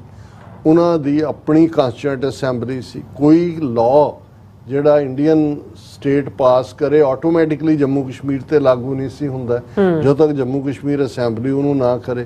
ਜੰਮੂ ਕਸ਼ਮੀਰ ਦਾ ਆਪਣਾ ਝੰਡਾ ਸੀ ਜਿਹੜਾ ਤਿਰੰਗੇ ਦੇ ਨਾਲ ਝੂਲਦਾ ਸੀ, ਉਹਨਾਂ ਦਾ ਆਪਣਾ ਨੈਸ਼ਨਲ ਐਂਥਮ ਸੀ।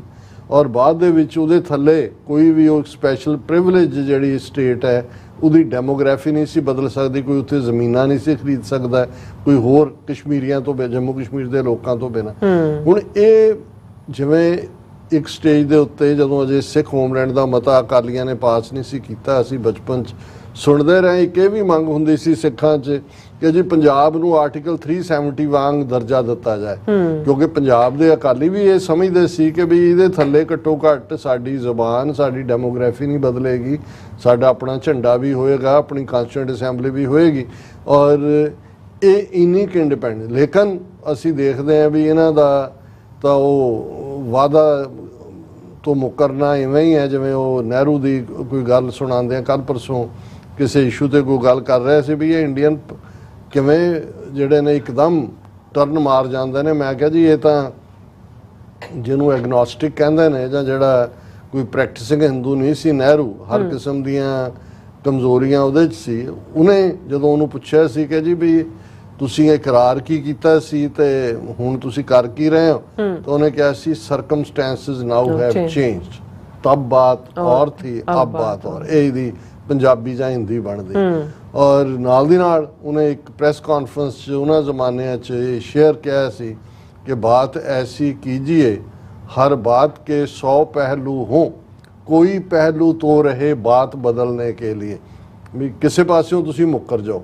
ਹੁਣ ਇਹਨਾਂ ਦੇ ਲਈ ਕੋਈ ਨਹੀਂ ਸੀ। ਉਹਨਾਂ ਨੇ ਕਿਹਾ ਜੀ ਅਸੀਂ ਤਾਂ RSS ਦੇ ਮੈਨੀਫੈਸਟੋ 'ਚ ਕਹਿੰਦੇ ਰਹੇ ਵੀ ਆਰਟੀਕਲ 370 ਇਹ ਨਹਿਰੂ ਦੀ ਕਮਜ਼ੋਰੀ ਹੈ, ਇਹਨੂੰ ਅਸੀਂ ਖਤਮ ਕਰਾਂਗੇ। ਫਿਰ ਗੱਲ ਇੱਥੇ ਨਹੀਂ ਮੁੱਕੀ ਕਿ ਵੀ ਉਹਨਾਂ ਨੇ ਆਰਟੀਕਲ 370 ਖਤਮ ਕੀਤਾ ਜਾਂ 35A ਖਤਮ ਕੀਤਾ। ਈਵਨ ਜੰਮੂ ਕਸ਼ਮੀਰ ਦਾ ਜਿਹੜਾ ਇੱਕ ਪ੍ਰਾਂਤ ਦਾ ਰੁਤਬਾ ਸੂਬੇ ਦਾ, ਉਹਨੂੰ ਵੀ 2 ਯੂਨੀਅਨ ਟੈਰੀਟਰੀਜ਼ ਦੇ ਵਿੱਚ ਤੋੜ ਦਿੱਤਾ। ਇੱਕ ਲੱਦਾਖ ਨੂੰ ਯੂਨੀਅਨ ਟੈਰੀਟਰੀ ਬਣਾ ਦਿੱਤਾ, ਇੱਕ ਜੰਮੂ ਕਸ਼ਮੀਰ ਨੂੰ ਬਣਾ ਦਿੱਤਾ। ਹਜ਼ਾਰਾਂ ਦੀ ਗਿਣਤੀ ਦੇ ਵਿੱਚ ਪੋਲੀਟੀਕਲ ਪ੍ਰਿਜ਼ਨਰ ਕਿਵੇਂ ਲਏ ਇੱਥੋਂ ਚੁੱਕ ਕੇ ਯੂਪੀ ਦੀਆਂ ਜੇਲ੍ਹਾਂ 'ਚ, ਦੂਜਿਆਂ 'ਚ। 5 ਸਾਲ ਬੀਤਣ ਬਾਅਦ ਵੀ ਈਵਨ ਉਸ ਯੂਨੀਅਨ ਟੈਰੀਟਰੀ ਵੀ ਜਿਹਨੂੰ ਬਣਾਇਆ ਉਹਦੀ ਚੋਣ ਨਹੀਂ ਹੋਈ, ਨਾ ਲੱਦਾਖ 'ਚ ਹੋਈ ਨਾ ਜੰਮੂ ਕਸ਼ਮੀਰ 'ਚ ਹੋਈ। ਔਰ ਇਸ ਪੀਰੀਅਡ 'ਚ ਡਰਟੀ ਡੀਜ਼ ਡੈਮੋਗ੍ਰਾਫੀ ਬਦਲੀ ਜਾ ਰਹੀ ਹੈ ਕਿ ਜਿਹੜਾ ਮਰਜ਼ੀ ਆਏ। ਔਰ ਜਦੋਂ ਇਹ ਤੋੜਿਆ ਉਹ ਬੇਸ਼ਰਮ ਜਿਹੜਾ ਬੇਹਿਆ ਛੜਾ मनोहर लाल खट्टर हरियाणा का चीफ मिनिस्टर ਹੁਣ MP है करनाल तो, उन्हें कहा जी हम अब कश्मीर की बहू लाएंगे। मतलब एक इन्ना बैड एक बुढ़े आदमी वालों कही गई गल सी कि मतलब यह है भी उन्होंने लग्या भी हुण असीं इन्हां दीयां कुड़ियां चुक के लियावांगे और जाके प्लॉट लो, कईयां ने कहा जी जमीनां लो, उन्होंने भी कहा भी आ जाओ फिर तुहानूं जमीनां दिंदा है। हुण हाल ये है भी इन्हां पिछले हफ्तियां दे विच ही किन्ने 2-3 मेजर, एक करनल, किन्ने सोल्जर जिन्ने मार जख्मी किन्ने हुंदे ने, मरदे किन्ने ने। कोई दिन ऐसा नहीं रहा जिहदे सो इन्हां 5 सालां च जिहड़ी डिफाइंस कश्मीरियां ने दित्ती है कल्ली एक लैवल ते नहीं। असीं जदों गल करदे हां कि बई खडूर साहब तो और फरीदकोट तो, खडूर साहब तो भाई अमृतपाल सिंह, फरीदकोट तो भाई सरबजीत सिंह, कश्मीर वाल भी नज़र मारो कि भी 5 साल रज के जुल्म कर लिया। हज़ारां नौजवान जेलों च ने, उन्हां दीयां बच्चियां नाल की हो रहा है। ਇਹਦੇ ਬਾਵਜੂਦ ਜਿਹੜੀਆਂ 3 ਕੀ ਸੀਟਾਂ ਬੀਜੇਪੀ ਡੇਅਰ ਨਹੀਂ ਕਰ ਸਕੀ ਕਿ ਉੱਥੇ ਆਪਣੇ ਉਮੀਦਵਾਰ ਵੀ ਖੜੇ ਕਰੇ। ਉਹ ਅਨੰਤਨਾਗ ਦੀ ਹੋਏ, ਬਾਰਾਮੂਲੇ ਦੀ ਹੋਏ, श्रीनगर ਦੀ ਹੋਏ। ਔਰ ਉਹਦੇ ਚੋਂ ਹੀ ਜਿਹੜੇ ਰਸ਼ੀਦ ਇੰਜੀਨੀਅਰ ਨਾਂ ਦੇ, ਜਿਹਨੂੰ 2 ਸਾਲ ਤੋਂ ਡੱਕਿਆ ਹੋਇਆ ਹੈ ਮਨੀ ਲਾਂਡਰਿੰਗ ਦੇ ਥੱਲੇ, ਦਿੱਲੀ ਕੇ ਕਿਹੜੀ ਜੇਲ੍ਹ 'ਚ ਹੈ ਉਹ ਵੀ ਜੇਲ੍ਹ 'ਚੋਂ ਉਵੇਂ ਹੀ ਜਿੱਤਿਆ ਲੱਖਾਂ ਵੋਟਾਂ ਦੇ ਫਰਕ ਨਾਲ ਜਿਵੇਂ ਭਾਈ ਅੰਮ੍ਰਿਤਪਾਲ ਸਿੰਘ ਜਿੱਤਿਆ। ਇਹ ਹੈ ਜਦੋਂ ਅਸੀਂ ਇਹ ਕਹਿੰਦੇ ਹਾਂ ਵੀ ਸਾਡਾ ਸੈਲੂਟ ਹੈ ਉਹਨਾਂ ਕਸ਼ਮੀਰੀਆਂ ਨੂੰ ਜਿਨ੍ਹਾਂ ਨੇ ਇਹਨਾਂ 5 ਸਾਲਾਂ 'ਚ ਗਿਵ ਅਪ ਨਹੀਂ ਕੀਤੀ, ਕੰਟੀਨਿਊਸਲੀ ਉਹਨੂੰ ਅੱਗੇ ਤੋਰ ਰਹੇ ਨੇ ਔਰ ਇਹਨਾਂ ਦਾ ਨਕਸ਼ ਦਮ ਕੀਤਾ ਹੋਇਆ, ਇਹਨਾਂ ਨੂੰ ਪਤਾ ਨਹੀਂ ਲੱਗ ਰਿਹਾ। ਔਰ ਇਹੀ ਗੱਲ ਆ ਜਦੋਂ ਪਾਰਲੀਮੈਂਟ ਦੇ ਵਿੱਚ ਵੀ ਇਸ ਦੇ ਉੱਤੇ ਗੱਲ ਹੋਈ ਤੇ ਉਹਨਾਂ ਨੇ ਜਿਹੜਾ ਕਾਂਗਰਸ ਨੇ ਕਿਹਾ ਜੀ ਇਹ ਜਿਹੜੇ ਨੇ ਨਾ ਕਸ਼ਮੀਰੀਅਤ ਨੂੰ ਨਾ ਜਮਹੂਰੀਅਤ ਨੂੰ ਕੋਈ ਰਿਸਪੈਕਟ ਨਹੀਂ ਦਿੰਦੇ ਜਾਂ ਦੂਜੇ। ਪਰ ਤੁਸੀਂ ਇਹਨਾਂ ਸਾਰੀਆਂ ਨੈਸ਼ਨਲ ਪਾਰਟੀਆਂ ਸੋ ਕਾਲਡ ਦੀ ਬੇਈਮਾਨੀ ਦੇਖੋ, ਇੱਕ ਵੀ ਪਾਰਟੀ ਇਹ ਨਹੀਂ ਕਹਿੰਦੀ, ਕਾਂਗਰਸ ਨੇ ਇਹ ਨਹੀਂ ਕਿਹਾ ਕਿ ਜੀ ਜੇ ਅਸੀਂ ਸਾਡੀ ਹਕੂਮਤ ਬਣ ਗਈ ਤੇ ਅਸੀਂ ਆਰਟੀਕਲ 370 ਰੀਸਟੋਰ ਕਰਾਂਗੇ। ਹਾਲਾਂਕਿ 370 ਦੇ ਥੱਲੇ ਵੀ ਕਿਹੜਾ ਕਸ਼ਮੀਰੀਆਂ ਦੇ ਉੱਤੇ ਜਿਹੜੇ ਜ਼ੁਲਮ 47 ਤੋਂ ਬਾਅਦ ਹੁੰਦੇ ਰਹੇ ਨੇ ਉੱਥੇ 370 ਦੇ ਥੱਲੇ ਹੀ ਹੁੰਦੇ ਰਹੇ ਨੇ, ਲੇਕਿਨ ਕੁਝ ਚੀਜ਼ਾਂ ਸਿੰਬੋਲਿਕ ਹੁੰਦੀਆਂ ਕਿਉਂਕਿ ਜੰਮੂ ਕਸ਼ਮੀਰ ਜਿਹੜੀ ਹੈ ਇਹ ਡਿਸਪਿਊਟਡ ਟੈਰੀਟਰੀ ਹੈ ਅੰਡਰ UN। ਨਹਿਰੂ ਹੀ ਕੇਸ ਨੂੰ UN ਸਿਕਿਉਰਿਟੀ ਕਾਉਂਸਲ 'ਚ ਲੈ ਕੇ ਗਿਆ। 15-16 ਰੈਜ਼ੋਲੂਸ਼ਨ ਨੇ ਜਿਹਦੇ 'ਚ ਹੋਇਆ ਵੀ ਕਸ਼ਮੀਰੀ ਦੋਨੋਂ ਪਾਸਿਓਂ ਫੌਜਾਂ ਪਾਸੇ ਹਟਣ, ਆਜ਼ਾਦ ਕਸ਼ਮੀਰ ਪਾਕਿਸਤਾਨ ਵਾਲਾ ਵੀ ਤੇ ਇੱਧਰਲਾ ਵੀ ਲੋਕ ਡਿਸਾਈਡ ਕਰਨ। ਤੇ ਇਹਨਾਂ ਨੇ ਜਦੋਂ ਉਹਦਾ ਸੂਬੇ ਦਾ ਹੀ ਵਜੂਦ ਮਿਟਾਤਾ, ਇਹਨਾਂ ਨੂੰ ਲੱਗਾ ਵੀ ਅਸੀਂ ਤਾਂ ਉਡਾਤਾ। UN ਸਿਕਿਉਰਿਟੀ ਕਾਉਂਸਲ ਕੀ ਕਹਿੰਦੇ ਹੈ ਕਿ ਨਹੀਂ ਉਹਦੀ ਕੋਈ ਪਰਵਾਹ ਨਹੀਂ। ਅਮਰੀਕਾ 'ਚ ਵੀ ਟਰੰਪ ਸੀ ਨੇ ਵੀ ਮੂੰਹ 'ਚ ਘੁੰਗਣੀਆਂ ਪਾ ਲਈਆਂ।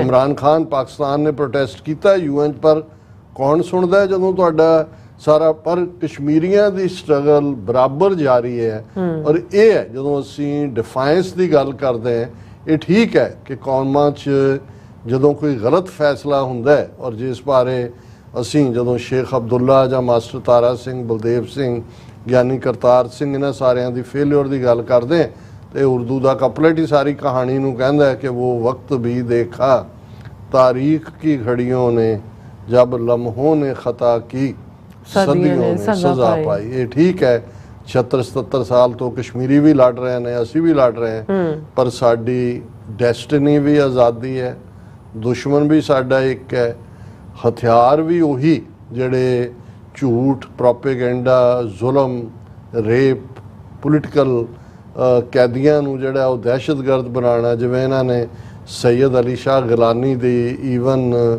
ਉਹਨਾਂ ਦੀ ਡੈਥ ਤੋਂ ਬਾਅਦ ਉਹਨਾਂ ਦੀ ਦੇਹ ਨੂੰ ਵੀ ਜਿਹੜਾ ਉਹ ਰੋਲਿਆ, ਇਹ ਆਪਣੇ ਆਪ 'ਚ ਦੱਸਦਾ ਵੀ ਕਿਸ ਹੱਦ ਤੱਕ ਇਹ ਗਏ ਨੇ।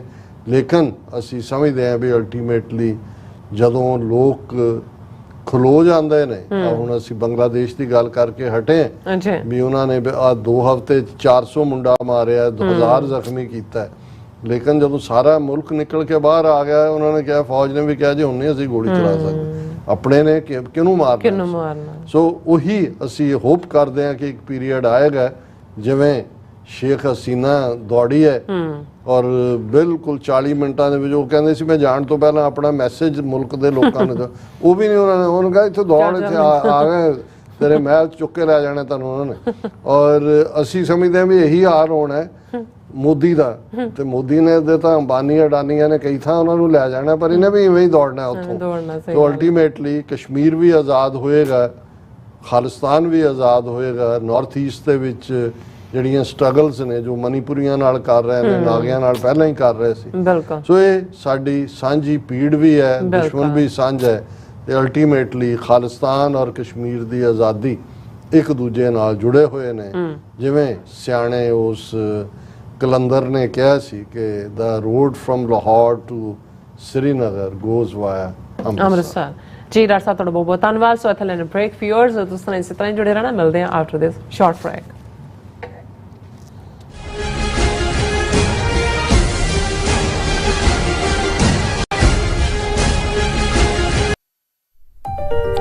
FBI ਤੋਂ ਮੈਂ ਹਾਂ ਸੁਖਵੀਰ ਕੌਰ ਤੇ ਹੁਣ ਸੁਣੋ FBI ਵੱਲੋਂ ਜ਼ਰੂਰੀ ਜਾਣਕਾਰੀ।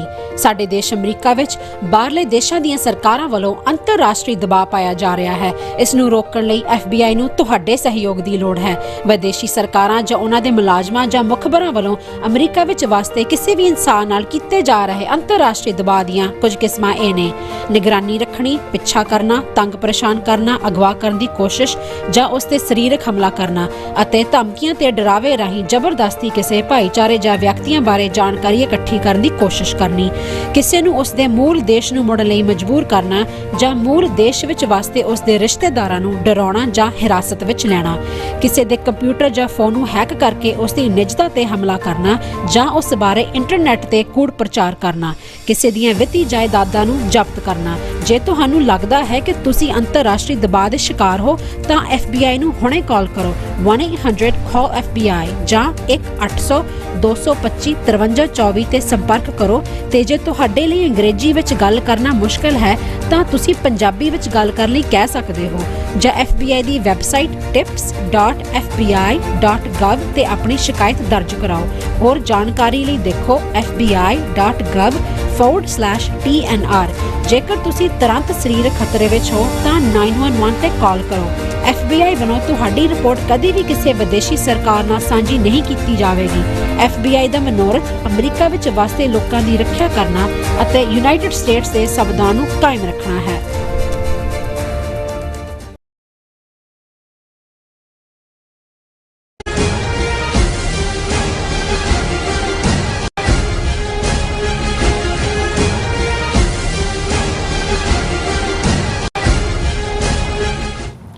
ਦਰਸ਼ਕੋ, ਬ੍ਰੇਕ ਤੋਂ ਬਾਅਦ ਤੁਹਾਡਾ ਸਭ ਦਾ ਭਰਪੂਰ ਸਵਾਗਤ ਹੈ। ਸੋ ਵਿਊਅਰਸ, ਗੱਲਬਾਤ ਕਰਨ ਜਾ ਰਹੇ ਹਾਂ ਕਿ 104 ਸਾਲ ਪੁਰਾਣੀ ਪੰਥਕ ਪਾਰਟੀ ਸ਼੍ਰੋਮਣੀ ਅਕਾਲੀ ਦਲ ਦਾ ਸੰਕਟ ਹੋਰ ਵੀ ਗਹਿਰਾ ਹੁੰਦਾ ਜਾ ਰਿਹਾ ਹੈ। ਪੰਥ ਦਰਦੀਆਂ ਦੀਆਂ ਜਿਹੜੀਆਂ ਅੱਖਾਂ ਨੇ ਅਕਾਲ ਤਖਤ ਸਾਹਿਬ ਉੱਤੇ ਲੱਗੀਆਂ ਹੋਈਆਂ ਨੇ ਕਿ ਉੱਥੋਂ ਜਥੇਦਾਰ ਅਕਾਲ ਤਖਤ ਕੀ ਫੈਸਲਾ ਸੁਣਾਉਂਦੇ ਹਨ। ਸੋ ਵੈਸੇ ਪਿਛਲਾ ਤਜਰਬਾ ਦੱਸਦਾ ਹੈ ਕਿ ਸ਼੍ਰੋਮਣੀ ਕਮੇਟੀ ਦੇ ਮੁਲਾਜ਼ਮ ਇਹਨਾਂ ਜਥੇਦਾਰਾਂ ਕੋਲੋਂ ਰੱਖੀ ਆਸ ਬਹੁਤ ਵਾਰ ਨਿਰਾਸ਼ਤਾ ਵਿੱਚ ਹੀ ਬਦਲਦੀ ਹੈ। ਸੋ ਇਸ ਬਾਰੇ ਆਪਾਂ ਗੱਲਬਾਤ ਕਰਨ ਜਾ ਰਹੇ ਹਾਂ। ਸੋ ਅਸੀਂ ਚਾਹਾਂਗੇ ਕਿ ਤੁਸੀਂ ਇਸੇ ਤਰ੍ਹਾਂ ਬਣੇ ਰਹਿਣਾ। ਦੇਖਣ ਸੁਣ ਲਿਆ ਲਿਖਣ ਲਈ ਤੁਹਾਡਾ ਸਭ ਦਾ ਬਹੁਤ ਬਹੁਤ ਧੰਨਵਾਦ ਜੀ। ਰਾਜ ਸਾਹਿਬ ਕੀ ਕਹਿਣਾ ਚਾਹੋਗੇ? ਦੇਖੋ, ਜੇ ਅਸੀਂ ਸਿੱਖ ਸਿਆਸਤ ਦੀ ਜਾਂ ਜੋ ਪੰਜਾਬ 'ਚ ਚੱਲ ਰਿਹਾ ਹੈ, ਖਾਸ ਤੌਰ 'ਤੇ ਅਕਾਲ ਤਖਤ ਸਾਹਿਬ ਦੇ ਆਲੇ ਦੁਆਲੇ ਜੋ ਗੱਲ ਘੁੰਮ ਰਹੀ ਹੈ, ਇੱਕ ਪਾਸੇ ਹੋਪਸ ਨੇ, ਇੱਕ ਪਾਸੇ ਨੌਟੰਕੀ ਵੀ ਹੈ ਔਰ ਸਟੇਟ ਵੀ ਦੇਖ ਰਹੀ ਹੈ ਕਿ ਵੀ ਕੀ ਹੈ। ਹਾਲਾਂ ਇਹ ਸਾਰੇ ਦੇ ਪਿੱਛੇ ਸਟੇਟ ਦਾ ਇੱਕ ਆਪਣੇ ਕਿਸਮ ਦਾ ਰੋਲ ਚੱਲ ਰਿਹਾ ਹੈ ਸਾਰੇ ਕ੍ਰਾਈਸਿਸ ਤੱਕ ਪਹੁੰਚਾਉਣ ਦੇ ਵਿੱਚ ਵੀ। ਔਰ ਸਾਡੇ ਵੀ ਫਿਰ ਜਿਹੜੇ ਵਿਊਅਰ ਨੇ ਜਾਂ ਸਾਡੇ ਵੀਰ ਭੈਣਾਂ ਨੇ, ਉਹਨਾਂ ਨੂੰ ਵੀ ਲੱਗਦਾ ਹੁੰਦਾ ਵੀ ਅਸੀਂ ਇਸ ਕਿਸਮ ਦੇ ਇਸ਼ੂਜ਼ ਦੇ ਉੱਤੇ ਵੀ ਗੱਲ ਕਰਿਆ ਕਰੀਏ। ਹਾਲਾਂ ਰਿਪੀਟਡਲੀ ਮੈਂ ਜਦੋਂ ਇਹ ਕਹਿੰਦਾ ਕਿ ਵੀ ਜਦੋਂ ਅਸੀਂ ਪੰਜਾਬ ਬਾਰੇ ਗੱਲ ਕਰਦੇ ਹਾਂ ਤੇ ਖਾਲਿਸਤਾਨ ਦੀ ਕਾਇਮੀ ਤੋਂ ਬਿਨਾਂ ਜਾਂ ਉਸ ਦੇ ਲਈ ਕੋਈ ਸਟ੍ਰੈਟਜੀ ਬਣਾਉਣ ਤੋਂ ਬਿਨਾਂ ਬਾਕੀ ਤਾਂ ਸਾਰਾ ਵਕਤ ਦਾ ਜ਼ਿਆ ਹੈ, ਵੇਸਟ ਆਫ ਟਾਈਮ। ਲੇਕਿਨ ਇੱਕ ਜਰਨਲਿਸਟਿਕ ਐਂਗਲ ਤੋਂ ਜੇ ਗੱਲ ਕਰੀਏ, ਇਹ ਵੈਸੇ ਵੀ ਇੱਕ ਹੈ ਤਾਂ ਪਪੂਲਰ ਅੰਗਰੇਜ਼ੀ ਕਹਾਵਤ ਹੀ ਹੈ ਕਿ hoping against hope is the folly of human nature. ਵੈਸੇ ਇਹ ਵੀ ਠੀਕ ਹੈ, ਪੰਜਾਬੀ 'ਚ ਅਸੀਂ ਕਹਿੰਦੇ ਹਾਂ ਕਿ ਜਬ ਤੱਕ ਸਾਂਸ ਤਬ ਤੱਕ ਆਸ, ਤੇ ਜਦੋਂ ਤੱਕ ਸਾਹ ਹੈ ਉਦੋਂ ਤੱਕ ਆਸ ਹੈ। ਆਸ ਤੁਹਾਨੂੰ ਸਸਟੇਨ ਵੀ ਕਰਦੀ ਹੈ, ਅੱਗੇ ਵੀ ਤੋਰਦੀ ਹੈ, ਤੁਹਾਡੇ ਅੰਦਰ ਹਿੰਮਤ ਵੀ ਦਿੰਦੀ ਹੈ। ਪਰ ਕਈ ਵਾਰੀ ਹੋਪਿੰਗ ਅਗੇਂਸਟ ਹੋਪ ਇਹ ਫੋਲੀ ਵੀ ਬਣ ਜਾਂਦੀ ਹੈ, ਤੁਹਾਡੀ ਇੱਕ ਕਮਜ਼ੋਰੀ ਵੀ ਬਣ ਜਾਂਦੀ ਹੈ ਕਿ ਤੁਸੀਂ ਇਹ ਸਮਝਦੇ ਹੋ ਕਿ ਵੀ ਕਾਸ਼ ਇਹ ਜਿਹੜੇ ਘਾਹ ਫੂਸ ਹੈ ਇਹ ਸੱਚਮੁੱਚ ਹੀ ਸਟੀਲ ਬਣ ਜਾਏ, ਜਾਂ ਤੁਹਾਨੂੰ ਇਹ ਲੱਗਦਾ ਹੈ ਕਿ ਵੀ ਇਹ ਸ਼ਾਇਦ ਭਾਵੇਂ ਪਹਿਲਾਂ ਨਹੀਂ ਕੀਤਾ, ਸ਼ਾਇਦ ਉਹਦੇ ਅੰਦਰ ਕੋਈ ਗੈਰਤ ਜਾਗ ਜਾਏ, ਸ਼ਾਇਦ ਕੋਈ ਅਣਖ ਜਾਗ ਜਾਏ, ਦੂਜਾ ਹੋਏ। ਲੇਕਿਨ ਇਵੇਂ ਹੁੰਦਾ ਨਹੀਂ ਹੈ ਬਹੁਤ ਵਾਰ।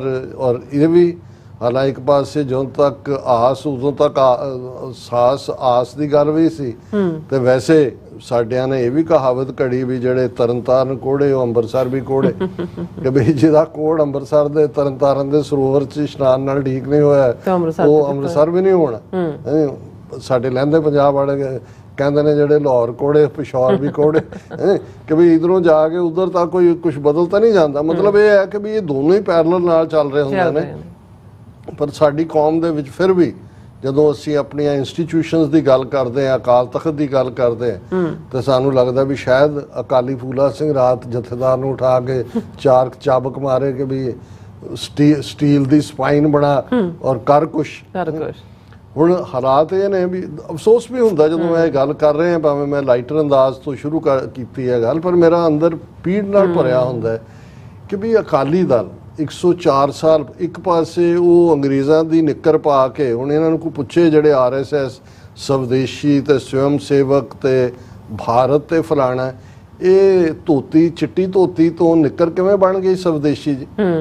ਹੁਣ ਉਹ ਕਿਉਂਕਿ ਬਰਾਊਨ ਸ਼ਰਟਸ ਐਂਡ ਉਹ ਬਰਾਊਨ ਪੈਂਟਸ, ਫਾਸ਼ਿਜ਼ਮ, ਮੁਸੋਲਿਨੀ ਔਰ ਨਾਜ਼ੀਆਂ ਦਾ ਤੁਸੀਂ ਦੇਖੋਗੇ, ਹਿਟਲਰ ਵਾਲਾ ਸਲੂਟ ਵੀ ਉਹਨਾਂ ਦਾ ਇਸ ਤਰ੍ਹਾਂ ਦਾ। ਨਹੀਂ ਤਾਂ ਇਹਨਾਂ ਨੂੰ ਕਿਸੇ ਨੇ ਨਹੀਂ ਕਦੇ ਪੁੱਛਿਆ ਵੀ ਤੁਹਾਡਾ ਪਹਿਰਾਵਾ ਜਿਹੜੇ ਨਾਲ ਤੁਸੀਂ ਸ਼ਾਖਾ ਲਾਉਂਦੇ ਹੋ, ਤੁਹਾਡੀ ਤਾਂ ਧੋਤੀ ਹੈ, ਉਹ ਚਿੱਟੀ ਤੁਸੀਂ ਉਹਦਾ ਕਖਾਈ ਅੰਦਾਜ਼ ਬੰਨ੍ਹਦੇ ਹੋ, ਕਿ ਕਿਤੇ ਨਿੱਕਰ ਕਿੱਥੋਂ ਆ ਗਈ ਖਾਕੀ? ਕਿਉਂਕਿ ਹੈ ਹੀ ਸਰਵ ਕਰਨ ਲਈ ਅੰਗਰੇਜ਼ਾਂ ਨੇ ਖੜਾ ਕੀਤਾ ਸੀ ਇਹਨਾਂ ਨੂੰ। ਔਰ ਨੈਸ਼ਨਲਿਜ਼ਮ ਔਰ ਦੂਜੇ ਦਾ ਇੱਕ ਪਾਸੇ ਗਾਂਧੀ ਨੇ ਢੰਡੋਰਾ ਚੁੱਕਿਆ ਸੀ, ਉਹਨੂੰ ਵੀ ਉਹ ਬੈਕ ਕਰ ਰਹੇ ਸੀ ਇਧਰੋਂ। ਔਰ ਗੋਲਵਲਕਰ ਦੀਆਂ ਤੁਸੀਂ ਦੇਖੋ ਕਿ ਵੀ ਕੋਈ ਇੱਕ RSS ਦਾ ਬੰਦਾ ਜਿਹਨੇ ਜੇਲਾਂ ਕੱਟੀਆਂ ਹੋਣ ਅੰਗਰੇਜ਼ਾਂ ਦੀਆਂ ਜਾਂ ਅੰਗਰੇਜ਼ਾਂ ਦੇ ਖਿਲਾਫ, ਹਰ ਪੈਰ ਤੇ ਕੋਆਪਰੇਟ ਕੀਤਾ। ਹੁਣ ਇੱਕ ਪਾਸੇ ਇਹਨਾਂ ਟ੍ਰੀਟਰਸ ਦੀ ਹਿਸਟਰੀ ਜਿਹੜੇ ਬਿਲਕੁਲ ਪ੍ਰੋ ਬ੍ਰਿਟਿਸ਼ ਔਰ ਉੱਥੋਂ ਸ਼ੁਰੂਆਤ ਕਰਦੇ ਨੇ, ਔਰ 1925 ਚ RSS ਹੋਣ ਚ ਆਉਂਦਾ ਹੈ। ਅੱਜ ਉਹ 1,400,000,000 ਲੋਕਾਂ ਦੀ ਕਿਸਮਤ ਦਾ ਫੈਸਲਾ ਕਰਨ ਵਾਲੇ ਬਣੇ ਹੋਏ ਨੇ। ਦੂਜੇ ਪਾਸੇ 1920 ਚ ਸ਼ੁਰੂ ਹੋਇਆ ਸ਼੍ਰੋਮਣੀ ਅਕਾਲੀ ਦਲ, ਜਿਹੜਾ ਸਿੱਧਾ ਜਾ ਕੇ ਹਿੱਕ ਚ ਵੱਜਾ, ਬ੍ਰਿਟਿਸ਼ ਦੇ ਨਾਲ ਟੱਕਰ ਲਈ। ਇਕੱਲੇ ਗੁਰਦੁਆਰੇ ਆਜ਼ਾਦ ਕਰਾਉਣ ਤੱਕ ਦੀ ਗੱਲ ਨਹੀਂ ਸੀ। ਜੇ ਅਸੀਂ ਇਹ ਦੇਖੀਏ, ਜੇ ਹੁਣ ਮੋਦੀ ਰਜੀਮ 2014 ਤੋਂ 2024 ਤੱਕ ਦੀ ਗੱਲ ਹੋਏਗੀ, ਤੇ ਇਹ ਹੋਏਗਾ ਵੀ ਜਿਹੜਾ ਕਿਸੇ ਅੱਗੇ ਨਾ ਝੁਕਣ ਦੀ ਗੱਲ ਕਰਦਾ ਸੀ, ਜਿਹਨੇ ਕਸ਼ਮੀਰ ਦਾ ਤੋੜ ਦਿੱਤਾ ਰੁਤਬਾ, 20 ਕਰੋੜ ਮੁਸਲਮਾਨਾਂ ਨੂੰ ਜਿਹੜਾ ਸਬਕ ਸਿਖਾਉਣ ਲਈ CA ਵਰਗੇ ਕਾਨੂੰਨ ਲਿਆਂਦਾ, ਕੋਈ ਸਿੱਖ ਖੜੇ, ਕੱਲੇ 3 ਖੇਤੀ ਕਾਨੂੰਨ ਵਾਪਸ ਹੋਣ ਦੀ ਗੱਲ ਨਹੀਂ ਹੈ, ਵੀ ਕਿਵੇਂ ਨੱਕ ਰਗੜਾਇਆ। ਔਰ ਇਹੀ ਸਾਡੀ ਇਬਾਰਤ ਫਿਰ ਸ਼ੁਰੂ ਹੋ ਜਾਂਦੀ ਹੈ, ਜਿਸ ਚੋਂ ਟਰਾਂਸਨੈਸ਼ਨਲ ਰਿਪਰੈਸ਼ਨ ਨਿਕਲਦਾ ਕਿ ਡਾਇਸਪੋਰਾ ਸਿੱਖਾਂ ਦੀ ਤਾਕਤ ਕੀ ਹੈ। ਹੁਣ ਇੱਕ ਪਾਸੇ ਉਹ ਸਾਡੀ ਪਾਵਰ ਜਿਹੜੀ ਇੱਕ ਕੰਸੋਲੀਡੇਟ ਹੋਣੀ ਚਾਹੀਦੀ ਸੀ, ਉਹਨੂੰ ਖਿਲਾਰਿਆ ਉਹਨਾਂ ਨੇ। ਕਿਸਾਨ ਜਥੇਬੰਦੀਆਂ, ਕਾਮਰੇਡ ਇੱਧਰ ਉੱਧਰ ਇਲੈਕਸ਼ਨਾਂ 'ਚ ਵਾੜਤਾ, ਉਧਰ ਮੋਦੀ ਦੇ ਨਾਲ ਗੁਫ਼ਤਗੂ ਕਰ ਰਿਹਾ, ਉਹਦੇ ਨਾਲ ਕੇਜਰੀਵਾਲ ਨਾਲ ਰਾਜੇਵਾਲ ਕਰ ਰਿਹਾ, ਮੁੜ ਕੇ ਜ਼ਮਾਨਤ ਜ਼ਬਤ ਹੋਣ ਤੱਕ ਗਏ ਤੇ 92 ਸੀਟਾਂ ਦੇ ਕੇ ਆ ਗਾਂਧੀ ਟੋਪੀ ਵਾਲੇ ਕੇਜਰੀਵਾਲ ਨੂੰ ਏਜੰਸੀਆਂ ਨੇ ਉਹਨਾਂ ਦੇ ਹਵਾਲੇ ਕਰਤਾ। ਪਰ ਫਿਰ ਵੀ ਉਹਨਾਂ ਨੂੰ ਇਹ ਗੱਲ ਰੜਕਦੀ ਰਹੀ ਵੀ ਇਹ ਜਿਹੜੀ ਅਕਾਲੀ ਦਲ ਦਾ ਇੱਕ ਆਪਣਾ ਪਿਛੋਕੜ, ਆਪਣਾ ਇਤਿਹਾਸ, ਆਪਣੀ ਕੰਟੀਨਿਊਟੀ ਹੈ। 5 ਵਾਰ ਤਾਂ ਪ੍ਰਕਾਸ਼ ਸਿੰਘ ਬਾਦਲ ਚੀਫ ਮਿਨਿਸਟਰ ਬਣਦਾ ਅਕਾਲੀ ਦਲ ਦੇ ਥੱਲੇ, 2 ਵਾਰ ਜਸਟਿਸ ਗੁਰਨਾਮ ਸਿੰਘ ਬਣਦਾ। ਸੋ ਮਤਲਬ ਇਹ ਹੈ ਕਿ ਵੀ ਇੱਕ ਸਿੱਖ ਪਾਰਟੀ ਜਿਹਦੇ ਕੋਲ ਹਿਸਟਰੀ ਹੈ, ਜਿਹਦਾ ਏਜੰਡਾ ਪੰਥਕ ਹੈ, ਜਿਹੜਾ ਦੂਜਾ ਹੈ, ਔਰ ਜਿਹੜਾ ਪ੍ਰੈਸ਼ਰ ਪੰਜਾਬ 'ਚ ਬਿਲਟ ਹੋਇਆ ਅਲਟੀਮੇਟਲੀ ਕਿਸਾਨ ਮੂਵਮੈਂਟ ਦੇ ਵੇਲੇ ਹੀ ਸਹੀ, ਜਿੱਥੇ ਪਤੀ ਪਤਨੀ ਦਾ ਰਿਸ਼ਤਾ RSS ਔਰ BJP ਨਾਲ ਦੱਸਦੇ ਸੀ, ਉਹਨਾਂ ਨੂੰ ਸਰਕਾਰ ਛੱਡਣੀ ਪਈ। ਹਰਸਿਮਰਤ ਨੂੰ ਰਿਜ਼ਾਈਨ ਕਰਨਾ ਪਿਆ ਐਜ਼ ਏ ਮਿਨਿਸਟਰ ਕਿ ਜੀ ਅਸੀਂ ਬਾਹਰ ਆ ਗਏ। ਹੁਣ ਇਹਨਾਂ ਨੂੰ ਲੱਗਾ ਕਿ ਵੀ ਇਹ ਜਦੋਂ ਤੱਕ ਤੁਸੀਂ ਸਿੱਖਾਂ ਦੀ ਆਈਡੈਂਟੀਟੀ, ਔਰ ਜਿਵੇਂ ਇਹਨਾਂ ਨੇ ਗੁਰਦੁਆਰਿਆਂ ਤੇ ਕੰਟਰੋਲ ਕੀਤਾ ਹੈ, ਤਖਤ ਹਜ਼ੂਰ ਸਾਹਿਬ, ਪਟਨਾ ਸਾਹਿਬ, ਹਰਿਆਣਾ ਗੁਰਦੁਆਰਾ ਕਮੇਟੀ, ਦਿੱਲੀ ਗੁਰਦੁਆਰਾ ਕਮੇਟੀ, ਹੁਣ ਇਹ ਫਾਈਨਲ ਸਟੇਜ ਆ। ਉਹਨਾਂ ਨੇ ਕਿਹਾ ਜੀ 4 ਤਖਤ ਤਾਂ ਅਸੀਂ ਜਿਹੜੇ ਨੇ ਉਹ ਆਲਮੋਸਟ 4 ਪ੍ਰੋਮੀਨੈਂਟ ਕਮੇਟੀਆਂ ਦੇ ਉੱਤੇ ਤਾਂ ਕੰਟਰੋਲ ਕਰ ਲਿਆ। ਤੇ ਹੁਣ ਇਹਨਾਂ ਦੇ ਵਿੱਚ ਵੀ ਹੁਣ ਕਿੰਨਿਆਂ ਦਾ ਇੰਟਰਵਿਊ ਆ ਰਹੇ ਨੇ। ਪ੍ਰੋਫੈਸਰ ਮਨਜੀਤ ਸਿੰਘ ਐਕਟਿੰਗ ਜਥੇਦਾਰ ਰਿਹਾ, ਅਕਾਲ ਤਖਤ ਦਾ ਕੇਸਗੜ੍ਹ ਸਾਹਿਬ ਦਾ ਜਥੇਦਾਰ ਸੀ ਜਦੋਂ 1999 ਚ 300 ਸਾਲਾ ਖਾਲਸਾ ਸਾਜਨਾ ਦੇ ਵਿੱਚ ਪੈਰੇਡ ਹੋਈ। ਉਹ ਆਪਣਾ ਇੰਟਰਵਿਊ ਦੇ ਰਿਹਾ ਸੀ ਕਿਸੇ ਚੈਨਲ ਨੂੰ ਕਿ ਜੀ ਜਦੋਂ ਐਨ ਨਗਰ ਕੀਰਤਨ 1999 ਵਾਲਾ ਨਿਕਲਣ ਵਾਲਾ ਸੀ, ਡਿਪਟੀ ਜਿਹੜਾ ਵਾਈਸ ਪ੍ਰੈਜ਼ੀਡੈਂਟ ਆਫ ਇੰਡੀਆ ਵੀ ਆਇਆ ਹੋਇਆ ਸੀ, ਔਰ ਦੂਜਾ ਤੇ 1500 ਦੇ ਕਰੀਬ RSS ਦੇ ਵਲੰਟੀਅਰ ਖਾਕੀ ਨਿਕਰਾਂ ਪਾ ਕੇ ਕਹਿੰਦੇ ਜੀ ਸਾਨੂੰ ਉਹਨਾਂ ਦਾ ਲੀਡਰ ਆਇਆ ਕਿ ਜੀ ਅਸੀਂ ਸਭ ਤੋਂ ਅੱਗੇ ਤੁਰਨਾ। ਉਹਨਾਂ ਨੇ ਕਿਹਾ ਜੀ ਇਹ ਤਾਂ ਜਿਹੜੀ ਪਰੰਪਰਾ ਹੁੰਦੀ ਹੈ, ਨਿਸ਼ਾਨਚੀ, 5 ਪਿਆਰੇ, ਮਹਾਰਾਜ ਦੀ ਸਵਾਰੀ, ਬਾਕੀਆਂ ਦਾ ਨਹੀਂ ਜੀ ਨਹੀਂ ਸਾਨੂੰ। ਔਰ ਕਹਿੰਦੇ ਵੀ ਈਵਨ ਕੈਪਟਨ ਕਮਲਜੀਤ ਜਿਹੜਾ ਮਿਨਿਸਟਰ ਸੀ ਉਹ ਵੀ ਆਇਆ ਕਿ ਜੀ ਜਥੇਦਾਰ ਜੀ ਸਾਡੀਆਂ ਵੀ ਮਜਬੂਰੀਆਂ ਹੁੰਦੀਆਂ ਨੇ ਜਾਂ ਦੂਜੀਆਂ ਨੇ। ਉਹਨੇ ਕਿਹਾ ਜੀ ਇਹ ਨਹੀਂ ਹੈ, ਮੈਨੂੰ ਤੁਸੀਂ ਕੱਢ ਦਿਓ ਜਥੇਦਾਰੀ ਤੋਂ, ਇਹ ਨਹੀਂ ਹੋਏਗਾ। ਚਲੋ ਕਿਹਾ ਜਾਂ ਕਿਵੇਂ ਕਿਹਾ ਕੀ ਨਹੀਂ, ਪਰ ਮੁੱਕਦੀ ਗੱਲ ਉਹਨਾਂ ਨੇ ਕਿਹਾ ਕਿ ਵੀ ਇਹ ਸਾਰੇ ਤੋਂ ਬਾਅਦ ਫੇਰ ਸੁਦਰਸ਼ਨ ਆਇਆ ਜਦੋਂ ਬਾਕੀ ਧਰਮਾਂ ਨਾਲ ਸਰਵ ਧਰਮ ਸੰਮੇਲਨ ਉੱਥੇ ਹੋ ਰਿਹਾ ਸੀ। ਸ਼ੰਕਰਾਚਾਰਿਆ ਵੀ ਸੀ, ਦਲਾਈ ਲਾਮਾ ਵੀ ਆਇਆ ਹੋਇਆ ਸੀ, ਪੋਪ ਦਾ ਨੰਬਰ 2 ਸੀ, ਉੱਥੇ ਆਏ ਕਿ ਜੀ ਸੁਦਰਸ਼ਨ ਜੀ ਆਏ ਨੇ, ਉਹਨਾਂ ਨੂੰ ਦਿਓ। ਉਹਨਾਂ ਨੇ ਕਿਹਾ ਜੀ ਸ਼ੰਕਰਾਚਾਰਿਆ ਆਇਆ ਹੋਇਆ ਹਿੰਦੂਆਂ ਦਾ, ਤੁਹਾਡੇ ਤਾਂ ਹੈ ਹੀ ਨਹੀਂ। ਔਰ ਕਹਿੰਦੇ ਫਿਰ ਉਹਨਾਂ ਨੇ ਆ ਕੇ ਇੱਕ ਜਿਹੜਾ ਉਹਨਾਂ ਦਾ ਮੈਸੇਜ ਆ ਕੇ ਕਨਵੇ ਕੀਤਾ ਕਿ ਤੁਸੀਂ ਸਾਨੂੰ ਬੇਇੱਜ਼ਤ ਕੀਤਾ। ਇੱਕ ਦਿਨ ਐਸਾ ਹੋਏਗਾ ਵੀ ਤੁਹਾਡੇ ਤਖਤਾਂ ਦੇ ਜਥੇਦਾਰ ਵੀ ਤੇ ਸ਼੍ਰੋਮਣੀ ਕਮੇਟੀ ਪ੍ਰਧਾਨ ਵੀ ਅਸੀਂ ਚੁਣਾਂਗੇ, ਔਰ ਤੁਸੀਂ ਫਿਰ ਤਮਾਸ਼ਾ ਦੇਖਣਾ। ਇਹਦੇ 'ਚ ਕੋਈ ਸ਼ੱਕ ਨਹੀਂ ਹੈ ਕਿ ਉਹਨਾਂ ਨੇ ਬੜੇ ਪਲੈਨਡ ਤਰੀਕੇ ਦੇ ਨਾਲ ਵਿੱਚ ਵੜੇ। ਹੁਣ ਵੀ ਇਹ ਜਿਹੜਾ ਕ੍ਰਾਈਸਿਸ ਜਾਂ ਦੂਜੇ ਦੇ ਜ਼ਿੰਮੇਵਾਰ ਤਾਂ ਬਾਦਲ ਟੱਬਰ ਨੇ, ਜਦੋਂ ਪ੍ਰਾਈਵੇਟ ਕੰਪਨੀ ਬਣਾ ਕੇ ਜਗੀਰ ਵਾਂਗ ਵਰਤਣਾ ਸ਼ੁਰੂ ਕੀਤਾ, ਉਹਦੇ 'ਚੋਂ ਇਹੀ ਕੁਝ ਹੋਣਾ ਸੀ ਜੋ ਹੋ ਰਿਹਾ। ਲੇਕਿਨ ਅਗੇਨ ਜਿਵੇਂ ਇਹ ਹੈ ਕਿ ਵੀ ਫਿਰ ਵੀ ਸਿੱਖ ਕੌਮ ਦਾ ਜਿਹੜਾ ਸਾਡਾ ਫੇਥ ਹੈ ਅਕਾਲ ਤਖਤ ਤੇ ਅਗਵਾਈ ਦੇ ਵਿੱਚ ਜਿਹੜੇ ਬਾਗੀ ਨਿਕਲੇ, ਕਿਉਂਕਿ ਆ ਹੁਣ ਇੱਕ ਸੀਟ ਜਿੱਤੀ ਹਰਸਿਮਰਤ ਨੇ, ਉਹ ਵੀ ਕਿਵੇਂ ਪੈਸੇ ਵੰਡ ਕੇ ਜਿੱਤੀ, ਕਿੰਨਿਆਂ ਦੀਆਂ ਜ਼ਮਾਨਤਾਂ, ਇੱਕ ਦੋ ਨੂੰ ਛੱਡ ਕੇ ਸਭ ਦੀਆਂ ਜ਼ਮਾਨਤਾਂ ਜ਼ਬਤ ਹੋਈਆਂ ਅਕਾਲੀਆਂ ਦੀਆਂ। ਉਹਨਾਂ ਨੂੰ ਵੀ ਲੱਗਾ ਜਿਹੜੇ ਨਾਲ ਸੀ ਹੁਣ ਤੱਕ ਭਾਗੀਦਾਰ ਸਾਰੇ ਅਲੀ ਬਾਬਾ 40 ਚੋਰ ਕਿ ਜੀ ਅਸੀਂ ਅਕਾਲ ਤਖਤ ਨੂੰ ਸਮਰਪਿਤ ਹੋ ਗਏ, ਅਸੀਂ ਗੁਨਾਹ ਬਖਸ਼ਾਉਂਦੇ, ਅਸੀਂ ਫਲਾਣਾ, ਅਸੀਂ ਢਿਮਕਾ। ਹੁਣ ਉਹ ਸੁਖਬੀਰ ਬਾਦਲ ਨੇ ਵੀ ਬਿਆਨ ਦੇ ਦਿੱਤਾ ਕਿ ਜੀ ਮੈਂ ਨਾਲ ਦੀ ਨਾਲ ਉਹਨੇ ਕੋਰ ਕਮੇਟੀ ਬਣਾਤੀ, ਕੋਈ ਕੱਢ ਤੇ ਕੋਈ ਫਲਾਣਾ ਕਰ ਲੈ, ਕਿ ਜੀ ਮੈਂ ਤਾਂ ਨਿਮਾਣੇ ਸਿੱਖਾਂ ਨੂੰ ਜਦੋਂ ਮੈਨੂੰ ਸੱਦਣਗੇ ਮੈਂ ਪੇਸ਼ ਹੋਵਾਂਗਾ, ਤੇ ਨਾਲ ਦੀ ਨਾਲ ਉਹਨੇ ਆਪਣਾ ਸਪਸ਼ਟੀਕਰਨ ਵੀ ਦੇ ਦਿੱਤਾ। ਹੁਣ ਅਜੇ ਇਹਨਾਂ ਦੀ ਸੋ ਕਾਲਡ ਜਿਹੜੀ ਫੈਸਲਾਕੁਨ ਮੀਟਿੰਗ ਹੋਣੀ ਹੈ, ਯਾਨੀ ਰਘਬੀਰ ਸਿੰਘ ਜਥੇਦਾਰ ਨੇ ਬਾਕੀ ਸਿੰਘ ਸਾਹਿਬਾਨ ਦੀ ਹੋਣੀ ਹੈ ਮੀਟਿੰਗ, ਲੇਕਿਨ ਐਨ ਪਿਛਲੇ ਕੱਲ ਵੀਕਐਂਡ ਦੇ ਉੱਤੇ ਹੁਣ ਜਿਹੜਾ ਸੀਲਡ ਲਿਫਾਫੇ ਦੇ ਵਿੱਚ ਸੁਖਬੀਰ ਸਿੰਘ ਔਰ ਦੂਜਾ ਆਪਣੀ ਐਕਸਪਲੇਨੇਸ਼ਨ ਦੇ ਕੇ ਆਇਆ, ਉਸ ਚਿੱਠੀ ਨੂੰ ਜਨਤਕ ਕਰਤਾ ਉਹਨਾਂ ਨੇ। ਇਹ ਮੈਨੂੰ ਸਮਝ ਨਹੀਂ ਆਈ, ਕਿਉਂਕਿ ਜੇ ਤੁਸੀਂ ਅਦਾਲਤ ਦੇ ਨਾਲ ਹੀ ਜੋੜ ਕੇ ਕਹਿੰਦੇ ਹੋ ਜੀ ਇੱਕ ਮੁਕੱਦਮਾ ਹੈ ਜਿਹੜਾ ਗਿਆ ਸਿੰਘ ਸਾਹਿਬਾਨ ਦੇ ਸਾਹਮਣੇ, ਹਾਲਾਂਕਿ ਇਹ ਕੋਈ ਮੁਕੱਦਮਾ ਜਾਂ ਅਕਾਲ ਤਖਤ ਕੋਈ ਥਾਣਾ ਜਾਂ ਅਦਾਲਤ ਤਾਂ ਨਹੀਂ ਹੈ ਜਿਵੇਂ ਬਣਾਤੀ ਹੋਈ ਹੈ, ਤੇ ਇਹ ਤਾਂ ਨਹੀਂ ਹੁੰਦਾ ਕਿ ਵੀ ਉਹ ਫੈਸਲਾ ਜਿਹੜਾ ਉਹ ਲਿਫਾਫੇ ਦਾ ਮਤਲਬ ਉਹਨਾਂ ਪੰਜਾਂ ਤੱਕ ਹੀ ਹੁੰਦਾ ਜਿਨ੍ਹਾਂ ਨੇ ਖੋਲ੍ਹਣਾ ਹੈ ਜਾਂ ਜਿਨ੍ਹਾਂ ਨੇ ਬਾਅਦ 'ਚ ਉਹਦੀ ਐਕਸਪਲੇਨੇਸ਼ਨ ਮੰਗਣੀ ਹੈ। ਸੋ ਕਿਉਂਕਿ ਇੰਨਾ ਕੁ ਬੇਇਤਬਾਰੀ ਹੈ ਕਿ ਵੀ ਅੰਦਰ ਕੀ ਹੋਏਗਾ, ਕੀ ਹੋ ਰਿਹਾ ਹੈ, ਜਾਂ ਉਹਨੂੰ ਐਡਵਾਂਟੇਜ ਦੇਣ ਲਈ ਉਹਨਾਂ ਨੇ ਜਿਹੜਾ ਉਦੋਂ ਜਨਤਕ ਕੀਤਾ, ਜਿਹਦੇ 'ਚੋਂ ਸੁਖਬੀਰ ਬਾਦਲ ਕਹਿੰਦਾ ਕਿ ਜੀ ਦਾਸ ਗੁਰੂ ਘਰ ਦਾ ਨਿਮਾਣਾ ਸੇਵਕ ਹੈ, ਹਮੇਸ਼ਾ ਗੁਰੂ ਗ੍ਰੰਥ ਸਾਹਿਬ ਤੇ ਅਕਾਲ ਤਖਤ ਸਾਹਿਬ ਨੂੰ ਸਮਰਪਿਤ ਰਿਹਾ ਹੈ, ਮੈਂ ਬਿਨਾਂ ਕਿਸੇ ਸਵਾਲ ਜਵਾਬ ਦੇ ਸੱਚੇ ਦਿਲੋਂ ਵਾਹਿਗੁਰੂ ਅੱਗੇ ਜੋਦੜੀ ਕਰ ਰਿਹਾ ਹਾਂ, ਔਰ ਇਹ ਸਾਰੇ 'ਚ ਜੋ ਘਟਨਾਕ੍ਰਮ ਵਾਪਰਿਆ ਔਰ ਇਹ ਬੜਾ ਦੁਖਦਾਈ ਹੈ ਔਰ ਮੈਂ ਸਮਰਪਿਤ ਹਾਂ ਇਹ ਉਹ। ਸੋ ਮੈਨੂੰ ਇਹ ਲੱਗਦਾ ਹੈ ਕਿ ਵੀ ਇਸ ਸਾਰੇ ਨੂੰ ਈਵਨ ਜਨਤਕ ਕਰਨਾ ਇਹ ਸਿਆਣਪ ਨਹੀਂ ਹੈ। ਇਸ ਤੋਂ ਇਹ ਸ਼ੋਅ ਹੁੰਦਾ ਹੈ ਕਿ ਜੀ ਆਲਰੇਡੀ ਕਿ ਜੀ ਕਿੰਨਾ ਸਮਰਪਣ ਭਾਵਨਾ ਨਾਲ ਆਇਆ ਹੈ ਇਹ ਹੋਏ। ਹਾਲਾਂਕਿ ਬਹੁਤ ਸਾਰਿਆਂ ਨੂੰ ਇੱਕ ਬੁੱਧੀਜੀਵੀਆਂ ਦਾ ਗਰੁੱਪ ਵੀ ਮਿਲਿਆ, ਉਹਨਾਂ ਨੇ ਲਿਸਟ 11 ਬੰਦਿਆਂ ਦੀ ਦਿੱਤੀ ਕਿ ਜੀ ਇਹ ਸਾਰੇ ਭੰਗ ਕਰਕੇ ਇਹ ਪੈਨਲ ਬਣਾ ਦਿਓ, ਚ ਆਪਣੇ ਨਾਂ ਵੀ ਦਿੱਤੇ ਨੇ ਉਹਨਾਂ ਨੇ ਵੀ ਤੁਸੀਂ ਦੇਣੇ ਆ, ਇੰਨਾ ਕੁ ਤਾਂ ਨਾ ਕਹੋ ਕਿ ਜੀ ਸਾਨੂੰ ਹੀ ਵਿੱਚ ਬਣਾ ਦਿਓ। ਸੋ ਮੈਨੂੰ ਨਹੀਂ ਲੱਗਦਾ ਵੀ ਇਸ 'ਚੋਂ ਕੁਛ, ਦੇਖੋ ਇਸ ਵੇਲੇ ਜੋ ਕੌਮ ਦਾ ਅੰਦਰੂਨੀ ਖਾਸਾ ਹੈ ਉਹ ਤਾਂ ਬੋਲਿਆ ਫਰੀਦਕੋਟ 'ਚੋਂ, ਖਡੂਰ ਸਾਹਿਬ 'ਚੋਂ। ਇਹ ਵੱਖਰੀ ਕਹਾਣੀ ਹੈ ਵੀ ਉਹ ਅੰਮ੍ਰਿਤਪਾਲ ਸਿੰਘ ਜਾਂ ਉਹਨਾਂ ਦੇ ਸਾਥੀ ਜਦੋਂ ਉਹਨਾਂ ਕੋਲ ਮੌਕਾ ਆਇਆ ਉਹ ਕੀ ਡਿਲੀਵਰ ਕਰ ਪਾਉਣਗੇ, ਕੀ ਨਹੀਂ ਕਰ ਪਾਉਣਗੇ। ਪਰ ਇਸ ਤਰੀਕ ਦੇ ਚੱਲਦਿਆਂ ਜੇ ਕੋਈ ਇਹ ਕਹੇ ਕਿ ਬਾਦਲ ਦੂਜੇ ਇਹ ਆ ਜਾਣ, ਰਹਿ ਜਾਣ, ਕੱਢ, ਇਹਨਾਂ 'ਚੋਂ ਕੁਛ ਨਹੀਂ ਨਿਕਲਣਾ ਹੈ, ਕਿਉਂਕਿ ਅਲਟੀਮੇਟਲੀ ਜਿਸ ਪਾਸੇ ਵੱਲ ਜਿਹੜੀ ਇੱਕ ਸਪਿਨ ਖਾਲਿਸਤਾਨ ਦੀ ਹੈ ਉਸ 'ਚੋਂ ਆਮ ਲੋਕ ਵੀ ਇਹ ਮਹਿਸੂਸ ਕਰ ਰਹੇ ਨੇ ਕਿ ਭਾਈ ਇਹ ਧੱਕਾ ਹੋ ਰਿਹਾ ਔਰ ਅਲਟੀਮੇਟਲੀ ਕੌਮ ਦੇ ਕੋਲ ਆਪਣੇ ਰਾਜ ਭਾਗ ਤੋਂ ਬਿਨਾਂ ਕੋਈ ਚੋਇਸ ਨਹੀਂ ਹੈ।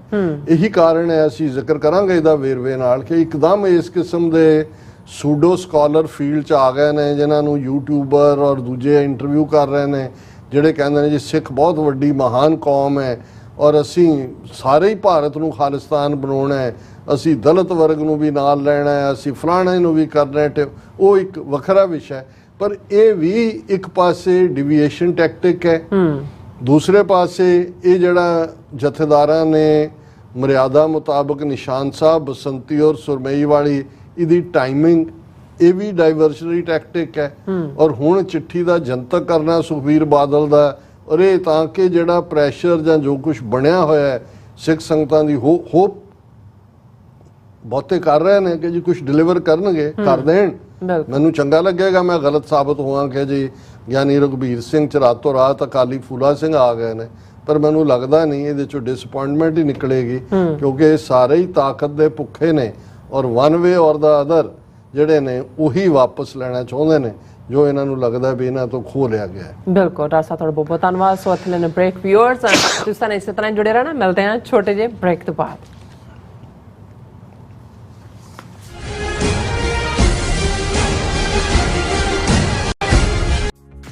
ਪ੍ਰੇਰਨਾਦਾਇਕ ਮਾਪੇ ਕਿਵੇਂ ਬਣੀਏ, ਸਿੱਖੀ ਨੂੰ ਆਪਣੇ ਪਰਿਵਾਰਕ ਜੀਵਨ ਵਿੱਚ ਕਿਵੇਂ ਲਿਆਈਏ ਤੇ ਕਿਵੇਂ ਪਰਿਵਾਰਕ ਨੀਹਾਂ ਮਜ਼ਬੂਤ ਬਣਾਈਏ। ਕੀ ਤੁਸੀਂ ਵੀ ਇਹਨਾਂ ਸਵਾਲਾਂ ਦੇ ਜਵਾਬ ਲੱਭ ਰਹੇ ਹੋ ਤਾਂ ਤੁਹਾਡੇ ਲਈ ਹੈ ਵੱਡੀ ਖੁਸ਼ਖਬਰੀ।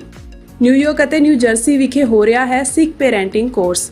ਦ World Sikh Parliament Education Council, Khalsa Foundation, Share Charity ਅਤੇ ਹੋਰ ਸਿੱਖ ਜਥੇਬੰਦੀਆਂ ਦੇ ਸਹਿਯੋਗ ਨਾਲ ਇਹ ਕੋਰਸ ਪੰਜਾਬੀ ਅਤੇ ਅੰਗਰੇਜ਼ੀ ਦੋਵਾਂ ਭਾਸ਼ਾਵਾਂ ਵਿੱਚ ਕਰਵਾਇਆ ਜਾਵੇਗਾ, ਜਿੱਥੇ ਭਾਈ ਜਗਜੀਤ ਸਿੰਘ ਤੁਹਾਡੇ ਨਾਲ ਸਾਂਝੀ ਕਰਨਗੇ ਪੇਰੈਂਟਿੰਗ ਨਾਲ ਸੰਬੰਧਿਤ ਅਹਿਮ ਜਾਣਕਾਰੀ।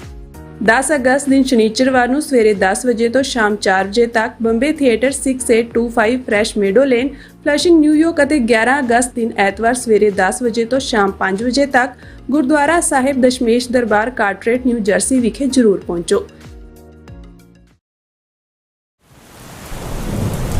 ਯੂਨਾਈਟਿਡ ਸਿੱਖ ਸੰਸਥਾ ਨੇ ਦੱਖਣੀ ਅਮਰੀਕਾ ਵਿੱਚ ਬੇਰਲ ਤੂਫਾਨ ਦੇ ਪੀੜਤਾਂ ਲਈ ਤੁਰੰਤ ਮਦਦ ਮੁਹਿੰਮ ਸ਼ੁਰੂ ਕੀਤੀ ਹੈ। ਇਸ ਭਿਆਨਕ ਤੂਫਾਨ ਨੇ ਸੈਂਟ ਵਿੰਸੈਂਟ ਅਤੇ ਗ੍ਰੇਨੇਡੀਨਸ, ਗ੍ਰੇਨੇਡਾ, ਡੋਮਿਨਿਕਾ ਅਤੇ ਬਾਰਬਾਡੋਸ ਨੂੰ ਬਹੁਤ ਨੁਕਸਾਨ ਪਹੁੰਚਾਇਆ ਹੈ। ਯੂਨਾਈਟਿਡ ਸਿੱਖ ਦੀਆਂ ਟੀਮਜ਼ ਲੋੜਵੰਦ ਲੋਕਾਂ ਲਈ ਜ਼ਰੂਰੀ ਸਮਾਨ ਅਤੇ ਖਾਣ-ਪੀਣ ਦੀਆਂ ਚੀਜ਼ਾਂ ਪਹੁੰਚਾ ਰਹੀਆਂ ਹਨ। ਤੁਹਾਡੇ ਸਹਿਯੋਗ ਦੀ ਲੋੜ ਹੈ। ਕਿਰਪਾ ਕਰਕੇ ਇਹ ਸਮਾਨ ਦਾਨ ਕਰੋ।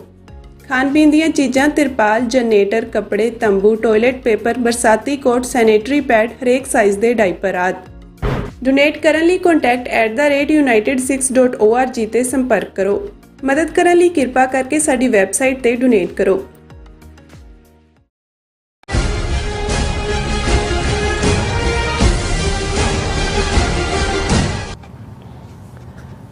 Viewers, welcome back to program. So viewers, annual section ਵਿੱਚ ਆਪਾਂ ਪਹੁੰਚ ਚੁੱਕੇ ਹਾਂ। ਉਸ ਵਿੱਚ ਆਪਾਂ ਗੱਲਬਾਤ ਕਰਨ ਜਾ ਰਹੇ ਹਾਂ ਕਿ ਪਾਰਲੀਮੈਂਟ ਵਿੱਚ ਉਪ ਵਿਦੇਸ਼ ਮੰਤਰੀ ਨੇ ਇੱਕ ਸਵਾਲ ਦੇ ਜਵਾਬ ਵਿੱਚ ਦੱਸਿਆ ਹੈ ਕਿ ਪਿਛਲੇ 5 ਸਾਲਾਂ ਵਿੱਚ 10 ਲੱਖ ਦੇ ਕਰੀਬ ਭਾਰਤੀਆਂ ਨੇ ਭਾਰਤੀ ਸਿਟੀਜ਼ਨਸ਼ਿਪ ਛੱਡ ਕੇ ਹੋਰ ਮੁਲਕਾਂ ਦੀ ਸਿਟੀਜ਼ਨਸ਼ਿਪ ਜਿਹੜੀ ਹੈ ਉਹ ਗ੍ਰਹਿਣ ਕੀਤੀ ਹੈ। ਸੋ ਸਵਾਲ ਉੱਠਦਾ ਹੈ ਕਿ ਆਪੂ ਵਿਸ਼ਵ ਗੁਰੂ ਬਣੇ ਭਾਰਤ ਦੇ ਸ਼ਹਿਰੀ ਮੁਲਕ ਛੱਡ ਕੇ ਕਿਉਂ ਦੌੜ ਰਹੇ ਨੇ। ਸੋ ਇਸ ਬਾਰੇ ਆਪਾਂ ਗੱਲਬਾਤ ਕਰਨ ਜਾ ਰਹੇ ਹਾਂ ਔਰ ਅਸੀਂ ਚਾਹਾਂਗੇ ਕਿ ਤੁਸੀਂ ਇਸੇ ਤਰ੍ਹਾਂ ਬੜੇ ਰਹਿਣਾ, ਦੇਖਣ, ਸੁਣ ਲਈ ਐਂਡ ਲਿਖਣ ਲਈ ਤੁਹਾਡਾ ਸਾਥ ਦਾ ਬਹੁਤ ਬਹੁਤ ਧੰਨਵਾਦ ਜੀ। ਡਾਕਟਰ ਸਾਹਿਬ, ਕੀ ਕਹਿਣਾ ਚਾਹੋਗੇ?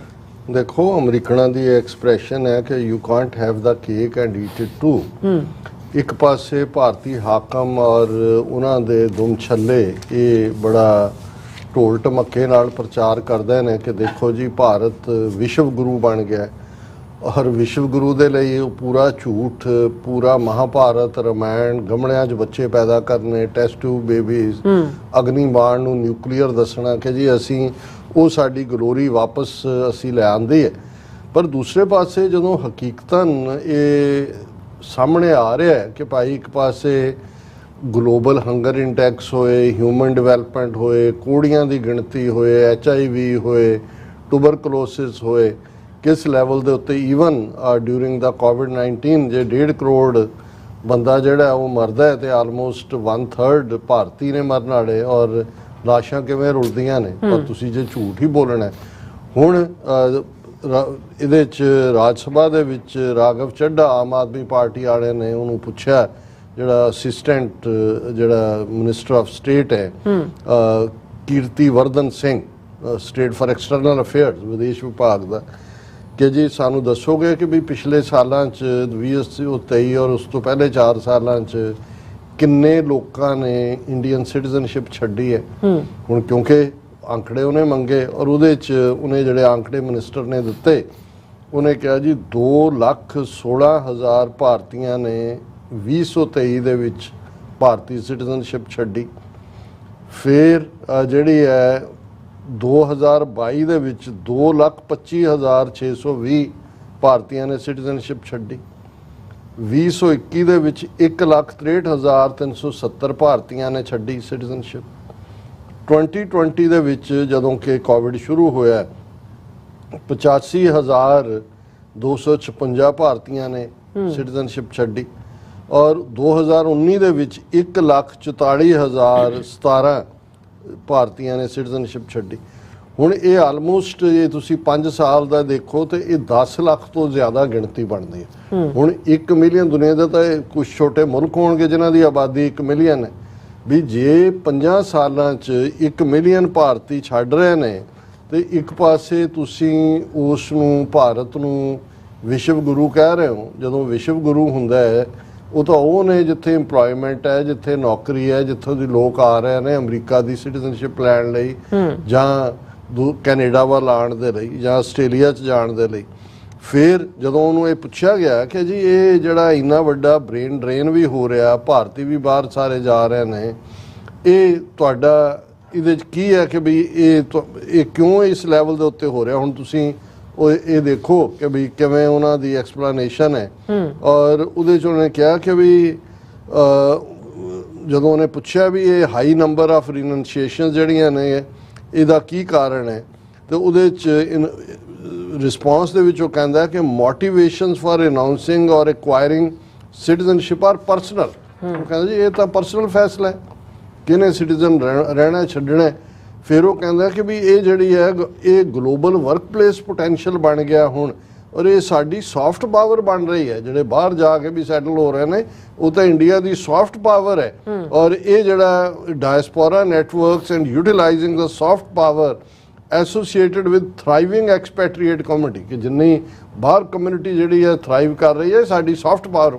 ਹੁਣ ਇਹ ਹੈ ਕਿ ਵੀ ਤੁਸੀਂ ਇੱਕ ਪਾਸੇ ਇਹ ਝੂਠ ਬੋਲ ਰਹੇ ਹੋ ਕਿ ਜੀ ਤੁਸੀਂ ਬਹੁਤ ਪ੍ਰੋਗਰੈਸ ਕਰ ਰਹੇ ਹੋ, ਔਰ ਉਹਨੇ ਕਿਹਾ ਜੀ 1 ਮਿਲੀਅਨ ਨੇ ਛੱਡੀ ਹੈ ਇਹਨਾਂ 5 ਸਾਲਾਂ 'ਚ, ਤੁਹਾਡੇ ਸਿਟੀਜ਼ਨ ਬੜੇ ਕਿੰਨੇ ਆਏ ਕਿੰਨੇ ਨੇ ਤੁਹਾਡੇ। ਬਿਲਕੁਲ। ਉਹ ਕਹਿੰਦਾ ਜੀ ਕੋਈ ਨਹੀਂ, ਇਹ ਪਰਸਨਲ ਚੋਇਸ ਹੈ, ਕੋਈ ਛੱਡ ਕੇ ਗਿਆ, ਇਹ ਤਾਂ ਸਾਡੀ ਪਾਵਰ ਬਣ ਰਹੀ ਹੈ। ਹੁਣ ਇਹ ਹੈ ਸਾਡਾ ਵਾਹ ਇਹਨਾਂ ਨਾਲ ਹੈ। ਜਦੋਂ ਮੈਂ ਕਹਿੰਦਾ ਵੀ ਇਹਨਾਂ ਨਾਲ ਹੈ ਜਿਹੜੇ ਮੁਗਲਾਂ ਤੋਂ ਵੱਧ ਜ਼ਾਲਮ ਨੇ, ਅੰਗਰੇਜ਼ਾਂ ਤੋਂ ਵੱਧ ਸ਼ੈਤਾਨ ਨੇ, ਔਰ ਇਸ ਕਿਸਮ ਦੀਆਂ ਜਿਹੜੀਆਂ ਗੇਮਾਂ ਵੀ ਉਹ ਖੇਡਦੇ ਨੇ।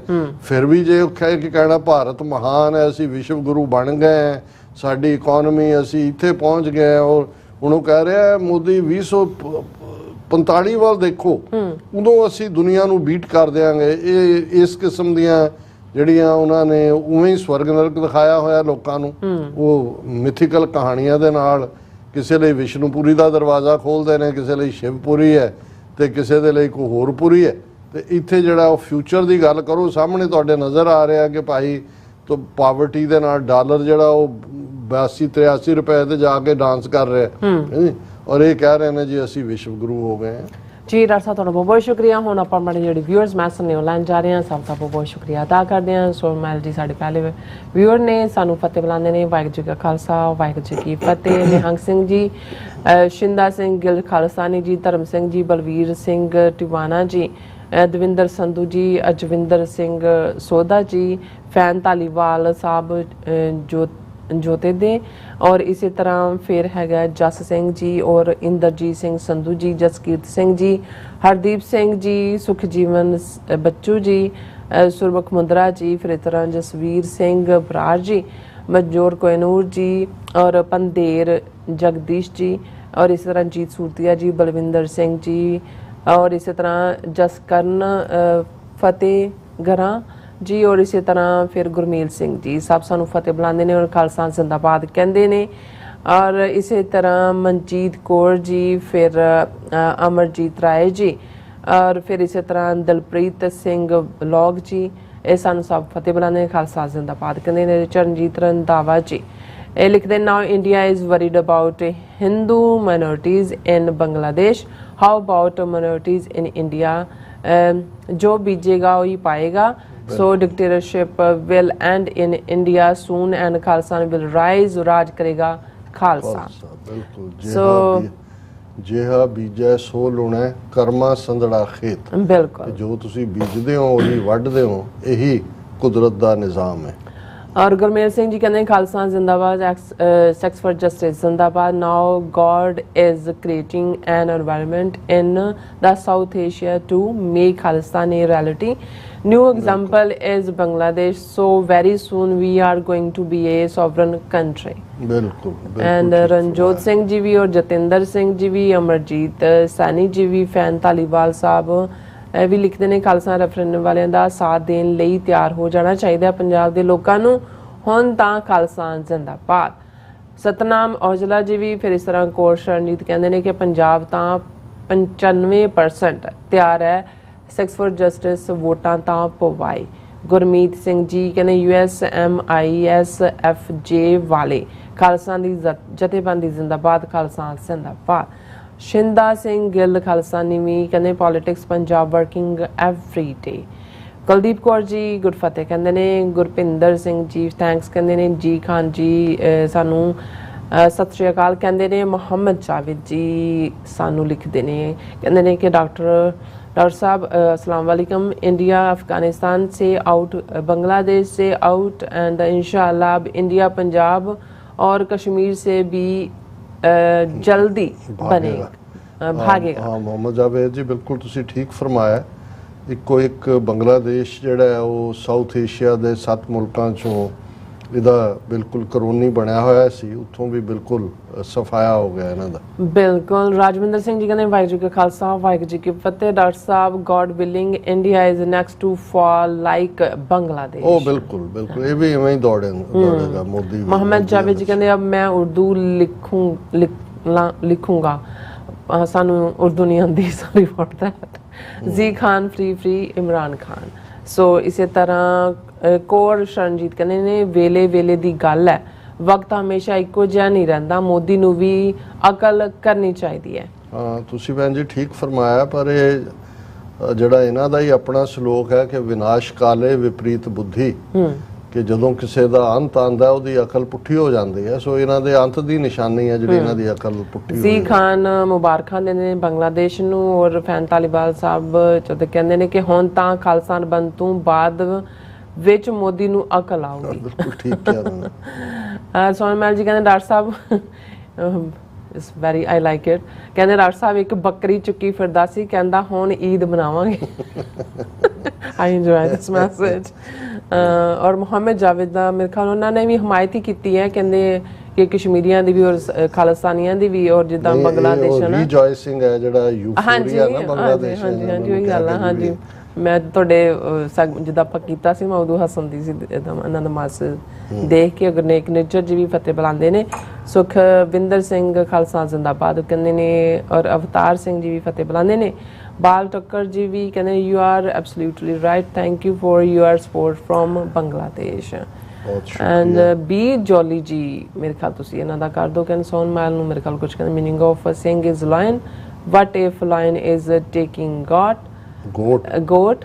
Second is talk about Asaram, Manipur, Bhushan, Sengar, Nirbhaya, Asifa, Foolan, ਹਾਂਜੀ Bilkis Bano widow colony just count how many rapists। ਹਾਂ ਤੁਸੀਂ ਬਿਲਕੁਲ ਠੀਕ ਕਿਹਾ ਕਿ ਵੀ ਇਹ ਰੇਪ ਕੈਪੀਟਲ ਹੈ ਦਿੱਲੀ ਵੀ। ਔਰ ਇਹਨਾਂ ਦਾ ਜਿਹੜਾ ਐਟੀਟਿਊਡ ਹੈ ਜਾਂ ਜਿਸ ਕਿਸਮ ਦਾ ਇਹਨਾਂ ਦਾ ਇਹ ਫਰਾਡੀਅਨ ਹੈ ਇਹ ਬਿਲਕੁਲ ਐਕਸਪੋਜ਼ ਹੋ ਰਹੇ ਨੇ। ਜਸਪਾਲ ਸਿੰਘ ਕਾਲੇ ਵੀ ਹੈਗੇ ਨੇ, ਕਹਿੰਦੇ ਨੇ ਕਿ ਭਾਈ ਸਾਹਿਬ ਜੀ ਆਜ਼ਾਦੀ ਹਾਲ ਹੈ ਰਾਜ ਕਰੇਗਾ ਖਾਲਸਾ। ਰਿਸ਼ੀ ਭਾਰਤਵਾਜ ਵੀ ਆਏ ਨੇ, ਕਹਿੰਦੇ ਵਾਹਿਗੁਰੂ ਜੀ ਕਾ ਖਾਲਸਾ ਵਾਹਿਗੁਰੂ ਜੀ ਕੀ ਫਤਿਹ। Your fight for Punjabis or for Bhardwaj ਜੀ ਨੂੰ ਜਰਾ ਸਾਡੇ ਹਵਾਲੇ ਕਰ ਦਿਓ। ਓਕੇ ਜੀ। ਇਹ ਕਹਿੰਦੇ ਨੇ ਕਿ ਵੀ is your fight for Punjabis or for the Sikhs. If for Punjabis you should claim the entire Punjab. If for Sikhs, you should talk about Sikhs all over India। Bhardwaj ਜੀ ਸ਼ੁਕਰੀਆ, ਤੁਸੀਂ ਦੀਦਾਰ ਬਖਸ਼ਦੇ ਹੋ। ਪਹਿਲੀ ਗੱਲ ਤੁਹਾਨੂੰ ਵੀ ਇਹ ਪਤਾ ਹੈ ਫਾਈਟ ਕਾਹਦੇ ਲਈ ਹੈ, ਕਿਹਦੇ ਲਈ ਹੈ। ਔਰ ਜੇ ਤੁਸੀਂ ਸਿਰਫ ਚਰਚਾ ਹੀ ਚਾਹੁੰਦੇ ਹੋ ਤਾਂ ਫਿਰ ਅਸੀਂ ਤੁਹਾਨੂੰ ਦੱਸ ਦਈਏ ਕਿ ਪੰਜਾਬ ਦੇ ਵਿੱਚ ਜਿਹਨੂੰ ਰਹਿਣ ਦਾ ਫਖਰ ਹੈ ਕਿ ਉਹ ਪੰਜਾਬੀ ਹੈ। ਵੈਸੇ ਤੁਹਾਡੇ ਬਹੁਤ ਸਾਰਿਆਂ ਨੇ ਤਾਂ ਪੰਜਾਬੀ ਜ਼ੁਬਾਨ ਵੱਲ ਵੀ ਪਿੱਠ ਫੇਰ ਲਈ ਸੀ, ਪਰ ਫਿਰ ਵੀ ਅਸੀਂ ਇੰਨੀ ਫਰਾਕ ਦਿਲੀ ਰੱਖਦੇ ਹਾਂ ਕਿ ਅਸੀਂ ਪੰਜਾਬ ਜਿਸ ਦੇ ਵਿੱਚ ਮੌਜੂਦਾ ਪੰਜਾਬ ਨਾਲ ਲੱਗਦੇ ਰਾਜਸਥਾਨ ਦੇ ਜਿਹੜੇ ਜ਼ਿਲ੍ਹੇ ਨੇ, ਜ਼ਿਲ੍ਹਾ ਗੰਗਾਨਗਰ, ਹਨੂਮਾਨਗੜ੍ਹ, ਹਰਿਆਣੇ ਦਾ ਜਮਨਾ ਤੱਕ, ਕਰਨਾਲ ਔਰ ਜੀਂਦ ਜਿਹੜੇ ਸਿੱਖ ਰਿਆਸਤਾਂ ਸੀ, ਰੋਹਤਾਂਗ ਪਾਸ ਤੱਕ ਜਿਹੜਾ ਸਾਡੀਆਂ ਨੈਚੁਰਲ ਹਿਲਸ ਨੇ, ਇਹ ਸਾਡਾ ਖਾਲਿਸਤਾਨ ਦਾ ਮੈਪ ਹੈ। ਇਹ ਸਾਡਾ ਖਾਲਿਸਤਾਨ ਦਾ ਹਿਸਟੋਰੀਕਲ ਕਲੇਮ ਹੈ। ਔਰ ਇਹ ਜ਼ਾਹਰ ਹੈ ਕਿ ਸਾਰੇ ਪੰਜਾਬੀਆਂ ਲਈ ਹੋਏਗਾ ਜਿਹੜੇ ਆਪਣੇ ਆਪ ਨੂੰ ਰਹਿਣਾ ਚਾਹਣਗੇ। ਜਿਹੜੇ ਨਹੀਂ ਰਹਿਣਾ ਚਾਹਣਗੇ ਉਹਨਾਂ ਦੀ ਵੀ ਮਰਜ਼ੀ ਹੋਏਗੀ ਵੀ ਉਹ ਕਿੱਥੇ ਰਹਿਣਾ ਚਾਹੁੰਦੇ ਨੇ, ਪਰ ਸਾਡੇ ਵਿਜ਼ਨ ਦੇ ਵਿੱਚ ਇਹ ਹੈ। ਹੁਣ ਤੁਸੀਂ ਦੱਸੋ ਵੀ ਤੁਸੀਂ ਕਿਹੜੇ ਗੰਗਾ ਜਮਨਾ ਵਾਲਿਆਂ ਦੇ ਜਾ ਕੇ ਵਸਣਾ ਹੈ ਕਿ ਇਸ ਪੰਜਾਬ ਦੇ ਵਿੱਚ ਰਹਿਣਾ। ਇਹ ਹੁਣ ਅਗਲੀ ਲਿਖਤ ਦੇ ਵਿੱਚ ਜ਼ਰੂਰ ਦੱਸਿਓ। ਮਨਜੀਤ ਸਿੰਘ ਜੀ, ਬਲਜੀਤ ਕੌਰ ਜੀ ਔਰ ਇਸੇ ਤਰ੍ਹਾਂ ਬਲਵਿੰਦਰ ਸਿੰਘ ਜੀ, ਜਸਵੀਰ ਸਿੰਘ ਜੀ, ਪਨੀਤ ਸੰਧੂ ਜੀ, ਫਿਰ ਇਸੇ ਤਰ੍ਹਾਂ ਗੁਰਦੀਪ ਕੌਰ ਜੀ, ਹਰਮਨ ਪੰਨੂ, ਫਿਰ ਇਸੇ ਤਰ੍ਹਾਂ ਅਹਿਮਦ ਸ਼ੇਖ ਔਰ ਮਸਤਾਨ ਸਿੰਘ ਧਾਲੀ ਸਭ ਸਾਨੂੰ ਫਤਿਹ ਬੁਲਾਉਂਦੇ ਨੇ, ਖਾਲਸਾ ਜ਼ਿੰਦਾਬਾਦ ਕਹਿੰਦੇ ਨੇ। ਸਭ ਦਾ ਬਹੁਤ ਬਹੁਤ ਸ਼ੁਕਰੀਆ। ਸੋ ਇਸ ਤਰ੍ਹਾਂ ਆਪਣੇ ਵਿਊਅਰਸ ਨੇ ਇਜਾਜ਼ਤ। ਵਿਊਅਰਸ, ਸਾਡੇ ਪ੍ਰੋਗਰਾਮ ਦਾ ਸਮਾਂ ਇੱਥੇ ਮੁੱਕਦਾ। ਤੁਸੀਂ ਆਪਣੀ ਰਾਏ ਤੇ ਸੁਝਾਅ ਸਾਨੂੰ ਭੇਜਣਾ ਭੁੱਲਣਾ ਸਾਡੇ ਇਸ ਪਤੇ ਤੇ SOS@TV ਤੇ ਅਸੀਂ ਆਪਣਾ ਪ੍ਰੋਗਰਾਮ ਲੈ ਕੇ ਫਿਰ ਦੁਬਾਰਾ ਤੁਹਾਡੇ ਰੂਬਰੂ ਹੋਵਾਂਗੇ। ਤਦ ਤੱਕ ਲਈ ਮੈਨੂੰ ਤੇ ਆਪਣਾ ਸੁਣਾ ਗਿਆ ਦੋ ਦੇਖਦੀ ਰਹੋ TV। ਬੁਲਾ ਦਿਓ ਫਤਿਹ। ਵਾਹਿਗੁਰੂ ਜੀ ਕਾ ਖਾਲਸਾ, ਵਾਹਿਗੁਰੂ ਜੀ ਕੀ ਫਤਿਹ। ਰੱਬ ਰਾਖਾ।